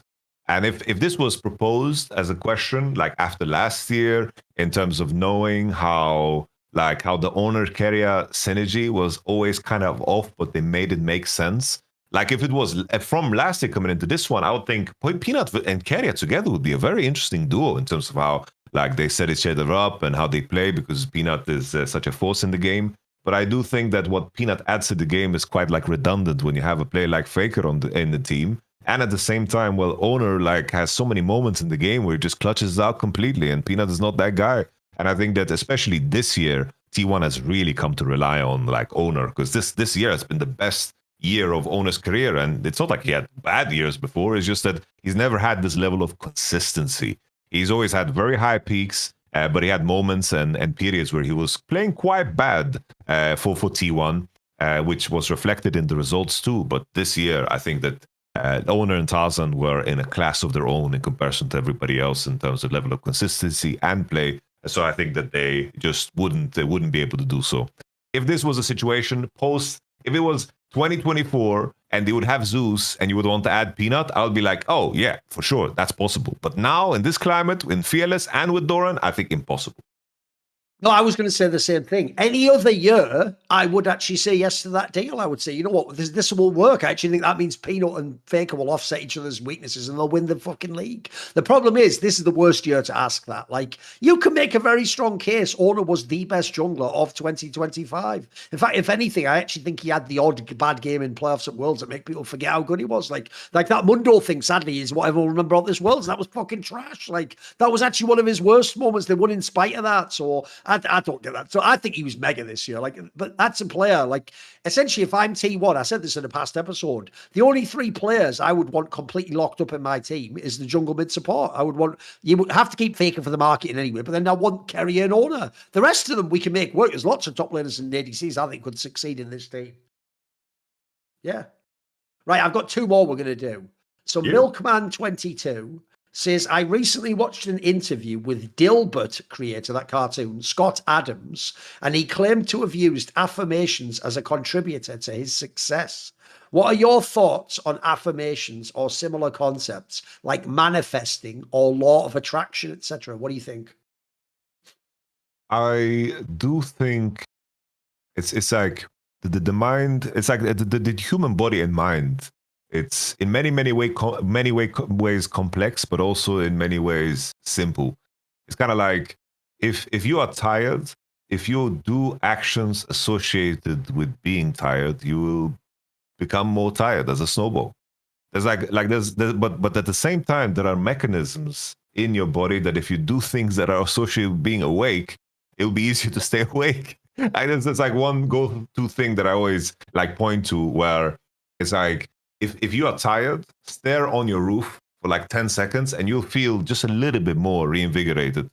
And it's tied to how our forefathers were like navigating using the stars. And that's just something that is like programmed into our system. And I think the idea of thinking positive, it's like you can extend it to, it's like if you work in a workplace and people are generally negative, that is going to affect you.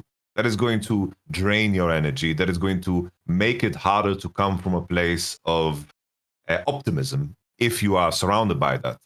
And I think internally, the dialogue that you have with yourself in terms of where you place yourself, the ambition of what you can achieve, that's where the beginning is. Like if your state of mind is that you can't do something, you'll never be able to do it unless it's just sheer luck. So I think the idea of putting yourself in the right state of mind to succeed is, I think, is the first step towards any form of success. Because I don't think that anyone that, for example, won the World Finals, I think a big part of, for example, T1 is the fact that they step on the stage and they believe they should win and they are going to win. And I think how well you've internalized that message through practice and how you build a pure form of confidence, I think the first initial step is believing that you can achieve the greatest thing, because it also bleeds into everything else that you do. Like if you are not in a position where you're good enough, believing that you can be also bleeds into your practice. The amount of effort you're going to put into the process of getting better also is reflected in your idea of what you want to achieve. So I do think that affirmation and how you speak about yourself internally is something crucial towards success, because I've never heard of a player or a person in any walk of life being the best or being extremely competent and they're like, yeah, I'm terrible and whatever. There's forms of like imposter syndrome or like a sense of paranoia But I do think that there's a world where that can be like, even that can be like a healthy thing, a healthy paranoia. I was like, oh, do I deserve where I need to be? It's like, I need to prove myself every single day and work even harder. Like, that's also a form of like conversation that you have internally to put yourself in a position to push harder. I do think that affirmation is like a very crucial thing in terms of like predicting success. The guy he's talking about, Scott Adams, I'm actually a fan of. Like, I've actually read a bunch of his books that he's written. If people don't know, I knew Dilbert from the comic, but it's just a funny comic in a newspaper. Basically, about 10 years ago, funnily enough, because of actually the rise of Donald Trump, this guy became more of like a public figure because he basically got cancelled for supporting Donald Trump. And one thing I'll say is very interesting is he wrote a book about the phenomenon of Donald Trump becoming president that I think is brilliant. Because what he did is, because Scott Adams himself has a background as a trained hypnotist, his whole worldview is about like how the mind is programmed and how things we say affect other people and influence them. And basically the interest, the insight he brought to as a lens to put onto Donald Trump's political career is that if you ever look into it, as far as I can tell, Donald Trump, this is the theory of Scott Adams, basically approaches all political negotiations like they're business deals, which is why if you've ever seen, and once you see this, you can't unsee it, bro. This is why I know so many people are plebs when it comes to politics. If you ever see, here's how every Donald Trump shocking move happens. He goes, I'm going to do this giant thing. And so immediately I'm going to do thing Y that's crazy. And because he says thing Y, everyone goes, oh my God. Right? A week later, he might go, actually, I'll only do half of thing Y. And everyone goes, oh, he's still a fucking lunatic, but at least he's not doing that full on, right? That's just a business negotiation. But it's called a really aggressive negotiation where your whole plan was never that they were going to accept your terms as the crazy offer, but you do the crazy offer to make the next offer not as crazy in comparison. You see, if you ever see this, by the way, it's the same thing with all the tariffs. Or he does the same strategy almost every time, bro. You start with a really crazy position, and eventually the idea is once you compromise, hopefully you end up further on their side of the table than yours. That's classic business move. So anyway, my point is, I think this guy does have a very shrewd sort of read on human nature. And because he comes from the world of hypnosis, this might shock people because a lot of people will understand there's a big concept in politics called neuro-linguistic programming. It's sort of like the secular way of saying like programming people's minds, but it just sounds like scientific, right? People don't know that entire field I've studied this, comes directly out of hypnosis, and hypnosis itself comes directly out of the occult because the occult is about the idea you can change people's minds using symbols and collars and anchor points. So these are all where this idea came from. And so basically what I would say is this, is if you take that phrase, neuro-linguistic programming, the key one there is programming. It's like you say, you are programming your mind to think and expect certain things. So I'll give you an example. The affirmation angle has been oversold because it's been sold as like women just go to a mirror and go, I love you, and you're going to have a great day tomorrow, and you're going to get that promotion at you. The offer, like that just seems too cheesy. But what they're not realizing is the positive part that you can take from that is called positive self-talk. Someone once said something to me, Yamato, that actually blew my mind. It changed forever how I saw a relationship to myself and anyone I was with. They said this, and you've probably heard it before. They said, could you imagine if you talked to your friends the way you talk to yourself when you do negative self-talk? You'd be the biggest piece of shit in the world. Think about it. People will say mad things to themselves like, it's actually my fault my dad died because, you know, I didn't really call him much in those last years. They'll say things to themselves. That would be the most evil thing you could ever say to your friend, mate. Imagine saying to your friend, oh, yeah, are you sad about your dad dying? Well, it's probably your fault, really, because you didn't really keep up with him all the... You'd be fucking evil. You'd never do that. With your friend, you do the opposite. You go, look, I get that you're torn up about what happened and, you know, you probably didn't have the right communication, but I'm sure from that you learned, like, how valuable he was when he was gone, and I'm sure you've taken lessons and you tell them all these wonderful ways of framing it, right? Because the same thing happened. The dad's dead and they feel bad about it, but how you frame it is going to completely change what happens next in their story and how they think about, was that a bad thing? Were there lessons was there anything positive could come out of it? So what I would say is this. I think the most important tool that we're discussing here is the idea of framing. So I'll give you a great one that an author I was into once said, it also changed my perspective, which is they said, so by the way, I'll tell you what I think to myself when I think in that scenario I just described. If I'm ever feeling down, I just think to myself, treat yourself like you would a friend. Like, Be a friend to yourself. Don't destroy yourself. Try and think like, how can you lift yourself up, or how can you point out something that can be better tomorrow? So similarly, I think framing is everything, Yamato. So here's the way I'll explain it. There was a guy who had essentially a form of polio where it affected him later in his life. Like when he was a boy, he actually wasn't super crippled. He got over that. But later in his life, he got, again, issues where he couldn't walk as well and he was having pain. So what he used to tell himself was this. Instead of thinking, well, I've got polio and I'm fucked, it's only going to get worse and life's going to... He would tell himself, I've got polio at the moment. And by saying at the moment, he already then didn't think, right, it's forever. That's all. And then he would think stuff like, at the moment, I can't walk, but I'm going to teach myself to walk again in the future. He would, by changing the framing, you make the possibilities so much wider. Whereas I do feel like people tell themselves, like, I can't do... The worst one is when they tell them they can't do something, bro. I can't do that. No, you just can't do it yet. The question might be, have you learned the right method? Do you need to try and find someone else to teach you? Maybe you just need more chances, by the way. There's nothing. You fail a few times at the beginning. You think, I can't do that. Sometimes when you succeed, you almost realize, like, wait, that was easy. What the fuck? But it wasn't easy until that moment you got through the looking glass, as it was. So, yeah, I think framing is a massive deal. I think it gets presented, like I've alluded to, as some silly, like, women's magazines thing where you just dream and all you dream. No, but I do think that the way you frame what is happening to you and who you are and what you can do in the world can massively either open up your possibilities or it can incredibly limit you. Like, I mean, I'll bet you've met a million players, Yamato, where half the problem is how they think of themselves and what they like. It's why I'll give you a quick example that we can tie into the game here. It's why I do think if I'm on a talk show, Yamato, and I talk about a player where I'll give you that Thorin example, and I go cynically, look, I don't think Thorin's that good, so I think he should only weak side, he should be on a tank or a bruiser, and all he should do is listen to Faker and Carrier. Bro, I would never say that to Thorin. That would ruin Doran's whole game. Doran's coach should tell him, like, look, if we have the right angle, we'll give you the carry pick. And you know what? You played well in this last game, so let's experiment. Let's try everything. If they actually told Doran what I'm saying, that would ruin his whole fucking potential. Like, he wouldn't have a chance. So what do you think? You must have had loads of experiences like this with players, mate. No, I just wanted to say it's like framing is the majority of coaching that happens in league. It's like I told the story so many times of how I had to frame the situation after the 2018 Vitality roster got beaten by the tournament favorite, that is RNG. Like, I could see on how the players played that they were defeated before they played because they were just not in the right state of mind to cause an upset win. So I had to like reframe that game and put them in a state of mind that where like I basically used the whole review session to bring RNG back down to earth. That the differences were very, very small, and that's how I framed it. I think that like the one thing that I wanted to add to this is like the impact of having a vision on how you succeed is extremely, extremely infectious.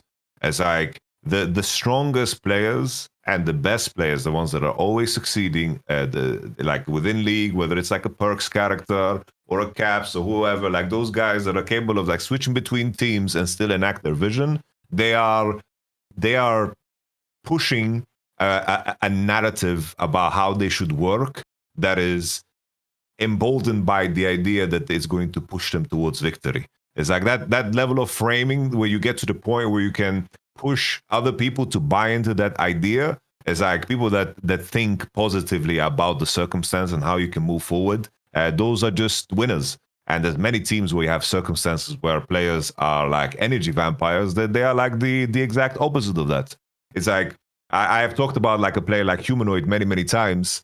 He's the type of player that would always have like the negative framing. He's extremely talented. Anyone that worked with him will tell you that he's one of the most talented players to ever play the game for out of Europe.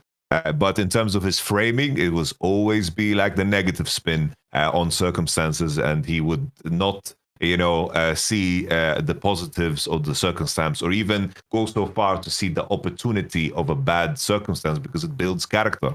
BDD is also like, now that we've seen his story unfold, is the ultimate story of that, where you have a player, had these teams, went to the World Championship playoffs, always like looked okay, but didn't do anything spectacular, similar to how like Chovy looked in some of these worlds, right? And then BDD was just stuck on these shit teams. And in that moment, he could be like, yeah, my situation's team, my teammates are shit. Or he could be like, okay, how can I figure this out? Like, I need to believe in myself to push forward because that's the only way we win. So I need to figure this out. Regardless of how absurd it's going to be, I'm going to push myself. and then eventually he's at the World Finals. If he didn't have the self-belief and the right framing in terms of what he could do or who he could become, then he wouldn't succeed at all. And there's so many examples in any competitive field, really, and this is something that you can apply in anything that is growth. And in my mind, I think life is growth. It's like to gain experience, to grow. I think is living, because when it stops,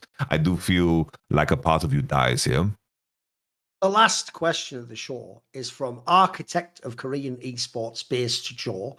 And he says, in chess, there is a common phenomenon where if the world number one has a number two that is close to him, their levels can sustain for decades. However, if the world number one is far ahead of the others, his level will fall quickly. Would you say this second wind from Faker can be attributed to the fact he now has legitimate rivals like Showmaker, Zika, Beryl, who could challenge his GOAT status, which gives him extra sources of motivation and focus that he didn't have between 2018 to 2021 when the closest comp was Uzi I. Now, by the way, Yamato, I will just give you a key detail here. Remember, this was from the guy who has a troll name around Joe Marsh's name. I think this is actually rage bait, because think about what he said there. He's pretending that for the first 7 years, the only competition was Uzi. I noticed he intentionally didn't mention Rookie or anyone Rookie was better than Faker at the start. And then he purposely did that thing of that he has real rivals for him, like Zika and Beryl. The fact he said Zika and Beryl, not Chovy and this is trolling. This guy is actually rage baiting us, Yamato. You tried. It was a good attempt, but I think they're rage baiting us. There's no way that's real. He's rage baiting, bro. It has to be. It has to be. What do you think? It does sound like it. If Zeka and Beryl are the names he throws in there. I know. He's trolling. Come on. He has to be trolling. He has to be. Not but Ruler and fucking Chovy. Come on, bro. I do think, though, that it's like having consistency, in the players that are your rivals. I do think it helps. But at the same time, it's like, there was a big shift. Suddenly Showmaker and Chovy were in the pool. It was very sudden. And it's not like sure, during that period, Faker needed to adjust. So I do think keeping your level up and having competitors is super, super important. I think Europe is a great example of how the mid lane pool was insane and then it stagnated and it kind of bleeds into everything else. I do think having competition is very, very healthy. Because I do think like Pawn's injury, Pawn, being out of the pool, and if I think back, if I try to remember mid laners from the 2016 era to 2018 era, I'm struggling to name them. It was what? It was Coco was playing. Who was playing? Even back then, I would have to pull it up to jog my memory. And there was definitely a period of Faker needing to play catch up there for a bit, T1 as well as an org, but definitely. Showmaker and Chovy, if there was a slower drip in terms of what the mid lane pool was, maybe his form would be greater. But there's so many nuanced aspects, because chess is just 1v1 and it's so clear. And even then it's modern chess is so different because people are practicing with engines and it's just so nuanced. Yeah. So definitely where there was a world where there was no engines and your resistance kind of measured how good you were, and how sudden new talented players could just appear out of nowhere because how global chess was. It's you could be the greatest player over here, and then suddenly there's a microcosm that is indeed a macrocosm in some sense, in China, of players just playing against each other, or in India, and then suddenly there's an 11-year-old from India that is just suddenly insanely good. But I can imagine that aspect mattering, but here it's a team game, and there's just too many things, too many variables for that to be a valid measurement, I think. Right, that'll be the end of this episode. We'll be back next week with more off-season drama, maybe some historical stuff. If you want to ask a question, subscribe to Last V Nation Discord. Thank you to all the sponsors, obviously, and we will see you on the next episode of Summoning Insight.